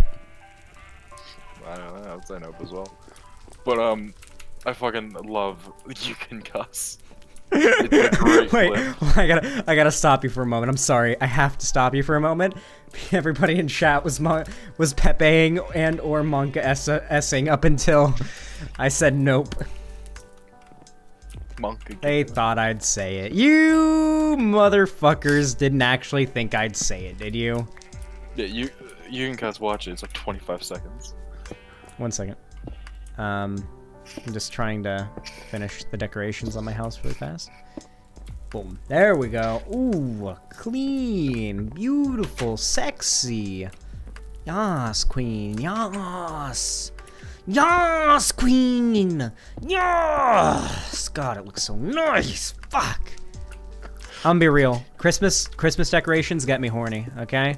When I see a nice little holly jolly looking fucking cabin like this, gets me going, alright? Gets me nice and going. I bet. You don't need to. I'm telling you. You don't have to bet on it. Sorry, I know. Are you a gambling addict? Why do you want to bet on it? I'm gonna go watch Zero try and kill themselves. With the launcher. That's how you make them. Alright, let me just do this. Whew! That's a lot of fucking sparkling lights. Jesus. Wow. And once I finish decorating my house, I'll decorate Doge Professor's house, and then we'll wrap up. Or maybe actually, well, actually no. But Balthazar's house is gonna be, might be a little bit of a hassle to decorate, so maybe. Yeah. It's not really a house. You know what I mean. When I say house, when I refer to a mansion, I say it's their house. To kill themselves? Ah. Yeah, where's their stuff? I wonder if you just, maybe if I made the entrance from the other side, maybe then it'd be easier for people to kill themselves in that thing. That's the desired goal, I guess. It's a big if. Oh, you know what I just realized? These. Where'd you die, though? Alright. Watch the video. 1 second, Mouth. I'm busy. I don't care. I gotta finish this, Mouth. Putting this off for days. Wonderful time of the year. I love Christmas so much. It's so fucking poggers.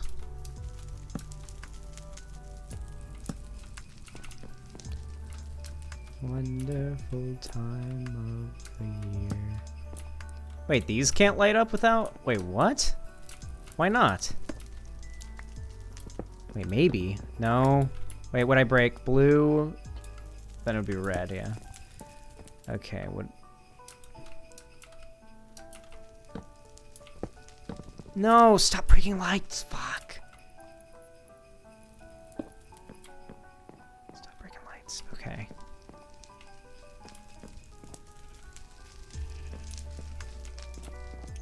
Okay. Big cringe. We're dealing with something that is big cringe here, apparently. Oh, scares the shit out of me every time.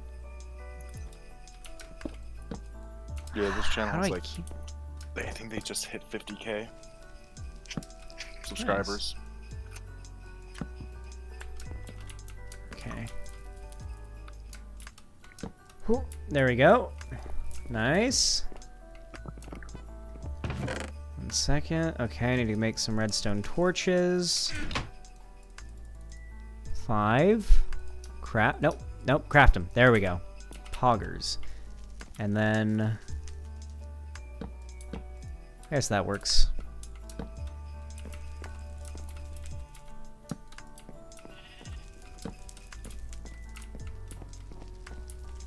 Oh, we gotta find a way to power this part. I wonder...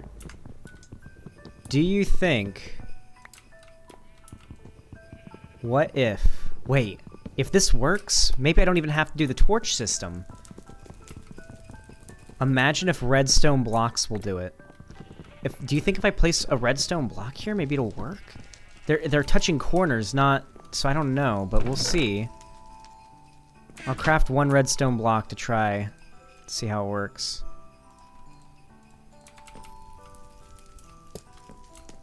Nope. No, unfortunately, it has to be directly touching. Ah, that's unfortunate. Maybe torches will, though. It's possible.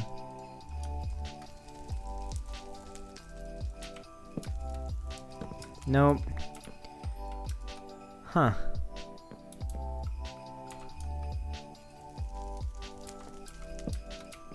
How will I light that middle bit, then? I mean, some pillars would work, like, technically, but you know what could work, actually? Here, let me do this really quick. which I think this actually looks way better than how it looked before, with these blocks pointing down. I think that looks better, actually. And then here's my idea. What if we take some spruce wood, and I go boom, boom, boom, and then I go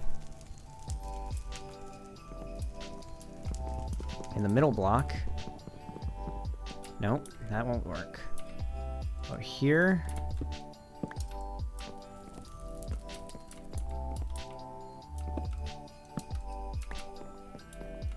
There we go. Hey, it's not perfect, but with Minecraft's horrible systems that they have built in, that do not exactly give the players as much creativity as they like to think it does, I'd say I did a pretty damn good job within the confines of the game. Oh wait, I gotta add one more of these. Where it goes right across. There we go. Boom. There we go. Sadly, I can't light these up for some fucking reason. These don't light up because I guess this corner, I don't know. I literally don't know how it's possible, but it doesn't light them up. I'm a redstone type of guy. I'll help. No, this should be good. I think oh, wait. Yeah, there we go. Now it's perfect. There we go. Perfect. What do you think, guys? How's it look?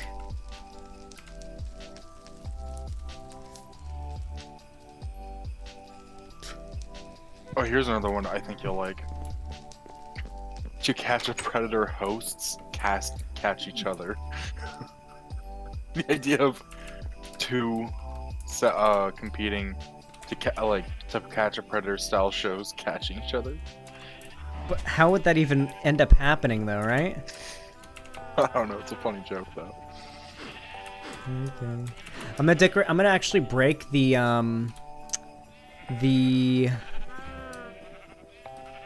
top. I think this bit here is what I'm gonna make twinkling lights. Actually,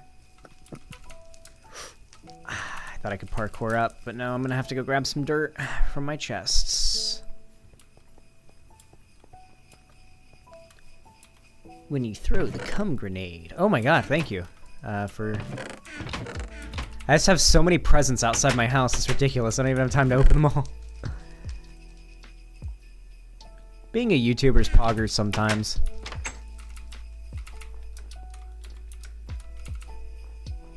What are some hot takes on pieces of media that you have? I don't like anime very much. And, yeah, it's more or less it. I don't like anime all that much. There's been some good animes, but it's just not my thing. I've tried to get into anime. Like, I've really tried. The only anime so far that's kept me has been... the only anime that's been able to keep me watching so far has been Death Note. And I finished Death Note, so... I mean, not much else to say there. I finished the game. I'm gonna add this bit along the side. Why not?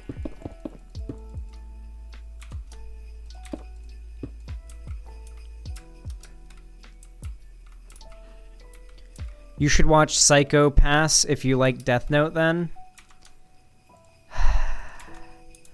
I'm sorry. I'm afraid I have to say this, but nothing sounds less appealing to me than someone saying, hey, let's watch an anime together. Or you should watch this anime. It's like,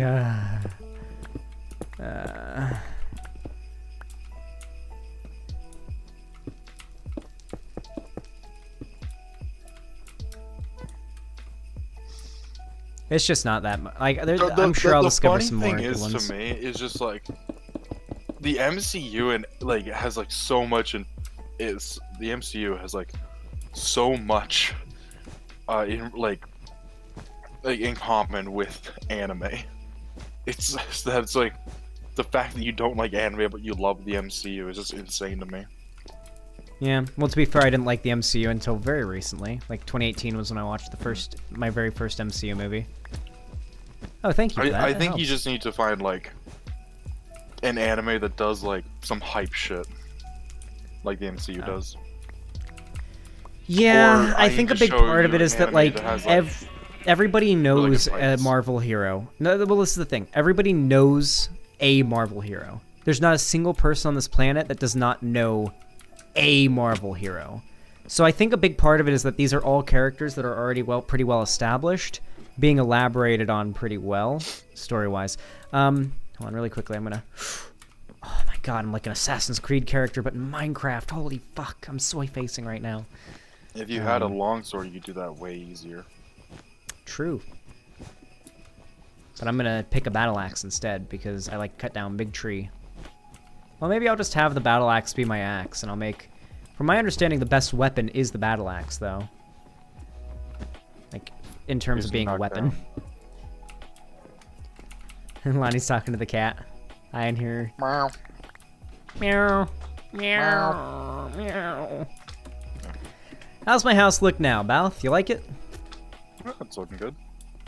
Alright, I'm coming over to your house. Oh boy! I assume you don't... do you want a wreath? Do you want any wreaths? Yeah, sure. I'll take one. Okay, I'll make a few of them, because I know you got a few doors to your place. I What think about a the- Christmas tree stand? Do you want one? Nah, I don't have the room for it. Okay, that's fine. Stockings? Would you like a few stockings? If you can find room for them. Sure, I'll find room. Okay, let me look through here. There's some more string. Where is all my white and red wool? Let's go. Let's dive I into feel this like you wool. might like a good shonen anime. No, everything I've seen and heard about shonen animes has made me think I would not like shonen animes. Well, what have you heard? From my understanding, shonen animes are... Shonen means hero, right? No, Right? shonen is a demographic. Really? Yeah. I thought it meant hero. No. Okay, well, basically They my usually have understanding... They usually have like a heroic protagonist, though. My understanding of shonen animes is that usually it's like hero guy. Sometimes there's like a harem, because that's pretty common in anime these days. And Nah. they usually tend to be like monster of the week type situations. No. Really? Especially not the great shonens. Like my favorite, one of my favorite animes of all time, Yu Yu Hakusho. Not monster of the week. Okay. It's like all right, I'm coming to decorate your home. the things that are like really popular in shonens are like things like tournament arcs and stuff like that. Stuff like that, and the idea of fighting against ever increasing odds and triumph.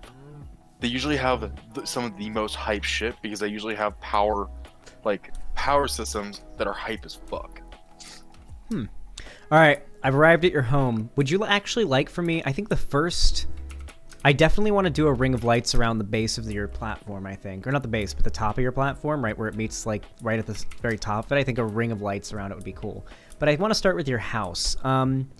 So, Val, would you like the rainbow-colored lights or the twinkle lights on your house? I'll demonstrate both of them to you in a somewhat controlled substance. So if you come to the back side of your house, I'm showing you what it looks like if... Actually, first, let me... I'll just put the thing here, actually. There we go. We can figure out a way to make the torches look good. So those are twinkling lights. And then if you follow me over here, these are rainbow lights. And I'll do the pattern that I do for my house here for you. There you go. So which do you prefer to go around the ring of the top of your house? The rainbow ones or the twinkling ones? I'm gay. So you're going to go gay lights? I don't know, maybe. Also, you have my torch. Or no, I have my torch. Never mind. Okay. Do you want me to continue to place the lights around the edge of the house? But what is like the major difference between them? They just look different. I mean, the twinkle lights are meant to resemble, like, icicles. I'll have the gay lights on. Okay. Sounds good. Like, okay, you know what? A shonen anime that I've been watching for like years at this point. One Piece. Oh no! Wait. I will say not all shonens are like fucking forever long. There's only like a few that's ever gone on that long, and there's only been like a few of them. Like One Piece has gone on for a long time. Naruto went on for a long time as well. Bleach went on for a long time. Yeah, and Bleach out of those I enjoyed the original manga of Bleach when I was a kid, but I don't remember much from it, other than it was pretty horny. I haven't read the original manga. It's pretty horny. Oh wait, Balth, I have a cool idea. Wait. Would this look nice? Nah, it looks a little too... I don't know. Are you talking about the place them on torches? glass. No. I mean, like, do you want some sparkling lights? Like, maybe we could put the sparkling light. I can do rainbow or sparkling lights. This is the other area I was thinking of putting. Want to hand me a redstone torch or 2 or 4? Yeah. Here you go. Here's all 7 I have. Okay, I want to test something. Can you take down the ones down here? First, I'm going to put a few stockings up in your house. Okay. I want to test something. You'll have to make a few more because I did not have enough stockings. Or maybe not, actually. Maybe don't. If you can take down the ones down below, that'd be great. There we go. The what? The stockings down below? No, the other redstone torches. Oh. I want to see if they still light up. Yeah, there you go. I'll break the redstone torches. Yeah, it only takes 1 torch to light them. But I don't know if what you did will work, but we'll see. Oh, nope. They have to be like directly under it. This version of Minecraft is very bad with redstone. Yeah, it's really hard to get them to look nice. They really make you bend your fucking creativity here. Minecraft destroys creativity. I don't believe that Minecraft is good for your creativity. I think the way the game pigeonholes you actually harms your creativity, unironically. That's my opinion. Minecraft does not reward creativity at all. Minecraft rewards a very one-minded, way of playing the game. I'm not even kidding. I completely believe it. Mojang designed Minecraft to be played only one way. Alright? Only one way is how they designed the game, basically. And if you don't play it that way, and that's not how you like to play games, then you're not going to enjoy Minecraft. It's as simple as that. I think I set up the redstone torches decently. So, that's cool. Do you want me to make you some wreaths? Yeah, sure, you can do that. Yeah, just for putting above your doors. Here's the rest of your torches. Thank you. Do you think you could bring me some red wool and some spruce leaves? Spruce leaves? Yeah, also I'm gonna steal a little bit of your food because I don't have any. Yeah, go ahead. I got tons. Hell yeah. I'm hungry. I really appreciate this stream today, guys. You were extraordinarily generous, and I know a lot of it was because I got pretty doomer with you guys when it came to finances, but I promise you, it wasn't me being doomer, it was just me not sugarcoating the situation and being honest with you guys. I appreciate you guys coming out and sending support. It's super fucking poggers, and I love you all so much.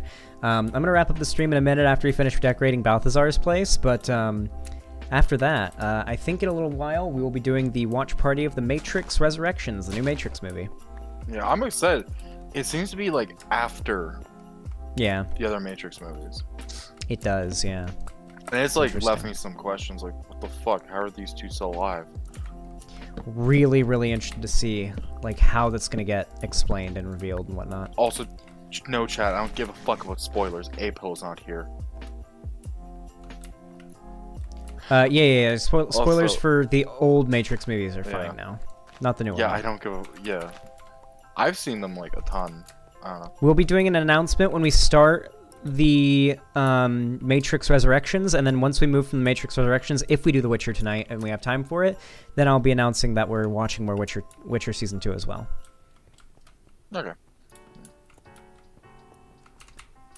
Well, I need to play Well, Drakasai, it's already on HBO Max starting tonight at midnight, so we'll be streaming it from HBO Max for the watch party. So it'll be high quality and everything. It's not going to be like a shitty cam rip or anything like that.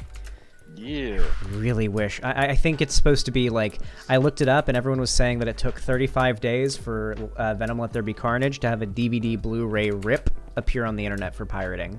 So that's how, so 35 days seems to be like Oh yeah, there's how an long HD people are rip suspecting it'll take. Yeah, on the site I use, there's an HD rip of Venom.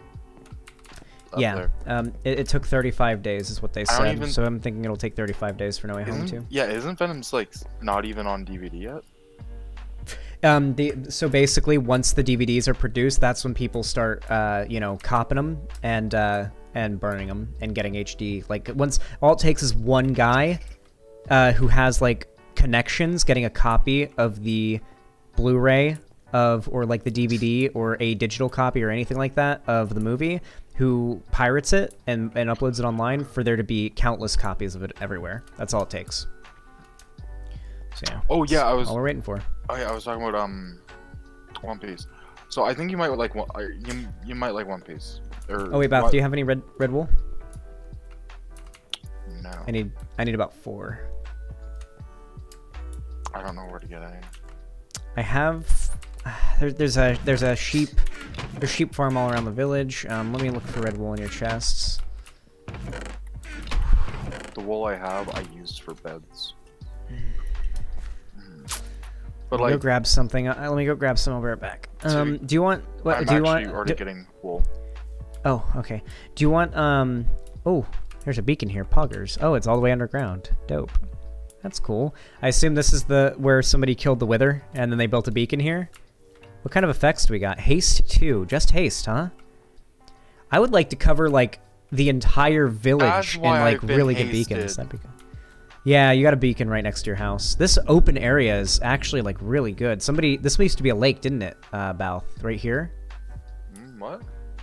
This house wasn't here the day before yesterday, so I'm assuming this flat area straight by your house, like the direction of the smeltery, not the wall. Like this way. I assume this was all a lake before, and now I've covered it up, or somebody's covered it up, not me. And now it's like a big flat area, because this area is like prime building real estate. This big flat area. Like, I'm surprised we don't have anyone building here now. Oh, fuck, I meant for today to do it, but tomorrow I'm gonna have to do it. I gotta hit up Demon Mama and try to get her on here. Get some of her fans on here to build as well, but... We need more women on the server. I didn't manage to get any YouTubers on here. What the fuck? The What? skeleton just shot a flaming arrow at me. Yeah. Yeah, it has a enchanted bow. Yo, I'm about to die. Rip, I saw it happen. No, don't pick it up, Vampy. You died right by your house, right, didn't you? No, I haven't set spawn. Set it. You just gotta right-click your fucking bed. Yeah, I know. I can advertise in the DM cord. Oh yeah, by the way, I'm gonna be doing whitelisting after stream today because at this junction, I mean, we're about to wrap up, so doing a whitelisting session right at the end doesn't really make sense, but I will whitelist as soon as stream ends. Where am I? I'm right here. What's up? Thank you. Okay, Balth, I have one question for you. What type of lights do you want along the rim of your wall right here? You see this like top part? Lights. Yeah, you like twinkle lights for that? Yeah, make them look like icicles. Cool. Yeah, sounds good to me. Do you want any more lights on your house or anything, or is that good for you? No, that's good. Okay. Yeah, it's a simple one. It's a simple house. It doesn't I'm a need simple like man. extravagant things. Well, I'll let you know, Balth. I'm a simple man. I see titties and I click like. I was actually fuck. I was talking to Tiffany Starr earlier. She was in the PC. Pog. I think she. I was fucking your mom earlier, and I thought titties as well. I'm sorry. I'm sorry. I got no, the overzealous. reason I thought that reminded me is because like we were talking. You were brought up at some point.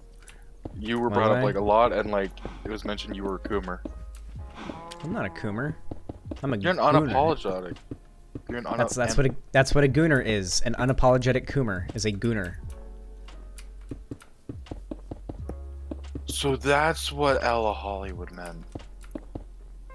Wait, what?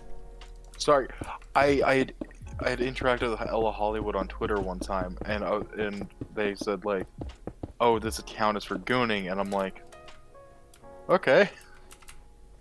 I didn't say anything more because I had no idea what the fuck they were talking about. You thought it was a slur, didn't you? I thought it was something else. I thought it was yeah. I thought it was a slur when I heard it. Like, Ethan called me a gooner, and I was like, whoa! And he was like, what? And I was like, that's a slur. And he was like, no, it's not. And I was like, what's it mean? He was like, it means that you're, like, unashamed of being a coomer. I was like, oh, like you're a coomer and proud? And he's like, yeah. And I was like, oh, okay. Yeah, I'm a gooner. Actually, funnily enough, I discovered a new gambling streamer that I've really been enjoying on Twitch. He works as a fucking cook. No. He works as a cook at Denny's, and he's like much smaller streamer. He's like a 100 viewer streamer. He gets less viewers than I do when I'm doing politics. And he does slots, and he basically just gambles $1 per spin because he's not very big like Trainwrecks is, and Trainwrecks is like a multimillionaire. And this guy's not, and so his name on Twitch is Gooner Gooch. Oof. He is hilarious. All right. I added the sparklies to your house, Balth. How do you like it? Or your compound? What are you buying? Oh. Oh, looks good. Looks good. Let me get a nice far away zoom in view here. Ah, yeah. Let's hold on really quickly. Let's switch to game mode 1.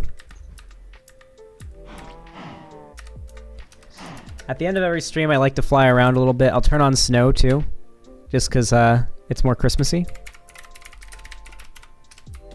There we go. Look at that, chat. Added a little bit of Christmas lights along the base there. Added some Christmas lights on the house. Everything's all Christmassy. We do have a lot more houses to Christmasify, unfortunately. There's some houses here, like this house, which is pretty damn dope. I think this is the hangout. This hangout is getting decorated. Ooh, that's a nice looking tree. Not bad, not bad. Coming along nice and good. Cool, cool, cool. Ooh, even a nice little fireplace here. Very nice. Oh, giant, like, wreath here. That's cool. I like the way you did that.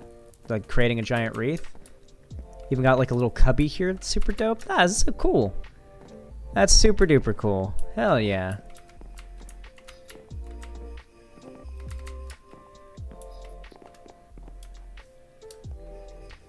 What else? Yeah, that house definitely needs to get decorated. This house definitely does as well. I guess we'll be doing all that tomorrow, but yeah, it's gonna be pog. This house definitely needs some decoration.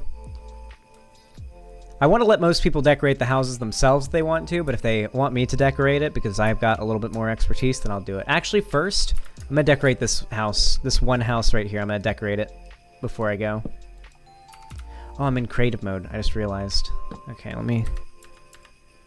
me switch back into survival just for this last bit here. Okay, 1 second. Alright, red, green, yellow, orange, blue. Red, green, yellow, orange, blue. Red, green, yellow, orange, blue. Red, green, yellow, orange, blue. Red, green, yellow, orange, blue. Oh. Red, green, yellow. There we go. Let's add a few, let's add a torch right there. That'll light that up. Perfect. Whose house was this again? Have they been on? AstroGuy27. AstroGuy literally hasn't joined since day 1. I'm considering having this house demolished to accommodate for making the square larger and perhaps even making the town Christmas tree bigger. Would you guys be down for that? That like or a better pool. Yeah. Would you maybe? No. We already have. No. So I was thinking was what we could do is if we got rid of this house, I could get rid of the Christmas tree and everything else in the middle of this plaza and make it into a big town square, and then build a much bigger Christmas tree right in the middle, like a significantly larger Christmas tree than the one is now. Like, it would be enormous. One might say a Polar Express level Christmas tree.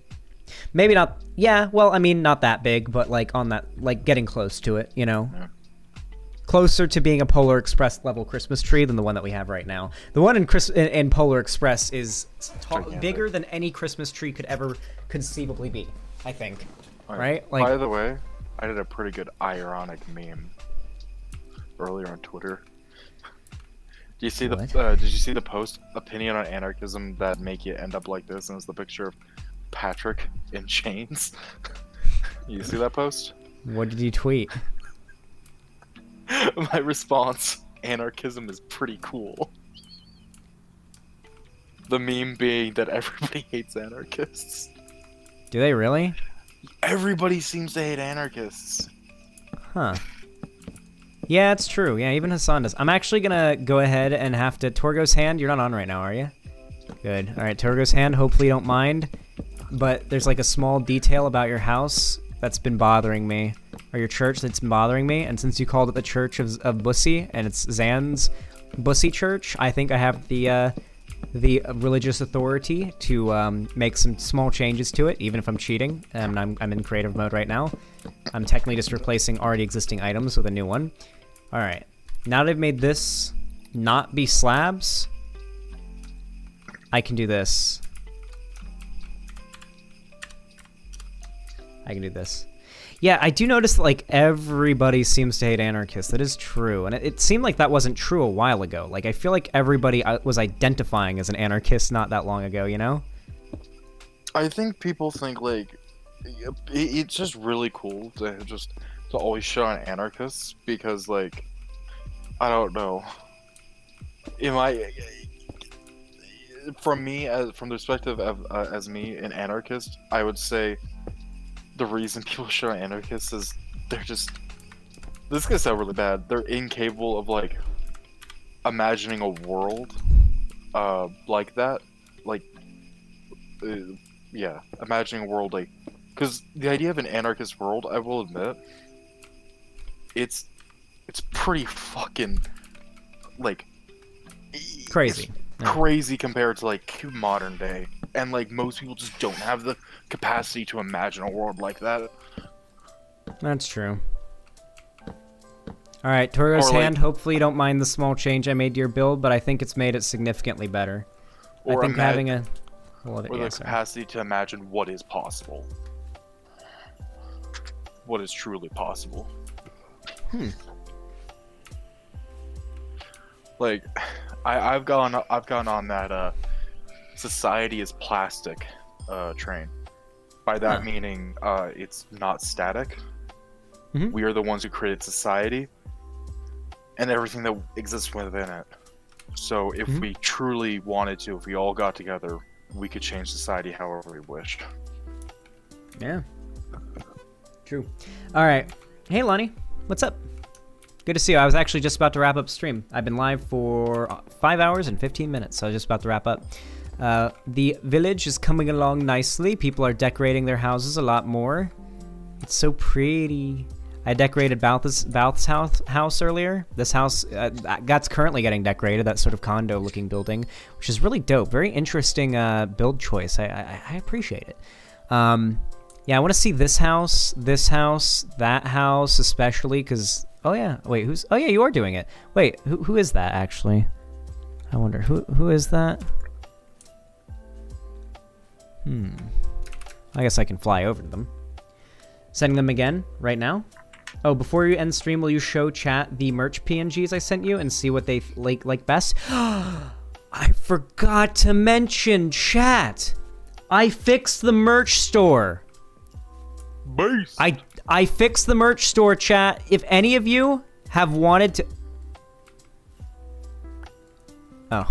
If any of you guys have wanted to buy some exclusive Xanderhal merch, there is now a link in the description of my YouTube stream and my YouTube videos. It says merch and then a link. I will be adding more. Right now, there's some pretty basic stuff there, like shirts, t-shirts, sweaters, hoodies, mugs, stuff like that.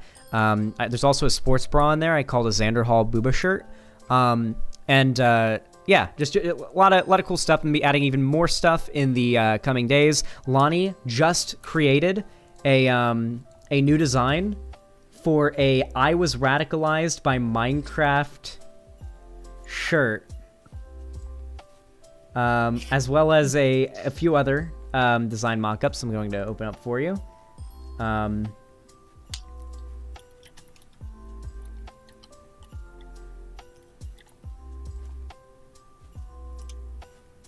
1 second.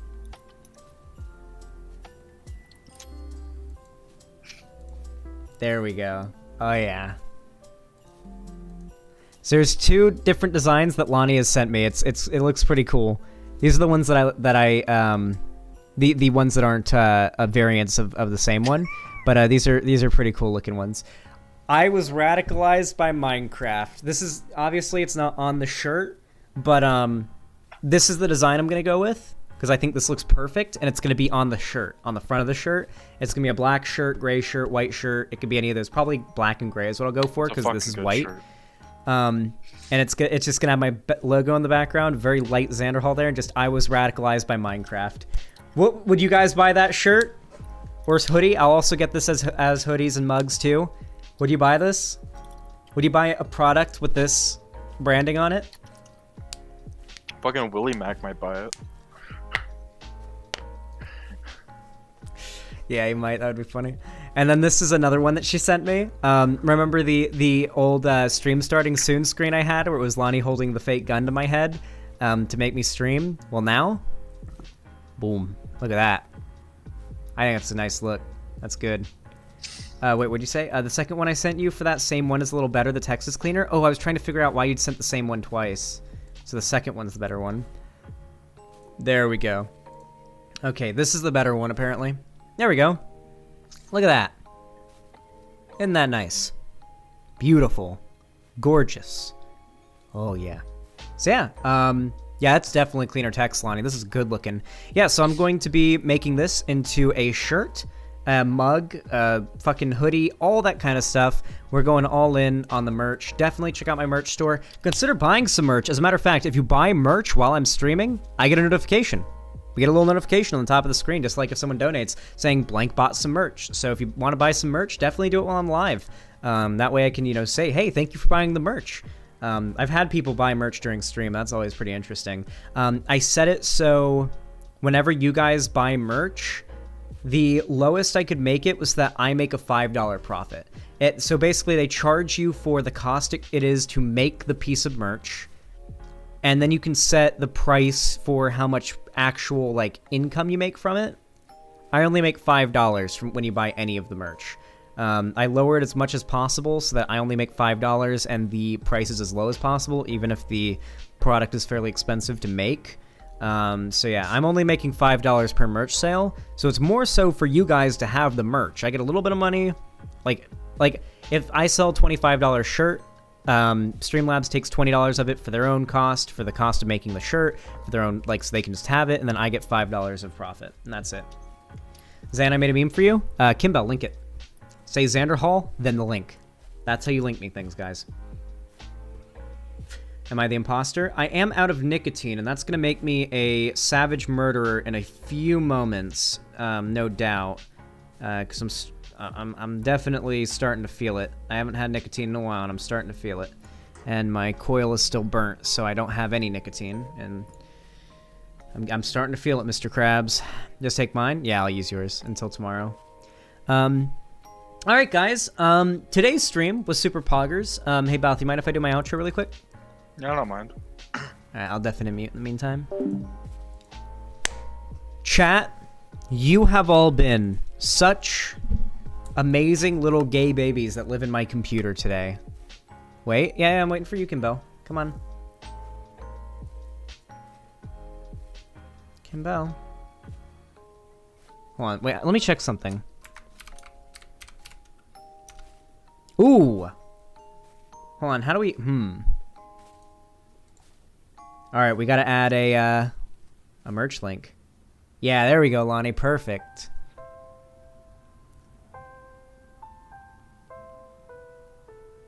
Nice. Okay, perfect. Epic.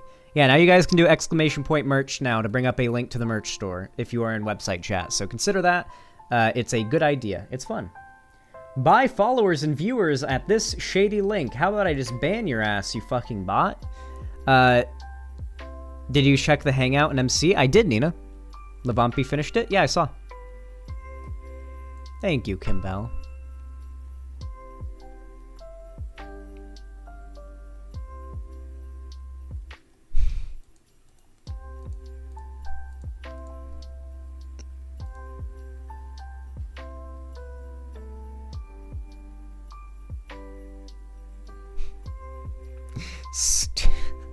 So stupid.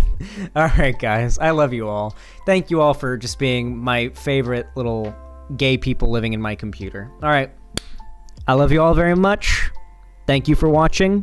Your generosity today when it comes to donos and subs and everything has been extraordinarily generous. I got a shit ton of segments out of today's stream. Like, I think I like 5 or 6 or something like that. So we're gonna be popping off when it comes to uploads. Some of those uploads are gonna be on the second channel. I think one of them will be, or 2 of them will be, and then the other 4 or 3 or whatever are going to be on the main channel. So we should be fine for uploads in the coming days. I'm gonna go ahead and wrap up. Thank you all so much for watching. I love you so much. You guys are amazing. You guys are supportive. You guys are poggers even. I would go as far as to say you guys are poggers. With all that said, I will see all of you tomorrow. Go harass Demon... Wait, is Demon Mom alive right now? Hold on, hold on. Let me make sure. She is. She is. Wait, no, she's not. No, wait, never mind. Go DM Demon Mama and harass her to join the Minecraft server tomorrow because I want to get her on here, okay? Anyway, guys. Oh, and harass Vosh to do the same. Raid someone? True! True, so true. Just like me. Hold on, so true. So true.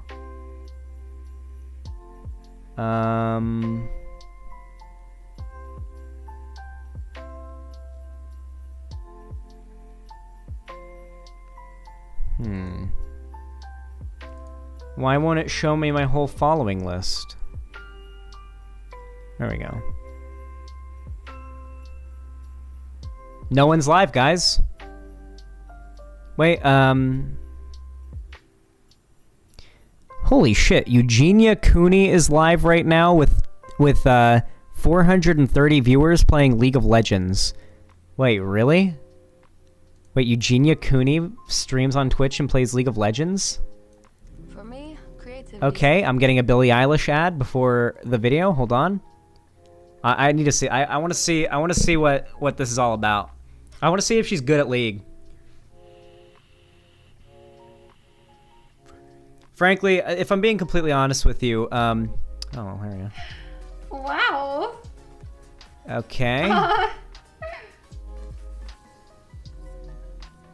She's You're playing trying to take Jinx, notes right? on what the heck to do in this game? I mean, I'm probably not she watched. the best example of that, since I'm not doing that great. I bet she watched Arcane and started playing League. You're getting no kills. This round is not going so well. We'll keep trying. I don't know how I've never heard Eugenia Cooney speak before. Like, I don't know why, but I remember her voice being deeper for some reason. I don't know. Maybe I'm just fucking stupid. All right, hold on. Who else am I fucking... Who in the political sphere that I'm friends with is live right now? Nobody. Literally the only people that are live right now on my following list are XQC, Trainwrecks, Tyler1, Summit, Tifu, Uber Haxanova, Pace, Valeria 7K, Immortal HD, Ash on Lol, Mr. Moon, and that's it. Those are the only people that are live.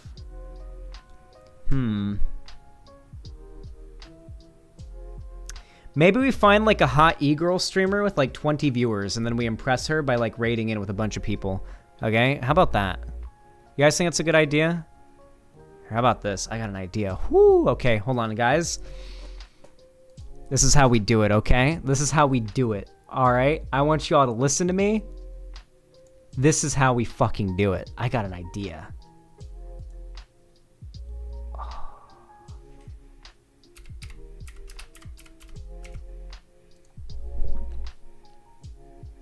Alright. Let's find one with not a lot of viewers at the moment. No fucking way. What is this? Hot ear licking stream? Bruh, is this real?